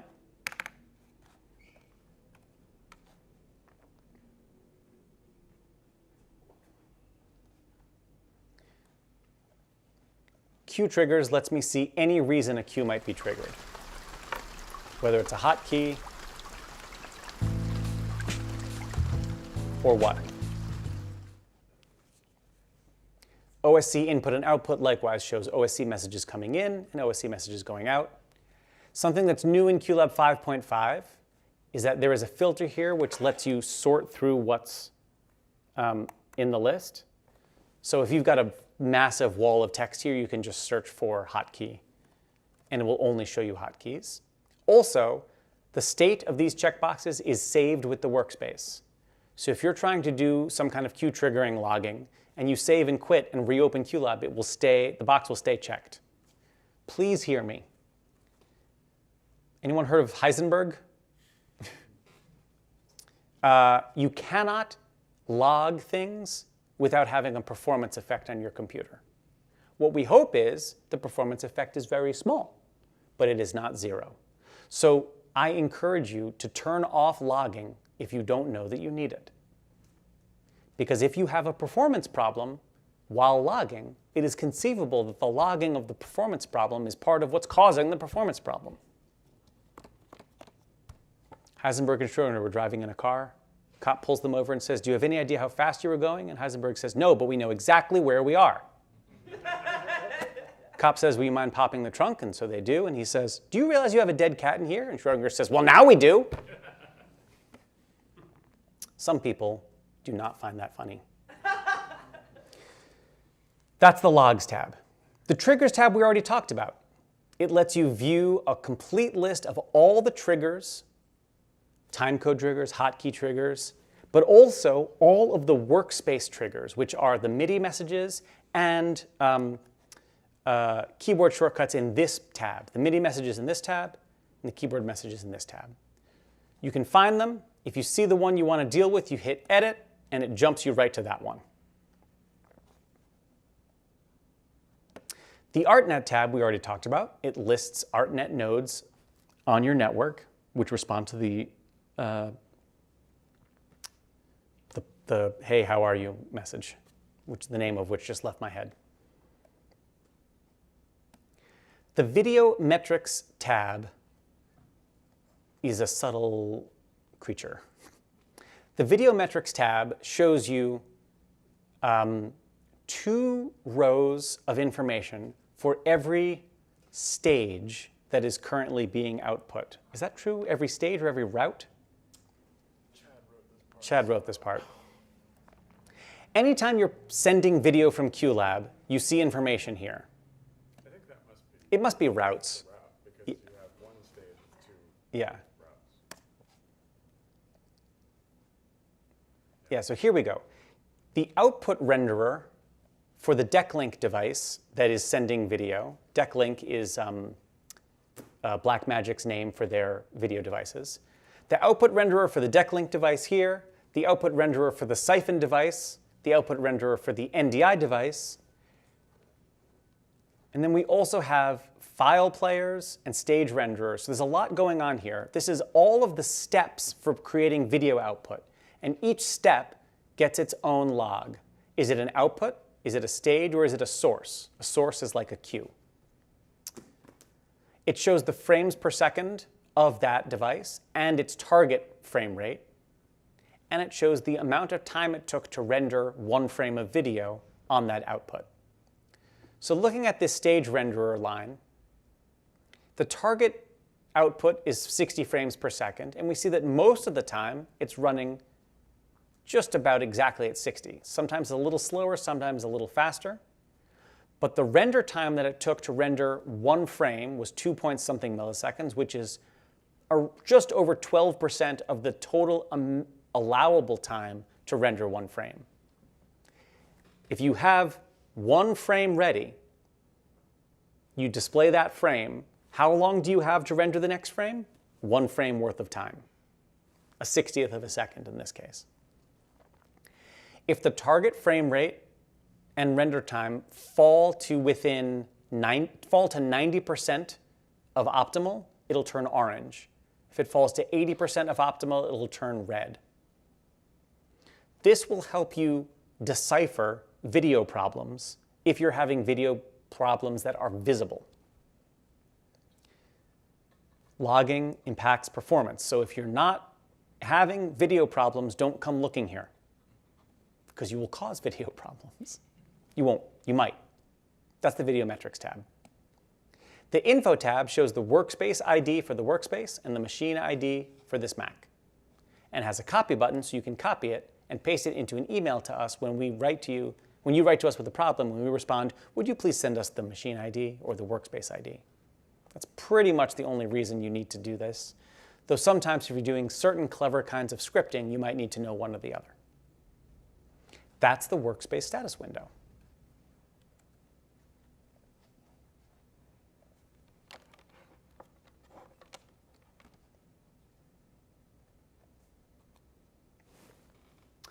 Media logging is a feature that is one of those things that means a lot to some people and means nothing to others.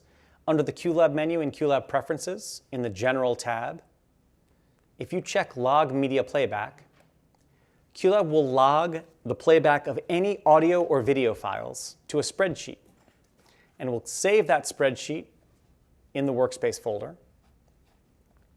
So let's see if I can. I've turned that on. Yeah, and here's my log. On 9/5/25, that's today, at 3:14:40 p.m., which was just now, a queue called load to time example plus and minus started playing. It doesn't have a queue number. The path to the file is users production desktop QLab 5 audio moonlight.aif. The playback duration was 7 seconds, and we started at 0 seconds in the file. Was its rate adjusted? No, it was not. And then here is the metadata inside the MP4 file that I played. If it has it, it'll show it. The title is Moonlight, the artist is Sam Cousins and Luke Norby, the album is Lucky Luke's Legacy Archive, there was no copyright date, there was no publisher date, and that's a piece of music that Luke and I recorded for a podcast that we did together.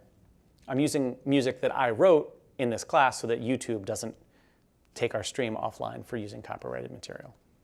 I own the copyright to this, YouTube, ha ha ha. So that metadata is in here. If you're working in radio and you're using QLab for playback, this document is what you need to send to your producer so that your producer can send the document they need to send to BMI and ASCAP to make sure that you've done the right thing with royalty payments and rights agreements and so forth. If you are not someone in that context, it's probably not that useful to you, although you never know.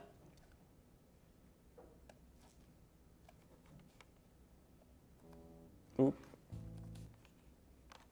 Darn it. Now, popping out the inspector. All this while, we've been talking about the inspector down here at the bottom of the window. It's been helpful to us. It's been our friend. But it doesn't have to stay here.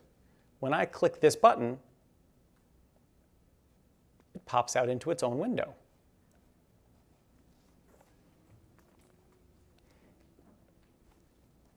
If you have a timeline group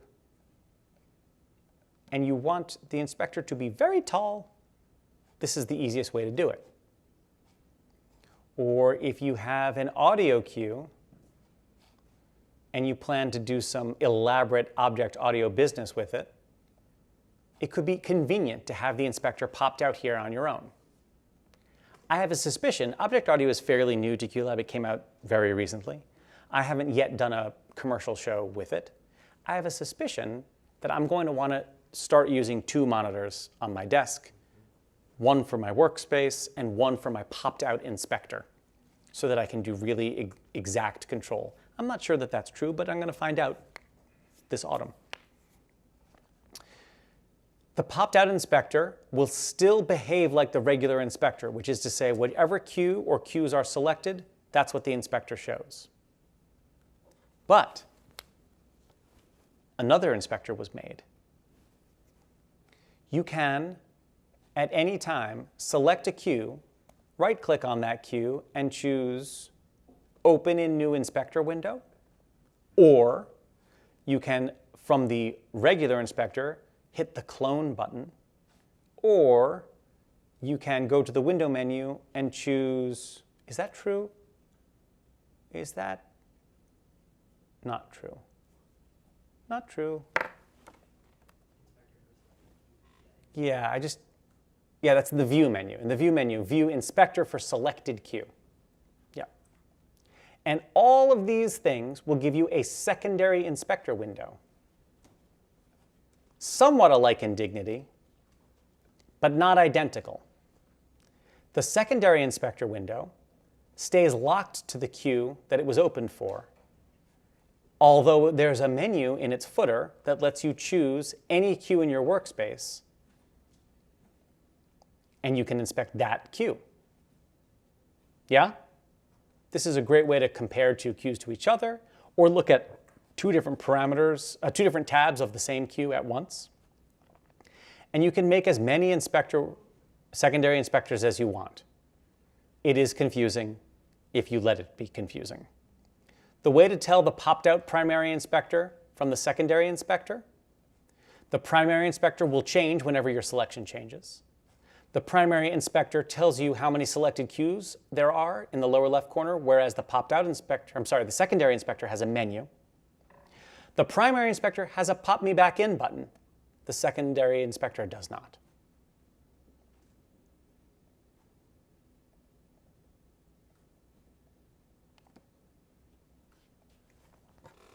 We've already talked about queue colors and secondary queue colors in detail, so I'm not going to continue with that.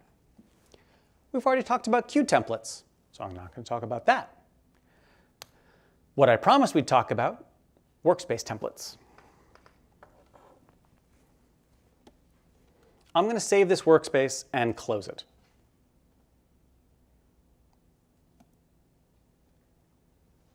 And I'm going to make a new workspace. And in this new workspace, I'm going to make some choices. In workspace settings, templates, I'm going to say that my default new group mode should be playlist group. I'm going to say that all new audio cues should be orange. I'm going to say that all new mic cues should use an unpatched audio output because I am anxious about accidentally having them run wrong. And I'm going to start with 2 memo cues. The first one says a new show, and the second one says from the Voxel. And those won't have numbers. And now I'm going to go to the File menu and choose Save as Template.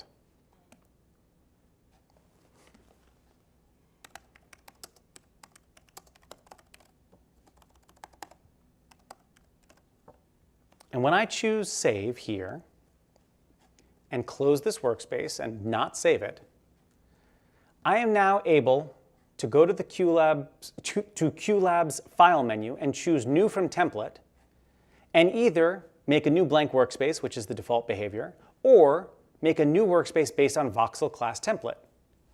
That new workspace comes into being exactly in the state that the other workspace was in when I saved it. So new mic cues start off with their input unpatched. New audio cues start off orange, and new group cues start off in playlist mode. Those were the settings that I chose. If I had reordered my cues in the Toolbox, they would be reordered in this template. Anything I do, including target media if it's available on the same computer, anything I do and save in the template saves along with.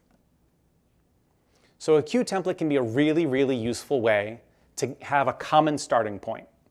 All my clever scripts are in my cue template. That way I don't have to copy and paste them every time.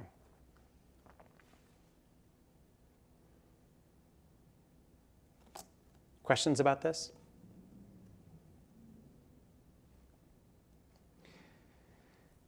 If you want, you can go to Workspace Templates, Manage Templates, and set your template as the default so that Command-N, new workspace, uses your template. Or you can manage templates and delete or rename the template. Yeah? Is there a place to find that in the Finder? If you right-click, you can choose Reveal in Finder. And there it is in Library Application Support QLab Templates. We've talked about settings, import, and export, but just to drive it home, in the Workspace Settings window, you can export some or all of your settings to a settings file, and you can import settings either from a settings file, from another open workspace, or from QLab defaults. We haven't talked about the launcher window yet, or file management, but I'm going to propose that we take a quick break and come back to them with fresh eyes, because I'm starting to feel that we've just been in like lecture mode for quite long enough. So let's take a few minutes, use the restroom, you have water, stretch legs, whatever it is. Then we'll come back and finish up this topic. And then where do we go next? Only you can decide. I hear people want to play with collaboration. I'm ready to take a break. If you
All right, folks.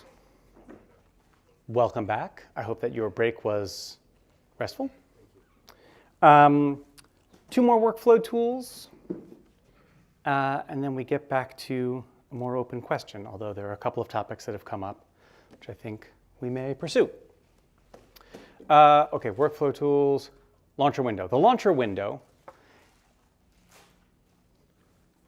this window appears by default when you launch QLab, and it's sort of a starting point. Under the Recent Workspaces tab, you see all the recent workspaces up to a limit of, I think, 10. Under the Templates tab, you see all of the workspace templates that you have on your Mac. And on the left, there are a couple of useful tools. There's just a big Open button, a New button, a Connect button for connecting to remote workspaces, a shortcut for opening the License Manager window, a link to check for updates, a link to the documentation, a link to the tutorials section of the documentation, and a link to our customer support communication. Check for updates will change color when an update's available. So that's a place to peek. You also go here to check for updates. And in QLab Preferences, you can ask, is it in QLab Preferences? Which one? Where do I tell it to please automatically or not check? Yeah, I think it was in that window. Oh, right here. Automatically prompt about updates or not. Right here. Thank you. The launcher window will show by default, but if you don't like the launcher window for whatever reason, you don't want it to appear when you launch QLab, in QLab Preferences, you can tell it what to do at launch. Should I show the launcher window? Should it restore the most recently open workspaces? Should it create a new workspace from the default template? Should it create a new truly blank workspace? Or should QLab just do nothing when it opens, but open? And that's the launcher window. Folks have asked how to clear recent workspaces here.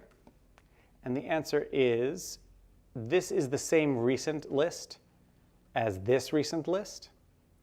So when you go to Recent Items, Clear Menu, that will clear this list as well. Today I learned. Cool. Yes.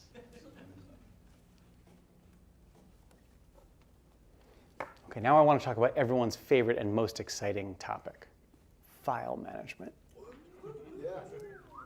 Okay, in the beginning, there were no files, and it was great. But then we invented files.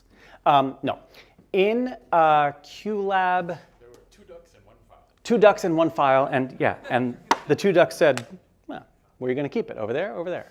And then they had to invent computers. That's in fact exactly how the myth goes.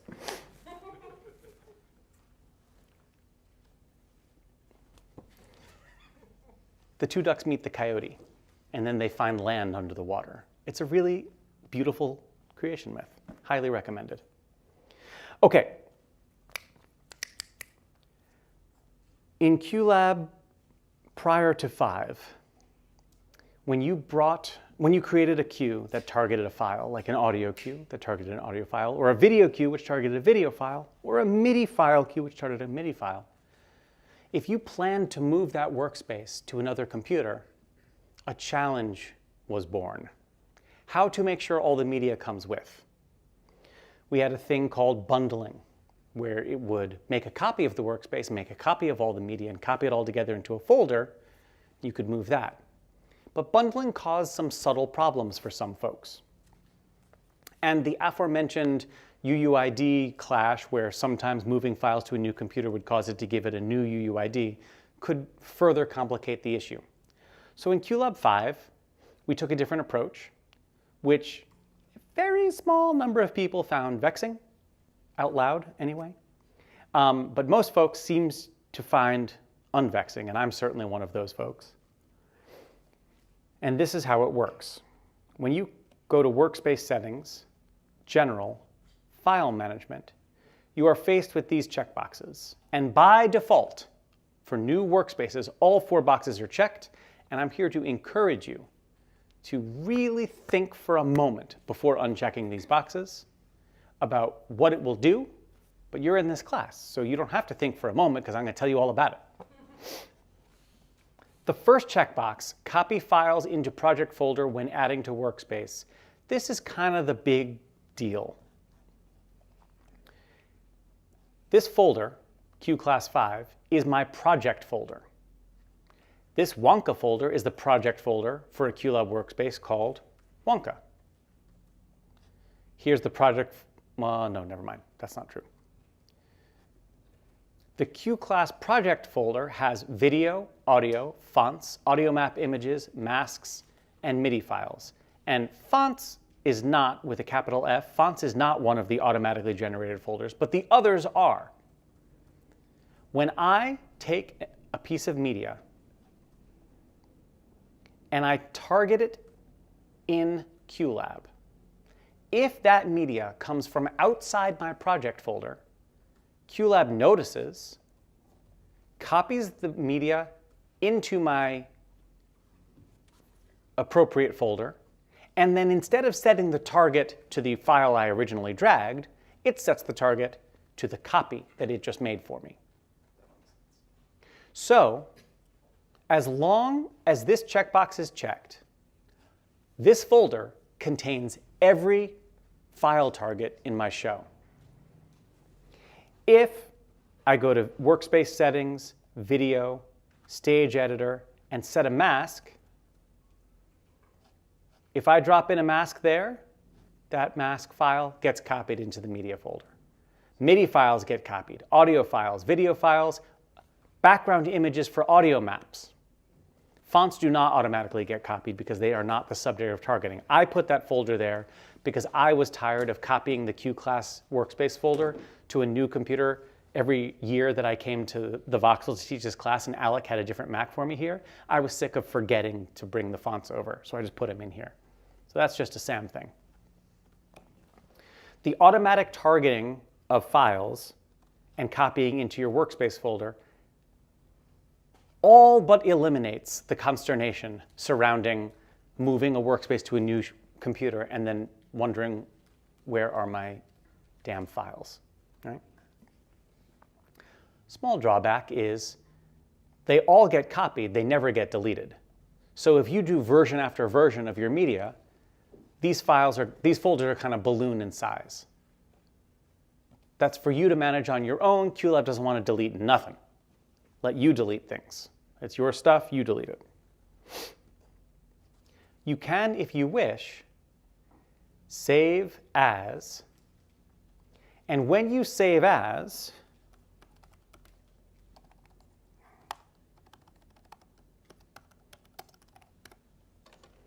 your options include save only the workspace file, or save the workspace file and media to a new project folder, or customize your settings. Customized settings right now doesn't make a huge difference because the only settings are should I or should I not do that. But we made it this way because we expect that in the future there may be more settings to customize, and we don't want to reinvent that wheel in the future. Yeah. I know how much you love Pro Tools, but Pro Tools has a feature in it where you can select unused media and remove stuff. Like, is there any kind of function like that in QLab to help? Not built in. Quickly delete stuff that's not in your workspace? Not built in. You can save workspace and media to a new project folder, and when you do that, it will only save the targeted media. Okay. So saving as will make a copy that's slimmed down to only the useful stuff. Okay, that's what that's what But I once wrote a script that was like, go through all your stuff and highlight the files in the Finder that aren't used. And I was like, it works, but it's kind of clunky. It seems plausible that we could create a thin your media folder. Vectorworks also has a clean things up, right? The purge, right? Of course, with Vectorworks, the inevitability is some of the things that you're purging are things you've never heard of. How did they get here? Did I put them here? Did you put them here? Vectorworks is like, I'm not telling. You want to get rid of it? It might be really important. Gosh, I don't know, Vectorworks. I really don't know. Can you help me? I could help you, but I won't. And I'm going to charge you more now. And I'm going to charge you more now. Yeah, has anyone here a Vectorworks Service Select subscriber? Are they trying to hawk their subscription? Yeah. Let's find out, what will I actually pay this year? Oh, no, we can't tell you that. I just read up and I'm like, oh, okay. Yeah. Yeah. It's really soon they're going to discover that the theater industry is done with their nonsense. The trouble is the theater industry probably represents a literally invisible amount of their income. The other trouble is no one else's tool comes close to the functionality of Vectorworks. There are people out there who disagree with me on this. I'm happy for them. And I don't think their paperwork looks that good. So I just can't, this is the one that does it. And they don't care about us, but we need them. It's really frustrating. I'm sorry? They got a monopoly. They've got a monopoly. Not for scenic folks. You scenic folks, you use AutoCAD, and I'm very impressed with you. But you can't do what I do, signal flow diagrams in AutoCAD. Not without, shortening your lifespan. So stay good, Vectorworks, over here, away from me right now. So let's close these windows that I opened up in enthusiasm and return to file management. Okay, so that's copy files. Big thumbs up. Really, really encouraged. Next, automatically make backup copies of this workspace. We've all been there. Q, program, design, everything looks great. This is the best show I've ever done. Crash. I have a kind of nervous tick Command-S behavior in my left hand, which has been built up from being bitten over the many, many years, because I've been using a Mac since the very early 1990s, right? So for me, that habit has been built in many different programs caused by many different crashes over several decades in different contexts. But now, QLab automatically will make backup copies for you. If you go to the QLab menu, to QLab Preferences, and look here, look here, this is the autosave interval. It can be as low as 5 seconds, and it can be as high as 600 seconds. Every autosave interval seconds, in this case 30, if you are not in the middle of typing, and if you are not in show mode, QLab will make a copy of your workspace as it looks right now. If this second checkbox is also checked, make backup copy when saving, before saving, QLab will also make a backup copy according to a scheme that actually makes good sense but takes a moment to explain clearly. It's 9 a.m. I open my workspace. The red button does not have a little dot because I just opened it and nothing is changed, so it's undirtied. It's clean. That's 9 a.m. Between 9 and 10, I work, design. At 10 a.m., I hit Command-S to save. If this checkbox, this one, is checked, QLab makes an autosave copy of my workspace as it looked at 9 a.m. Then lets me save. Regardless of the other automatic backups, forget those. What if this is unchecked? If that is unchecked, then no backups were getting made during that hour, and I was life on the edge, right?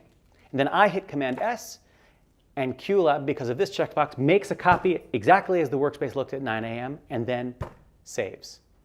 Then I work till 11 a.m., and then I hit Command-S, and QLab makes a 10 a.m. copy, and then saves.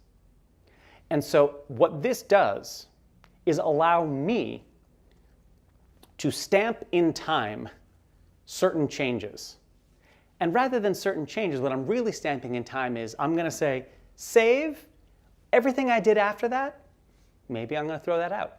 Maybe I want to get back to what it looked like at 9. Maybe I want to get back to what it looked like at 10. So you can dig through your backup folder and find the one that was stamped right at 10 a.m. Be like, yeah, that's my guy. If everything I did since 10 a.m. was hogwash, I can go back to my 10 a.m. version. That's that box. Okay, now, with these two boxes combined, this box comes into play, rotate backups. With the rotate backups box checked, QLab will routinely delete old backups to prevent using up too much disk space. No matter how the backup was made, whether by this checkbox or that, QLab, with this box checked, will keep the 20 most recent backups within the last hour, the latest backup in each hour before that for the last day, and the last backup per day reaching back to the beginning of time. So, I work on my show, saving, backups, backups, backups. It's 3:52. Between now and 2:52, I've got the 20 most recent backups. Then, at 2:52, I'll find a backup from approximately 2:52. I'll also find a backup from approximately 1:52, based on exactly what was going on at the time. Roughly 1 hour intervals all the way back to the end of the day. Then, I'll look in my backups folder and I'll see that the very last backup made yesterday is preserved, but all the other backups yesterday are gone. Then all the backups made on Wednesday are gone except for the last one of the day. And so on all the way back to the beginning of time for this file. So the amount of granularity of rescuing myself reduces as I reach farther back, but also presumably by the time we've gotten several days along, if I need to reach back in time, I hopefully don't need to reach back to only before lunch or only after lunch 8 days ago, hopefully. And if I did need that, I could have always saved a copy and stashed it away somewhere else, yeah? I've used this a lot, right? I did a show in which one day during previews, the director and the playwright came in and said, we're going to swap scene 2 and scene 6. And we were like, I'm so sorry, what? In a 9-scene play, we're swapping 2 and 6? And they're like, trust me. And actually, it was a brilliant edit, and it totally super worked. But I was freaking out, like, what are we going to do in the QLab file? So I made a whole other QLab, I made a lot of changes. And then after 2 previews, they're like, no, we're going back. Nice idea, but we're going back.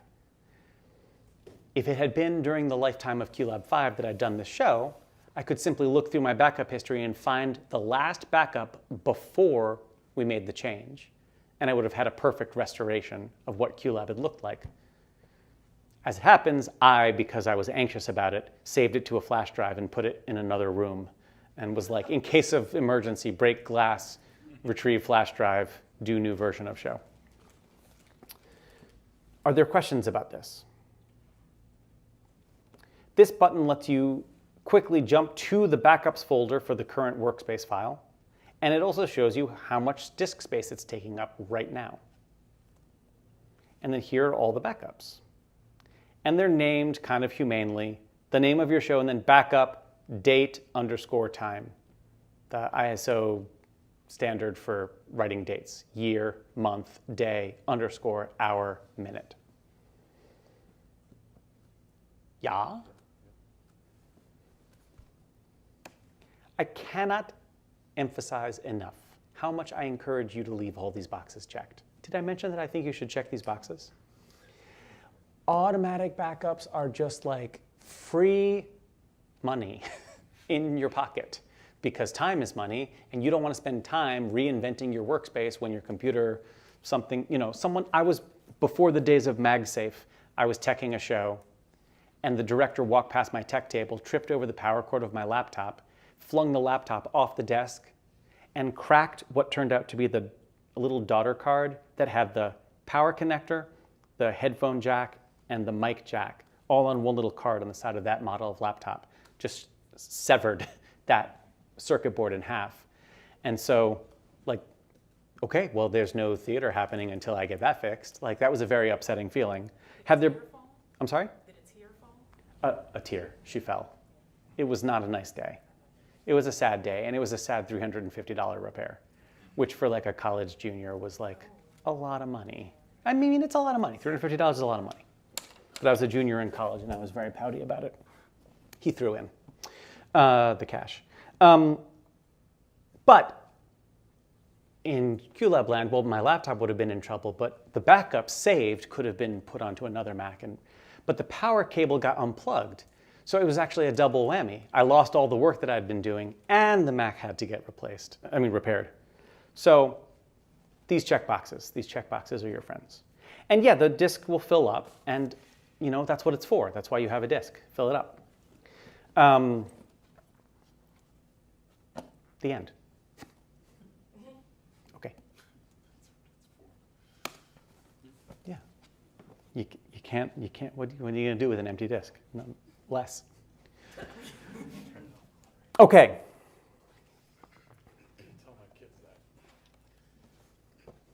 Auditioning.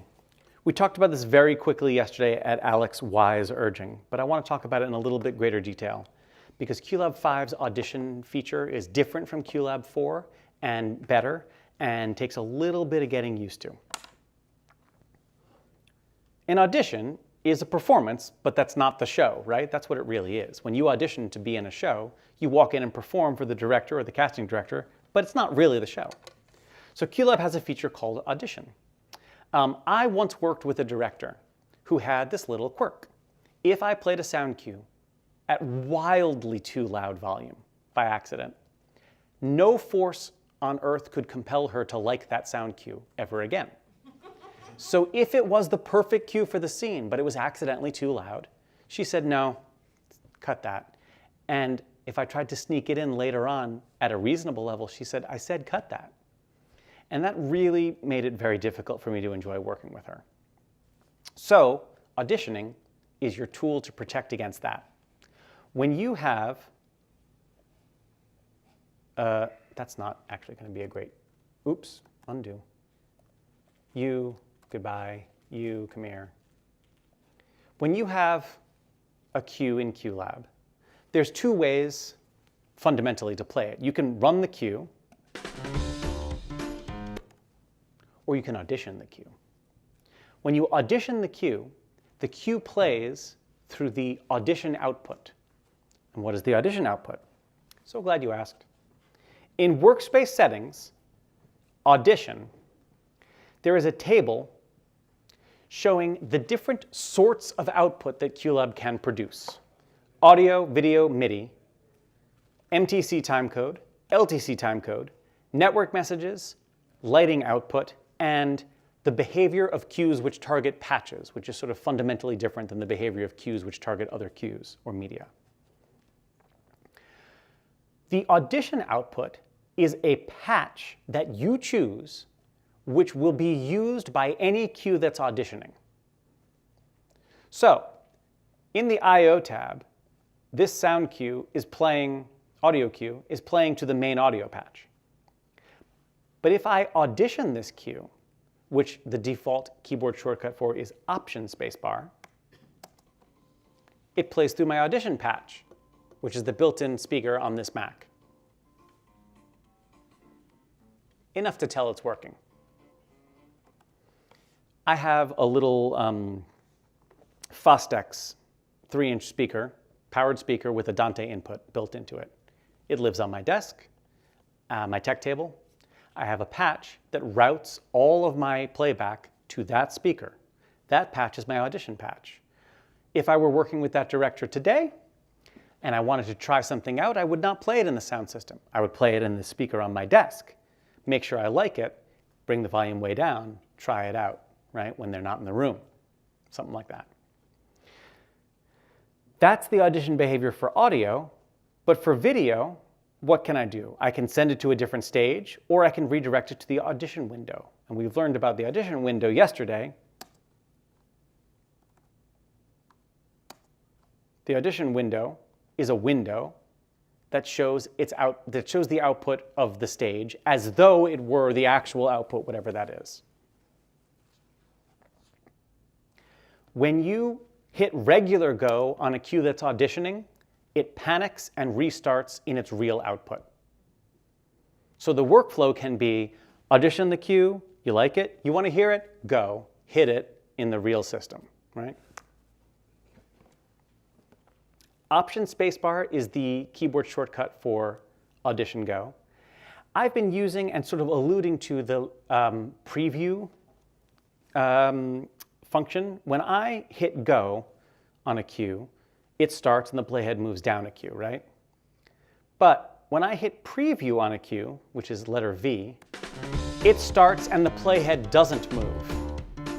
If that cue has an auto-follower continue, it is ignored. If the cue has a pre-wait, it is ignored. Preview is a function for previewing a cue out of context. Option V is audition preview. So, spacebar is go, option spacebar is audition go. V is preview, option V is audition preview.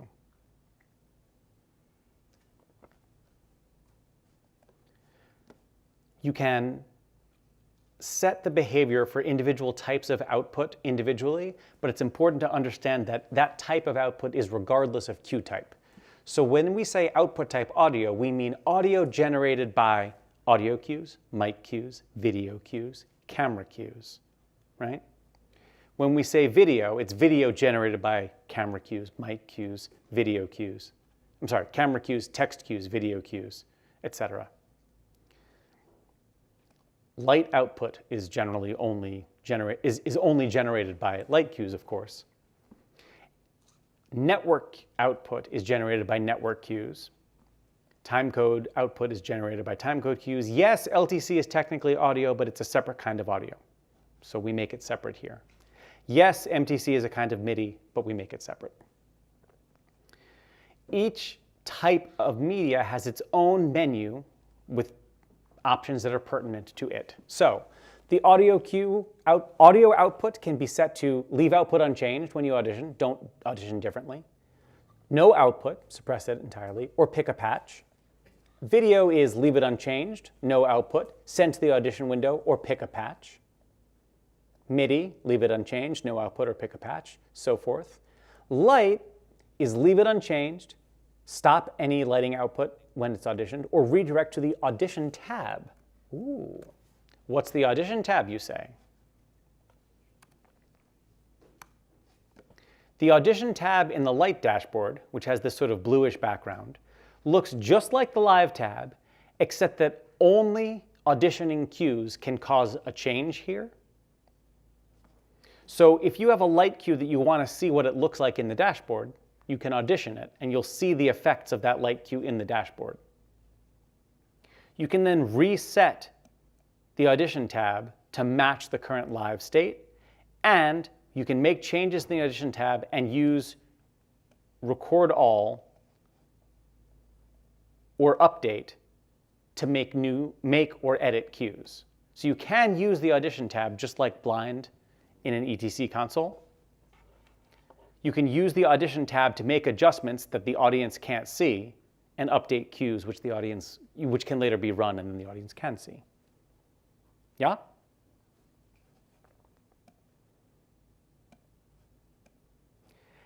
And cues which target patches, which we saw with fade cues and reset cues, can be told to either behave normally when they're auditioned or simply do not run.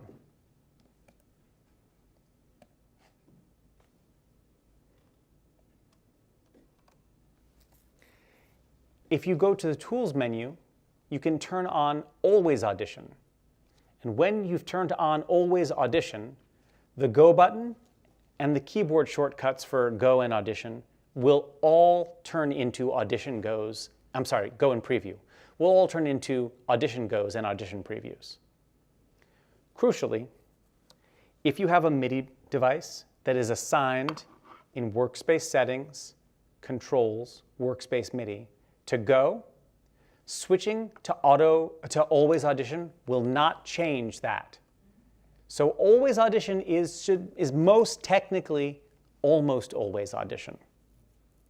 The idea with Always Audition is it's meant to make your mouse and keyboard work on QLab easier to stay working in audition mode. But you may, while working in Always Audition, have a panicked moment in which the stage manager's like, 12, come on, Q12, and you want to be able to just pick up your MIDI button and hit go. So crucially, MIDI messages and OSC messages which say go or preview will remain real go and real preview even when you're in Always Audition mode. Is that logical? Okay, great.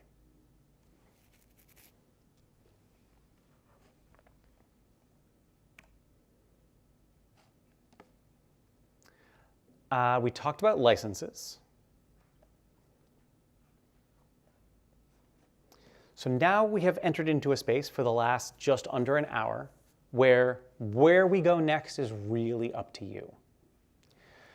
We haven't talked much about scripting, and I'm happy to dive into that topic, but I don't want to do it if folks don't want to do it. You know what I mean? Right? If that's not interesting to you, it will be not interesting to you. We can talk more about any topic that we've talked about today. We can play with collaboration more, as I know Chris is really excited to do. I want to go where you want to lead me. So is there any topic that anyone here or anyone online feels like they are thirsty for more on that topic, or a topic which I haven't touched yet and you want to hear about? Yes? Yesterday, you mentioned a shortcut for opening all the groups, but is there a shortcut to close all the groups? Yes. Shift, comma, or left angle bracket. So shift period or right angle bracket opens all groups. Shift comma or close angle bracket closes all groups. France, Germany, England, I'm not sure what happens for you all. Or all of Great Britain, actually. It's not just the English keyboard. It's the Great Britain keyboard. You mean like the less than, greater than? Yes, Okay. which are also angle brackets. Angle brackets, Yeah, close brackets. but less than, greater than is also the right name for these things. Or a single quote in Spain, I think. So I have a question, and maybe from a lighting perspective, this is a weird question, but like, so there was opportunity in a lot of the lighting fields to open up or to do commands just with text, like you were doing a lot of like 11 through 15 at blah blah blah, or you were showing how you can do 11, comma 12, comma 14, comma 17 at full whatever. Is that like modeled after like the way ETC does their commands, or is it modeled after like a general way lighting commands are written on lots of boards? And I mean specifically like the syntax, like for like at or equals or like, and then at the end of the question is there some document somewhere for me to learn the specific syntax to be fast at lighting in QLab and like know all the ways I can control it just with that text? That seems fast, but I don't know it. The existence of a command line is modeled after our experiences using an ETC console, right? So I came up on a two-scene preset manual console and then an ETC microvision, which I loved. But the microvision had no command line. The microvision was just an automated two-scene preset board almost. And then the Express. But the first time I sat in front of an Obsession, which was the first command line board I used, was the moment that I understood that it was possible to leverage a different set of skills in my brain to work with lighting quicker. And I don't think this is, I think this is absolutely true. An equally skilled person moving as fast as possible on an Obsession or an EOS era console can go faster than on a Microvision or an Express non-command line console. The command line allows you to move faster. And so the existence of a command line is definitely modeled after the experience of, gosh, this feels like an empowering tool. The exact behavior of the command line in our product is quite different from the ETC command line. It works very differently. It has a lot of different rules. The ETC command syntax is infinitely deeper than ours. Much, much, much more complex with a lot more bells and whistles, a lot more power, a lot more flexibility, but also a lot more pitfalls. Sometimes you need to press clear. Sometimes you need to press clear, clear. Sometimes you need to press at. Sometimes you need to press at. It's not exactly fully clear to me why, which is what. There's a lot of like, hold down the shift key and press this button, it does this other thing. And all of those things are cool, but there's a lot of them, and learning them requires a lot of deep expertise. Our command syntax is much shallower, and the lighting command language page of our documentation is only that long. So the answer to your question is yes, there is somewhere you can go, and it's here, and most of it we have already covered. Okay, you showed us everything. I just skipped over the very basic. I skipped over the few things that feel really edge casey and not that important to talk about in a broad sense. The idea of this class is to get you going, to make you feel comfortable and conversant in every topic, not necessarily to make sure that you know everything about everything. There's something you can do with brackets to make ad hoc groups. I didn't talk about ad hoc groups. I guess that's really what I left out. So, yes, it's here, but I've basically hit it. Okay. Yeah. Not a lot left. Not a lot left. I am attracted to the question of expanding upon the lighting command language in QLab. I'm attracted to the idea of where do we go from here, right? I think we've got a really great start, and one of the motivating factors was there was a theater company in town that held a big fundraiser to put together the money to purchase a used Express for $4,500. And it was large.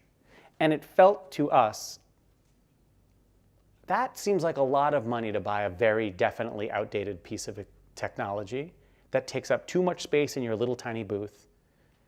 Maybe we can help the folks who have needs that are at that level of lighting sophistication, who maybe don't want the physical size is an impediment, or the price is an impediment, or they're already using QLab anyway, or, you know, all the things we talked about where lighting is strong in QLab, and then start there, and then see where we go next.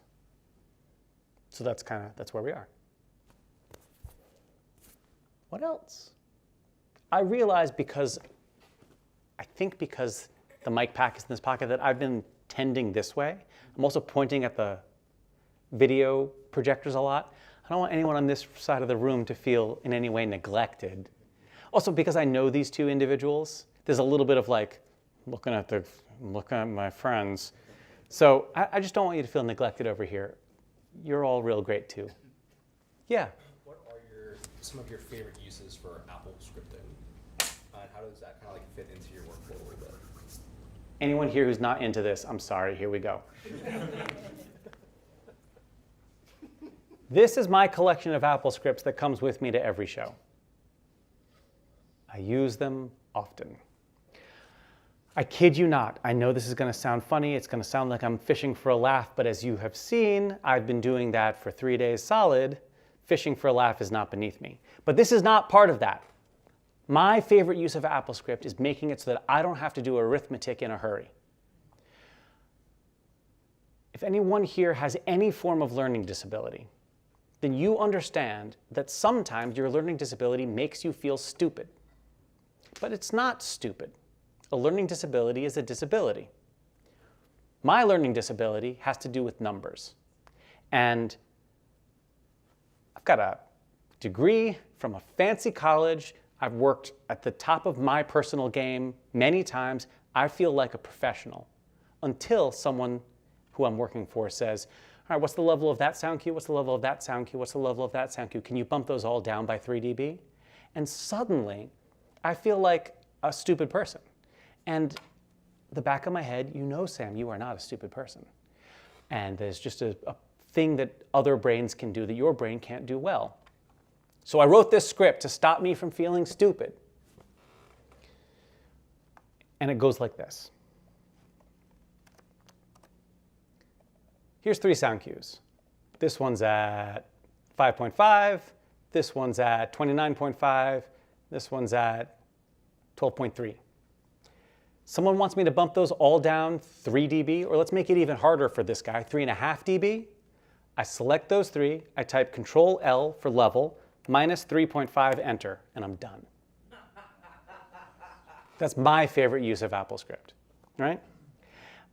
Added to, it doesn't make me feel stupid every day. It also saves me some time. And if I've got a complex series of cues, it can save me a meaningful amount of time when I do it just once. And I do it all day, every day when I'm in tech. So I'm saving an enormous amount of time. I do not ever want the designer who I'm assisting or programming for to have to sit around and wait for me to do something straightforward, right? I'll walk you through that script. Has anyone here used AppleScript before?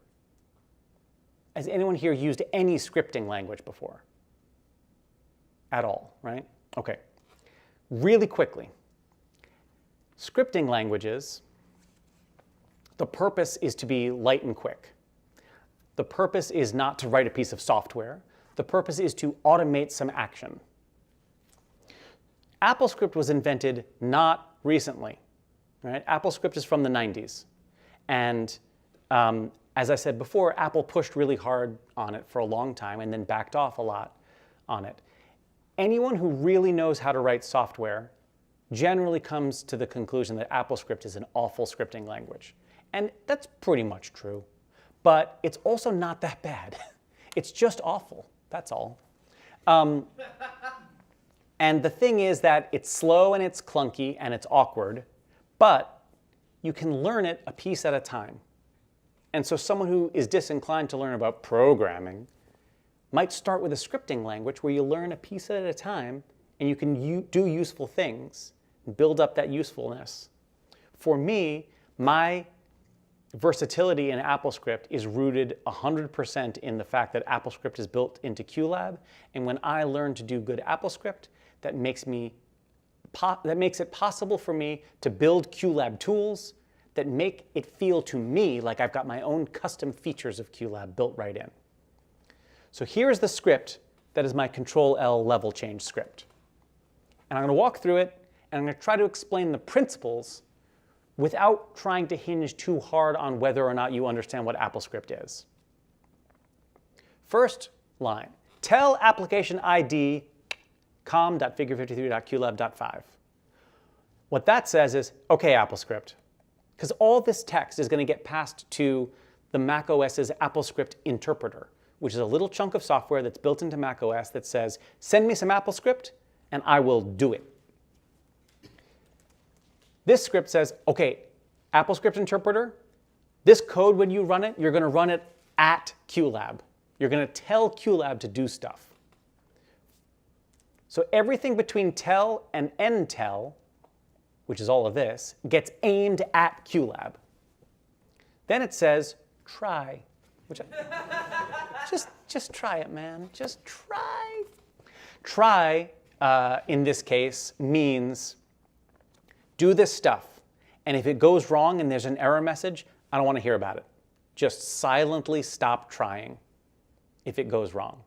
And the reason that I put that there is because I may run this script in a hurry with the wrong context, the wrong thing selected or whatever, and I don't want to hear about it and deal with an error message while the person's breathing down my neck asking me to keep working. So important clue to writing good scripts is never add the try until the end. Now there's a thing called catch, which is part of try. Try says, try this stuff, and if it goes wrong, don't tell me. If you combine try with catch, catch will say, and if it does go wrong, do this stuff. But I don't want to catch. I want to try, and if failure, just fail, goodbye, move on. Because it's tech rehearsal, man, I gotta go.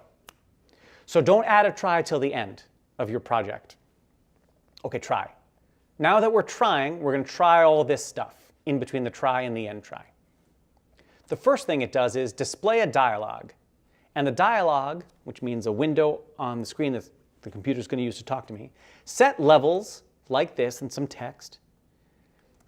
And then it says default answer 0, with title change main level, with buttons cancel and OK.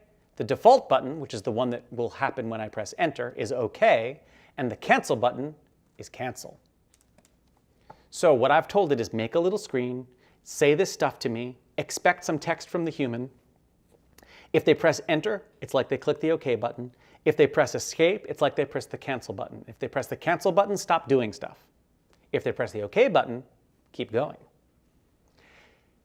Set new level to text return as of result. And what that means is new level, which is in green, is a variable. What's a variable? It's a jar, you put something in. In some programming languages, you have to say what kind of jar. AppleScript, no you don't. What goes in there? Stuff. Could be a number, could be text, could be a picture. Who cares? We're going to figure it out later. Good programming languages say, how could you? That will matter later. And the scripting language is like, there is no later. I'm a script. When I'm done, I'm gone. There's no such thing as time. Anyway, set new level, which is a variable I just made up right now, to the text that the person typed into the little box. And stick it in there. Okay, great. Then it says, repeat with each cue in selected of front workspace as list. So to start with, what that means is everything between repeat and end repeat, we're going to do it more than once. How many times are we going to do it? Well, I'll tell you.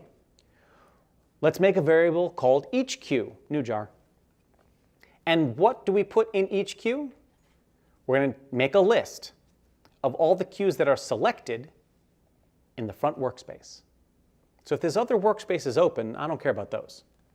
But in the cues you selected in the front workspace, make a list of those cues, put that list in the jar, each cue, and then repeat all this stuff once for each entry in that list. So if the list is 8 things, we're going to do this 8 times.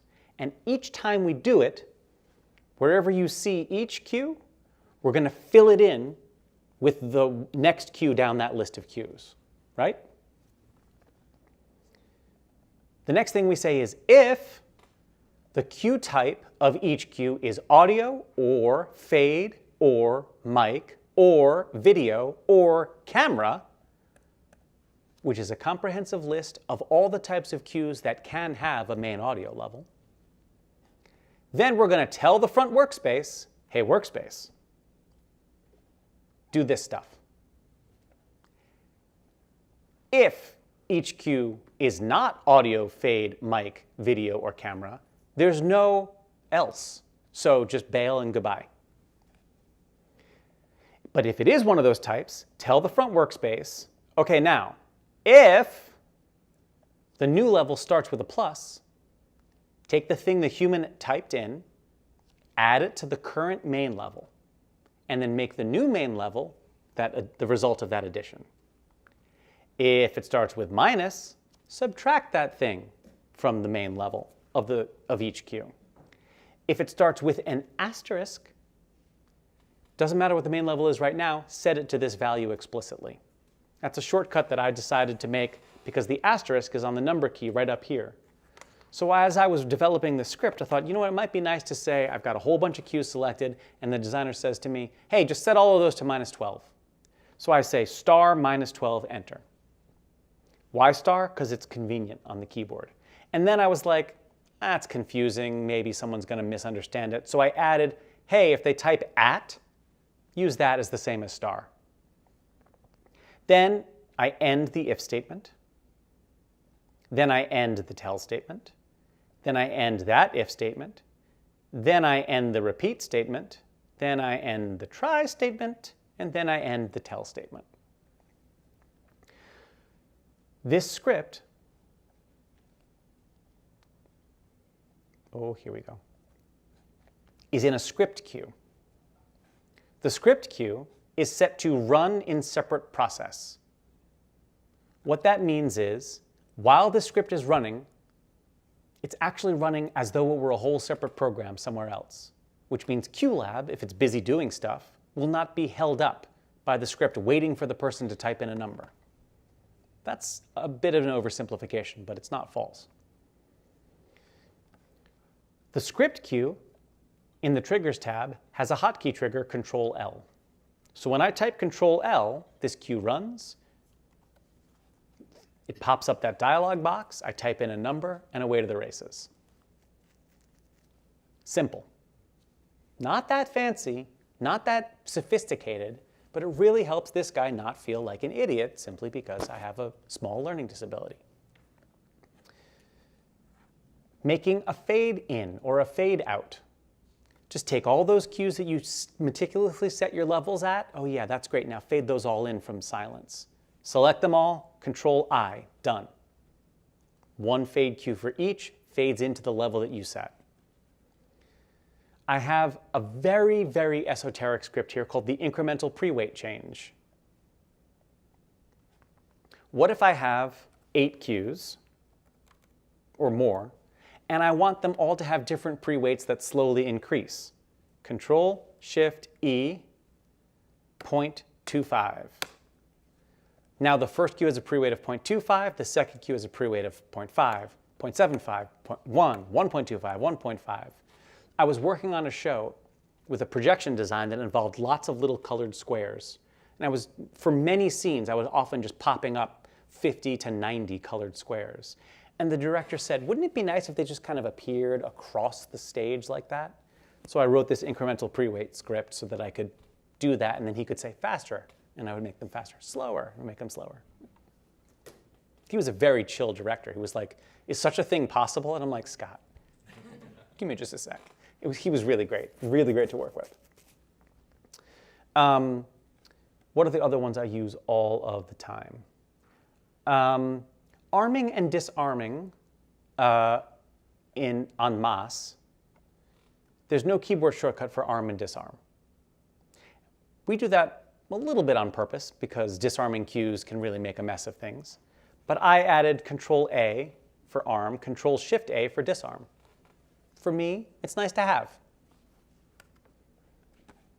Those are the kinds of things I use scripts for all the time. My some of the time script, this is a script called Take Control. When I'm in a budget-sensitive environment that is not so budget-sensitive that they don't want a backup Mac in case something happens to the primary, this script allows me to automate which Mac, the main or the backup, is the one that's actually outputting messages and sounds and things. It basically automates turning on override controls on one or the other. And that relies on some tricky stuff. So it's not that easy to just talk through in a hurry, but I wanted to give you the premise. You already saw my cut cues script. Love that. Let's see, what else do I use here? Those are the biggies. And while we're at it, in the manual, in tutorials, Sam's Toolbox. The level scripts, some time scripts, some geometry scripts, some workflow scripts. Oh, this one's good. This script causes all running fade cues and light cues to rush to completion. Sometimes I'm working on a show, I've got a 90-second fade going. And the designer's like, yeah, let's get to the end of that. Well, what do? I type Shift F, and all the fades that are currently running just whoop to the end. Useful stuff. Please enjoy. Download, tinker, learn. If you come up with an improvement, let me know. Some of these scripts I feel bound to point out once one of these individuals asked me to be more pointed about pointing it out. Some of these scripts are built on ideas that Rich Walsh, Mick Poole, and Chris Ashworth showed to me. So credit where it's due.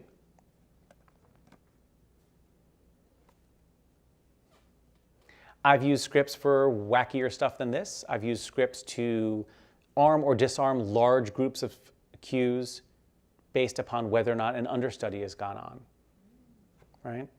If I have a show full of voiceovers and the understudy's on tonight, we need the understudy voiceovers, right? But I can also use OSC and wildcards for that, right? Because I can make an OSC message that's like Q. So if my, what is it? What was her name? Her name,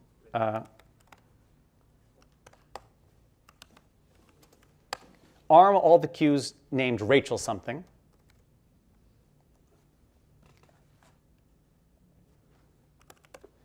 Disarm all the cues named Susan something. Now Rachel's on. When I do the opposite, all the cues named Susan something are armed and all the cues named Rachel something are disarmed. Now Susan's on, right? So then I just have to make sure that all my voiceover cues, the number is Rachel something or Susan something. I think the one script question I had was about a quick and easy way to toggle override controls. Is that something in your toolbox or is that something I can make? It's not in here, but let's look real quick.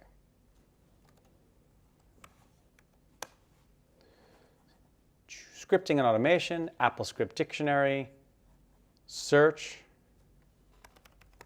override. It's in the built-in QLab definition too. Not that you're, this is good pedagogy, but it's built in the, like the QLab 5 definition. In An AppleScript editor, I think he's referring to. Oh, in AppleScript editor? No, just like OSC. Oh, we're talking about AppleScript. Oh. But yeah, I hear you. Thank you for that. Yeah. So overrides is here. The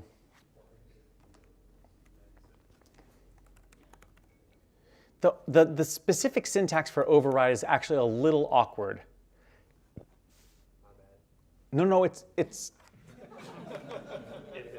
I mean, it is also AppleScript's bad though, right? Because like the programming structure that's behind the scenes about how the override panel works forces the AppleScript possibilities into a bit of a corner. And so the way AppleScript is allowed to address that piece of the program is narrower than it would be if the override controller had been built some other way. And it works very, very well. So it doesn't really matter. But this is exactly where AppleScript drives people crazy.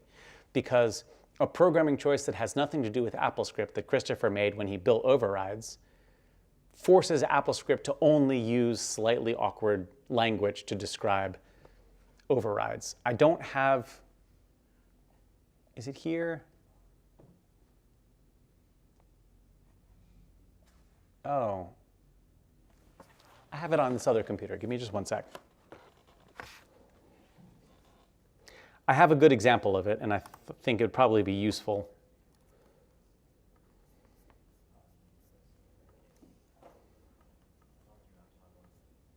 Yeah, okay. Set OSC input enabled of overrides to false. That's the strange language.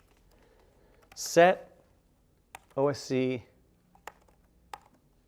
input enabled of overrides.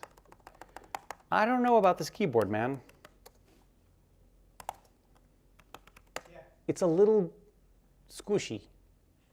It's Yeah. Yeah, that's the squishy one. This is the language for turning off the OSC input enabled override. So you can make a script that's like, set this override to this override to that override to the other. And then when you run that script, that's what happens. It's just finding the terminology and plunking it in. The thing that's great about AppleScript is part of what's horrible about AppleScript, which is if you look at a script and there's a piece of that script that is like, oh yeah, that's what I wanted to know, chances are good that you can just copy that one little piece and paste it into your script and it'll work, or work with only a very small amount of adjusting. Unlike grown-up programming languages, where you're like, oh no, this piece is actually predicated on all of those pieces, and all of these pieces have to follow after, otherwise, man, you're sunk, right? So that's like real programming is, on the other hand, real programming, you can do anything. AppleScript, you can do these things, right? So yes, the syntax here is set OSC input enabled of overrides to false. And here's the list under override controller in the QLab documentation. DMX output enabled, MIDI input enabled, MIDI output enabled, blah, blah, blah, blah, blah. And so you set this of overrides to true for overridden or false for not overridden. In that same thing is the OSC queries and what it does. Yeah, under the scripting and automation heading is our OSC dictionary, which is, where are we? Scripting and automation, OSC dictionary, which is like a lot. As much as possible, we try to make it true that if you can do it in QLab, you can tell QLab to do it with OSC. That's there. An OSC queries document which explains OSC queries, which we talked about in some finer detail. The AppleScript dictionary, which is all of the AppleScriptableness of QLab. This page is called parameter reference. and it's just a reference of anywhere there's just lists of stuff. So like we support scripting of video effects, but each video effect has its own weird list of parameters and their strange scripting names and their permissible values. So I've sort of spelled all that out in one big long document here, so that if you want to script the shutter parameter of a light cue that, or of a video cue that has the shutter effect, and you want to bring the bottom shutter in, you know it's called bottom with a capital B, and you know that its range is 0.0 to 1.0. Whereas feather, which doesn't have two A's, feather, father, can go from 0 to 800. That's what's true about that. And then we have a little OSC and scripting examples section in which I try to do the exact same thing with AppleScript and OSC for setting levels, disarming a specific cue, creating and moving a new cue, creating fade-in cues. This is great, Sam. When did you make this one? I can't remember, but thank you. I wanted to do something a little beyond like, here's scripting, go. It's like some examples.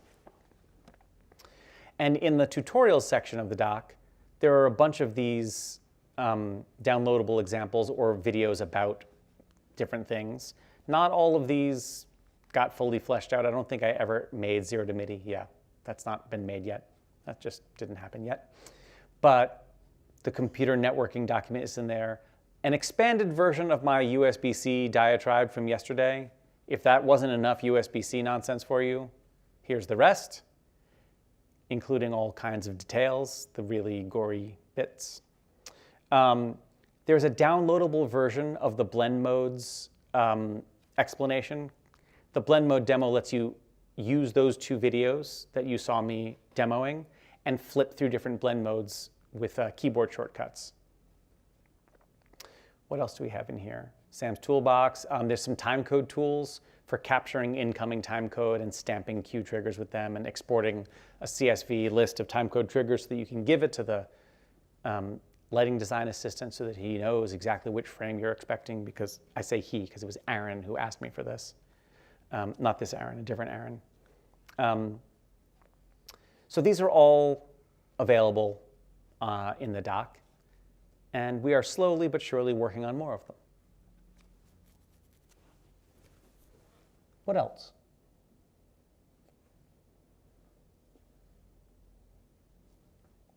Brain saturation? Yeah.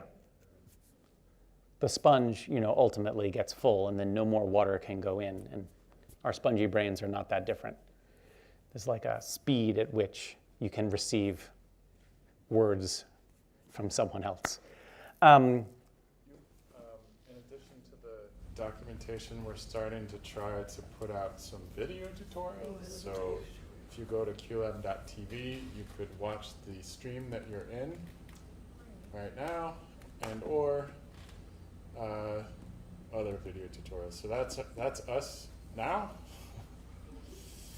Oh, wow. The recording. That's headbendy. The recording of this class. We leave the recordings up. If you want to go back to something you remembered from this class, you can go back and find it. I'm trying to put out some more video tutorials on occasion, such as those ones about object audio, etc.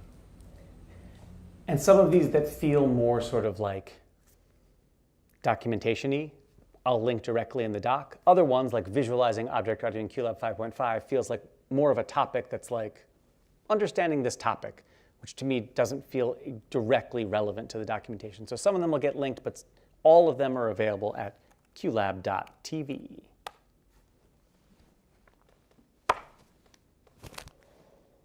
All right. I don't want to like rush to the end of this thing, but I do want to make sure that I'm in audition mode. I do want to make sure that this slide gets up before we leave. So this doesn't mean you have to go, but I do want to make sure that it is as clear as possible how to reach us, because I keep saying, ask us, send us something, tell us something.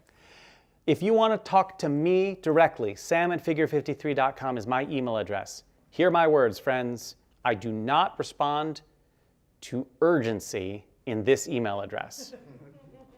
If you have an urgent question, you absolutely should write to support@figure53.com. If it is between 9 a.m. and 9 p.m. on a regular workday that is not a federal holiday in the US, you will get an answer almost certainly within 10 minutes, sometimes faster, and we more or less promise within an hour. If it is not during those times, the answer will come as soon as we can. If you are not in a burning hurry, and it is okay that you get an answer slowly, feel free to write me. If you have feedback about this class that you want to send not directly to me, but you maybe want to send about me, or about any other thing, if you want to send it semi-anonymously, you can send it to Cricket. It is semi-anonymous insofar as Cricket will receive your email and know it's you, but Cricket will not tell anyone else that it's you who said it.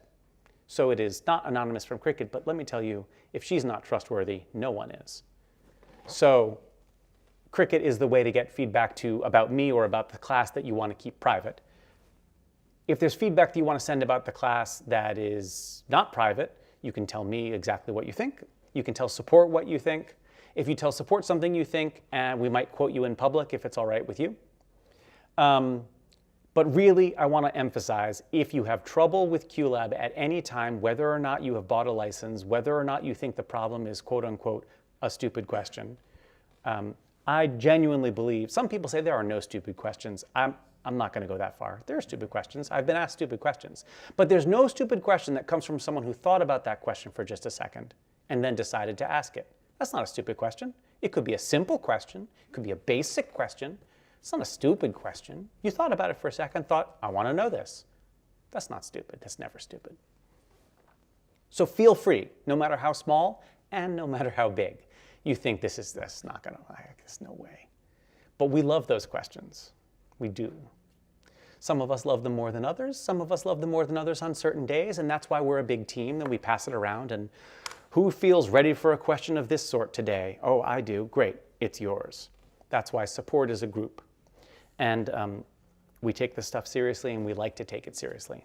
So I wanted to make sure to put the slide up before we split, but I also want to make sure not to split early. And if anyone wants to talk about anything else, let's keep talking.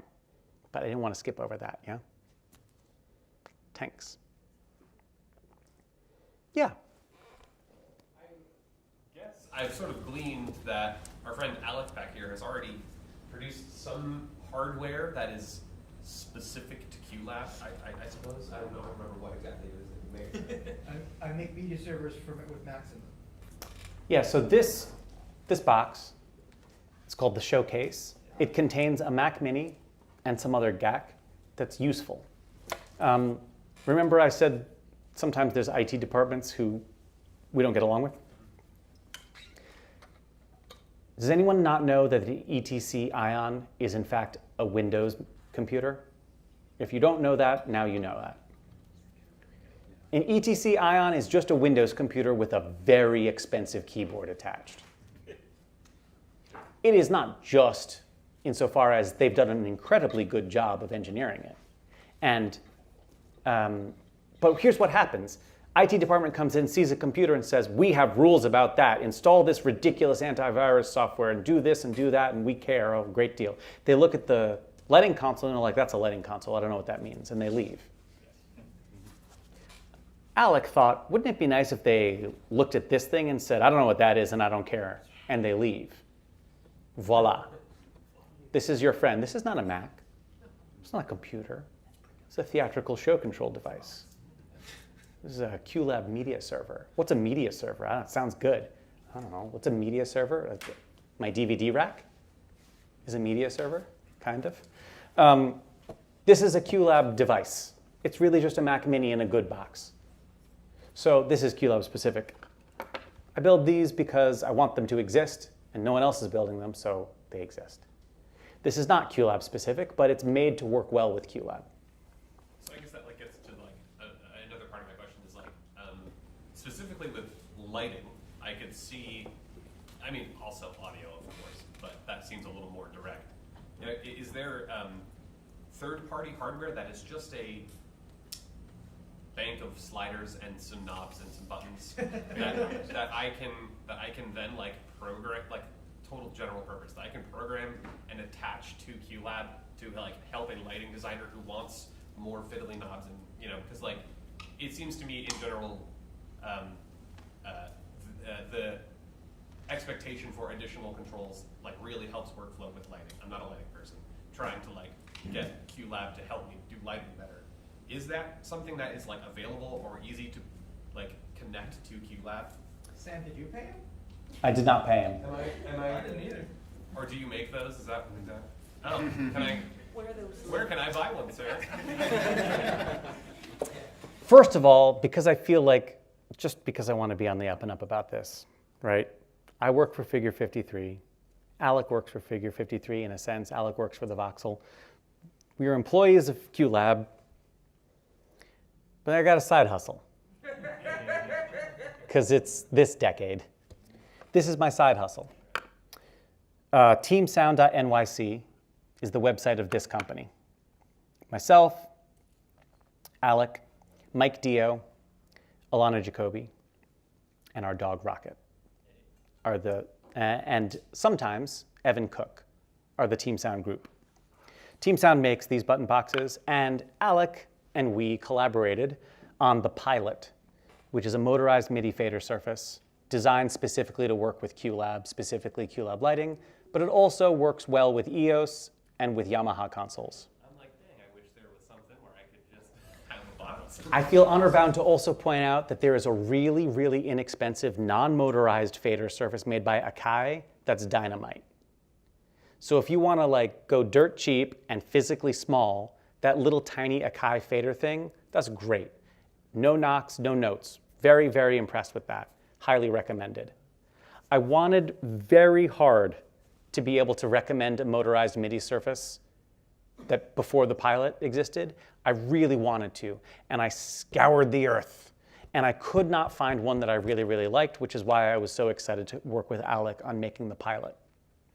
But that doesn't mean it's not out there. I just haven't found it. So if there's another motorized MIDI surface that anyone knows about that really is the bee's knees, I'd love to know. But for my money, the point of the Pilot is not so much that I'm trying to hawk my own thing. The point of the Pilot is it was designed in answer to the question that you asked specifically. So, so that's among my answers. But the Akai thing is really quick and dirty and cheap. Anything that makes, I don't mean cheap flimsy, I mean cheap inexpensive, to be clear. Anything that speaks MIDI is going to get the job done. As for other sort of QLab specific hardware, like basically no, right? Like we, all the theatrical stuff that seems to have super specific hardware, it turns out is all Windows, right? The EOS, Windows. Pixera, Windows. Grand MA, Linux, not Windows. D3, Windows, right? So it's all like, and that comes with like some pluses and minuses. On the plus side, folks like Watchout can build the Watchout PC of their dreams that's all locked down and works just like they like, and they can sell it to you for a nice, comfortable markup. But also you get a computer that definitely works right with Watchout. Okay, it's good. On the other hand, you have to use Windows, which is a punishment that I don't want to put on anybody. And Windows, for whatever other good or bad things are true about it, I think is ugly. And more important to us, all of our developers are very good at developing software for the Mac. And the Mac comes with a lot of things in it that our software is built upon that are really useful. The core audio engine that is built into Mac OS is what makes all of our audio features possible, because it's this like reliable bedrock layer that we hook onto. We do stuff and we say, hey, core audio, do this for me, do that for me. Ditto MIDI, ditto video, right? And they've built a like great foundation for us to build on. I'm not saying it's impossible to do good work on other platforms at all, but this is the way we've built ours. The flip side is no one builds Macs but Apple. So Alec has shown us a way around, kind of, if you don't look too close, which I think is fine. For a while, PRG made a really cool automation console that was this great looking sort of space age rocket ship controller thing. If you pop open the lid, there's a couple of Mac Minis strapped down with plumber's tape. Yeah, like points for the chutzpah to just literally use plumber's strap in there. I was like, all right, guys. But the console worked great, don't get me wrong. But no one would confuse it for a Mac, right? So the IT folks looked the other way. That's your weird wishy-washy answer without a good punchline. Great. Just thinking it would be cool to have a controller. It sounds like you had the same thought at some Yes, point in the past, yeah, so that's yeah. good for you. Yeah. Folks who are watching from the UK, there's a company called That Little Box, and they make boxes like this in the UK. And so that's another option. And there's at least one person on Etsy who makes some 3D printed goofball box that has, there's nothing wrong with it, but 3D printed to me always sort of feels like I could break it any moment and no one would know why. And maybe it's great, don't get me wrong, but that gives me that feeling. So there's other stuff out there, but I will say and make a point of saying there's no hardware that we QLab specifically approve of or disapprove of. If it works with QLab, we're thrilled. If it doesn't work with QLab, we encourage you not to use it. But there's nothing that's like specifically blessed by QLab. There's nothing that specifically has hooks in QLab to work with QLab other than the USB DMX devices that we talked about before, the video devices from Blackmagic that we talked about, and NDI. And we actually use some third-party libraries for MIDI and stuff like that. But NDI is not a great example. But the Blackmagic devices and the USB DMX devices are the closest we can get to hardware that's specifically thumbs up by QLab. Am I missing something on that one? No. Yeah. All right. If you find some gear that works great with QLab, use it and let us know about it. We did recently publish a Stream Deck plugin at the urging of the Stream Deck people. The folks who make the BitFocus Companion QLab plugin, that's not us, but we think it's great. Some folks like it. Great, use it. I'm really interested in the new Stream Deck that has the good scissor switches, because my only problem with the Stream Deck is that when you hit the edge of the key, you don't really hit the key, and it's got this kind of gummy, squishy feeling. So I haven't gotten one yet, but I'm excited to try it. I just bought one yesterday. Yeah, I'm enthused about it. Yeah, that's my guy. All right. Anything else? As you can see, we are now well into the any topic at all truly section of the conversation. Yeah? When you were talking about like the thing with Google Drive, have you noticed any of that with like desktop backups or like, I forget what it's called, where like sync, desktop sync? Ugh. Kind of, yeah. I just like, Apple, the hook that Mac OS gives you to say, is this file actually here, or is it promised to be here in the future? That doesn't always tell us the real truth. And so I don't love it. I would love it to be just definitely very obvious. Is this file on this computer or not? And I don't understand why that's such a controversial opinion, right? It's the same thing with my problem with LLMs.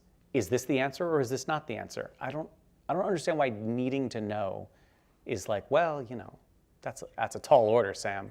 No, is the file on the computer or not? So that makes me anxious. But if you in iCloud Drive, you can set a file to, where is it? Keep downloaded. And a file set to keep downloaded in macOS gets this little tra-la-la widget here. And that is trustworthy, as far as I can tell. I've been using, I use a piece of software called Obsidian for note-taking. And when I turned Keep Downloaded on for the Obsidian folder on my Mac and my iPad, all of my woes about synchronizing, my notes across 2 devices vanished. So for me, this keep downloaded feature, which was fairly recently added, really helps. Really, really helps. My skepticism of Google Drive remains. But not for non-QLab stuff. Like, use it for regular stuff, by all means. You know. The other thing about desktop and documents backup to the cloud is if I use a show Mac that's rented and I need my files, do I sign into my account on that Mac? And if so, does all my other stuff from my desktop and documents folder appear on that Mac? Some of that might be personal. I don't like that. So it makes me a little jumpy even if it works perfectly because of the mixture of the way that I use my Mac as a personal tool and as a professional tool. What else? Does the internet have anything to say? That's that question. The answer to that question is always yes, but does the internet have anything to say to us at this time? Someone on the internet mentioned Orbital and Nemesis make a good MIDI OSC box. Ooh.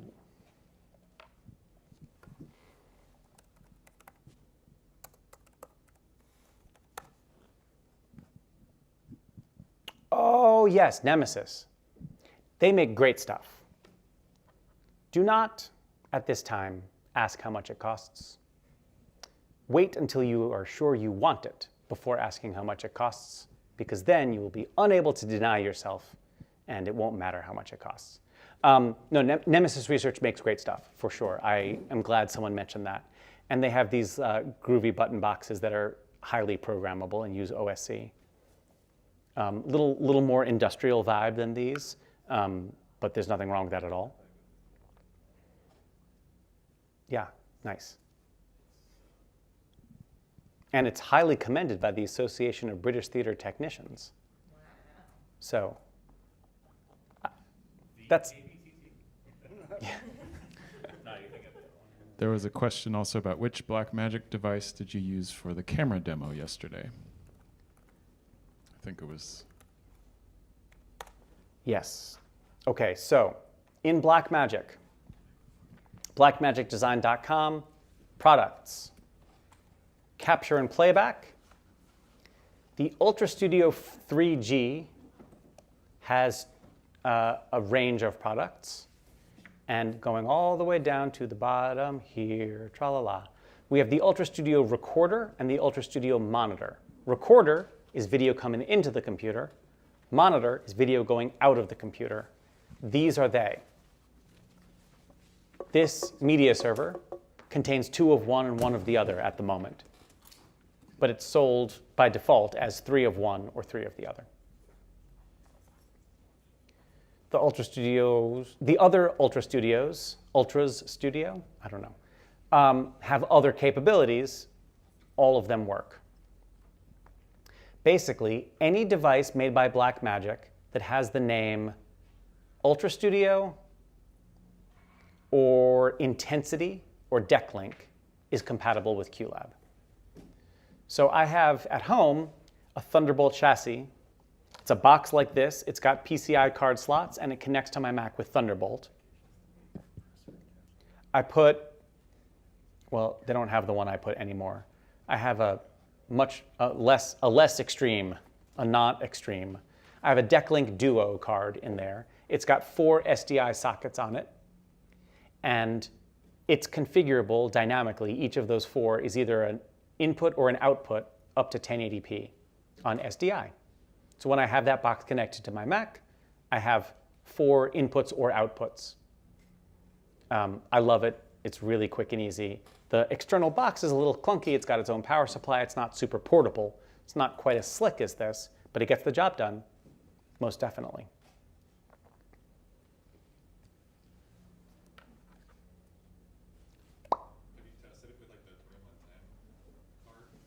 I have not tested it with the 2110 card. 2110, in case anyone is curious, 2110 is like NDI is a proprietary video over IP system. Dante is a proprietary audio over IP system. AVB is an open standard that competes with Dante. 2110 is an open standard that competes with NDI, kinda. And 2110 is appealing for a lot of reasons. I haven't encountered any 2110 gear, so I haven't had any reason to test it. But it's interesting to me. I like SDI, man. The cable's cheap, goes a long way. It's hard to break, and if you do break it, it's easy to fix in the field. Yeah. What? I said, I don't know why anyone does anything else. Yeah, well, because sometimes you don't want a broadcast resolution. Sometimes you want 1920 by 1200. And you can't do a non-broadcast resolution over SDI, not really. I mean, you can, but you have to make it, you have to trick it. Yeah. I think 2110 is interesting, and as time goes on, if people really adopt it, I'll be enthused about that. The same way I feel about AVB, right? Like, Meyer Sound has AVB built into their hardware. Dope. How do I plug into that? Right now, I use an orange box, which is an expensive device by Digico, which converts something else to AVB. I don't love that. I don't love that. I don't love that I have to do that. But I got nothing against AVB. I think it's great. And when more stuff supports it, I'm in. Did you talk about edge blending? I No. can't remember. We don't have a more than one projector to... I'll just mention then, if you're ever in this room when there's not a bunch of tables, if you look in the ceiling above you, there's 8 projectors hung above the grid. Those are all connected to one Mac Studio backstage, and they're all hitting the floor in such a way that they overlap a little bit. And one of the things that QLab can do is if your regions that, if you remember from yesterday, your stage that you put rectangular regions on, if those regions overlap a little bit, QLab will do a crossfade, like an edge blend on the overlapping section, so you can use multiple projectors to pretend to be one big projector. And so, oh, Alec is turning them on. Can we go dark? Yeah. Sure, it'll be hard to see because there's tables here, but then what effectively can happen is that one Mac Studio can present all 8 projectors as if they're one giant NDI screen. And so the artists working here can send imagery or do all kinds of fun stuff. So this is the okay, this is fun. Actually, you can kind of see. So this is the raw output. Actually, can you just go back to the, yeah. So this is the raw output of the 8 projectors. If you see on the floor, each color is one projector. It's the full raster of the projector. You can see that they land in kind of warped, funny ways. They overlap each other. If you tried to project just straight out like this, it would look pretty bad. They'd bleed up on the side of the curtain, all kinds of stuff. This is the raw output state of those 8 projectors hitting the floor. So in QLab, we now have that raw output state and do all the stuff that Sam talked about with warping and overlapping the regions, so that the, what are we going to go to next, do you think? So we'll go, I guess we'll take off the route outline colors and go to the grid, which is the corrected version of the output, which should be roughly aligned. There's always a little wiggle room, but roughly now that fixes the warping. So now it stops at this corner of the curtain instead of going, here's where the projector hits, where this orange line hits, but because of the warping in QLab, we stopped it at the edge of the stage, and where it crosses over into where another projector starts projecting, they've been warped so that they pretty close to line up. There's maybe some spots, there's maybe a centimeter or 2 off, but it's pretty close. And it therefore becomes effectively one giant projector out of 8 real-life projectors. And then it's just a giant screen that you can put stuff on. So, I don't know. So like the ocean. I went on vacation once and sent a drone up in the air for about 20 minutes and just pointed it downwards and got this footage of the ocean and brought it back, and now we have this sort of trippy ocean thing that we can play. We've had we've had artists do all kinds of fun stuff. Sometimes they'll use it during a show as a lighting effect. It can be used as house lights. It can be used. One really fun thing is we've had artists project their blueprints onto the stage at full scale, so that you can bring the set off the truck and put it where the blueprints say to go, because it's just outlined and drawn on the stage.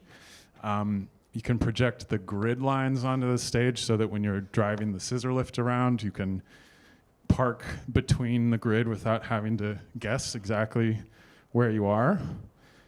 So it's a fun tool that we found a lot of uses for, and all you need is 8 relatively inexpensive projectors, some vibration isolation springs, which we found out when we first attached those projectors to the building steel, and a truck would drive by, they would wiggle.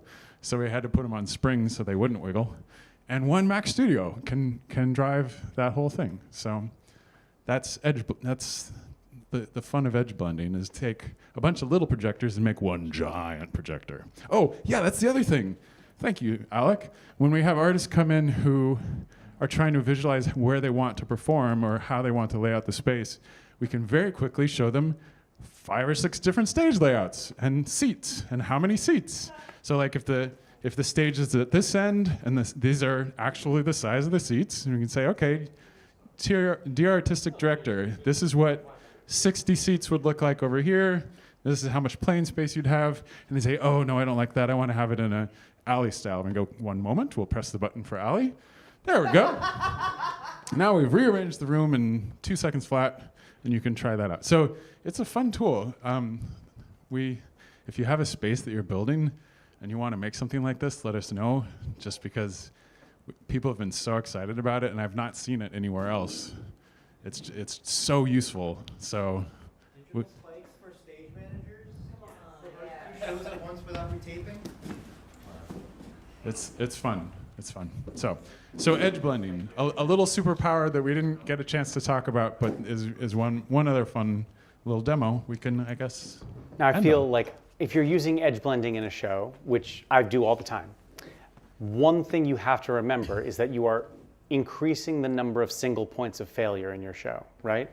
If your show relied on this ceiling projection, if any one of these projectors goes down for any reason, then your look is spoiled. I'm not saying I think that that's a reason not to do it at all. I am saying don't forget that that's so. If you are doing, Panasonic and Barco both make a couple of models of projector that has more than one lamp in it. And you can either run all lamps at once for maximum brightness, or you can run one lamp and keep the other on hot standby. And if the lamp dies, the other lamp will pop on and take over. So the more projectors you're using that don't overlap, the more you risk a single lamp spoiling your night. So the more important it is to use something like a laser projector, which doesn't burn out, or a multi-lamp projector with fall over like that. I learned when I was in Las Vegas teaching a Q class for Cirque du Soleil that the projector budget of the Chris Angel Cirque du Soleil show was, they spent 6 figures a year on lamps. 600,000 plus a year on lamps for More than $100,000 a year on lamps. They had 60 projectors in the show. Was that to make him look magical? That was to make him look magical. That was to disguise all the, never mind. The thing that, now, they also didn't tolerate a lamp going below 80% of use because the brightness of lamps falls off in a nonlinear way. So for them, 80% was the minimum brightness they're willing to tolerate, and they have all the money they need. So, but the point of the story is not so much that they spent a giant fortune, is that they had a big projection show, and suddenly they had a big logistics issue, which is the long-term maintenance of lamps becomes a thing. The way that these are used here, it's not quite the same story, and this is not a reason not to do it. Do it. I mean, look how cool it is, right? But don't wander into it without thinking about what else do I need to worry about down the way? And like alignment is an issue. So at the French Castle, we have 16 projectors that are aligned. Every year they have to teach the new crew, because they just hire seasonal crew, how to do alignment maintenance. It's not a lot of fun for them, right? So it's just a thing you have to think about in your system. Alignment maintenance here, this system was, this is a more of a closed context than the French Castle, so it's not quite as anxiety-inducing. But like you talked about the truck and then the springs, like that was a small step. We've learned a lot of things here from doing it that are valuable. So this is do it cautiously, is my recommendation. Well, I think we have come to an end. Yeah? Thank you so very much for coming.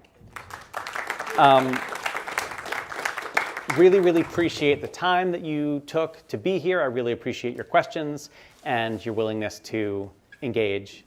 This class is so much more interesting when that's how it goes, and I really appreciate that. Reach out, don't be a stranger. Keep in touch. If you're ever in town and when we're doing something, you drop by, say hey, absolutely. I myself am a New York based person. If you're ever up in New York, give me a shout, let me know, by all means. And if you have those way homers, ask. Yeah? All right. Take care.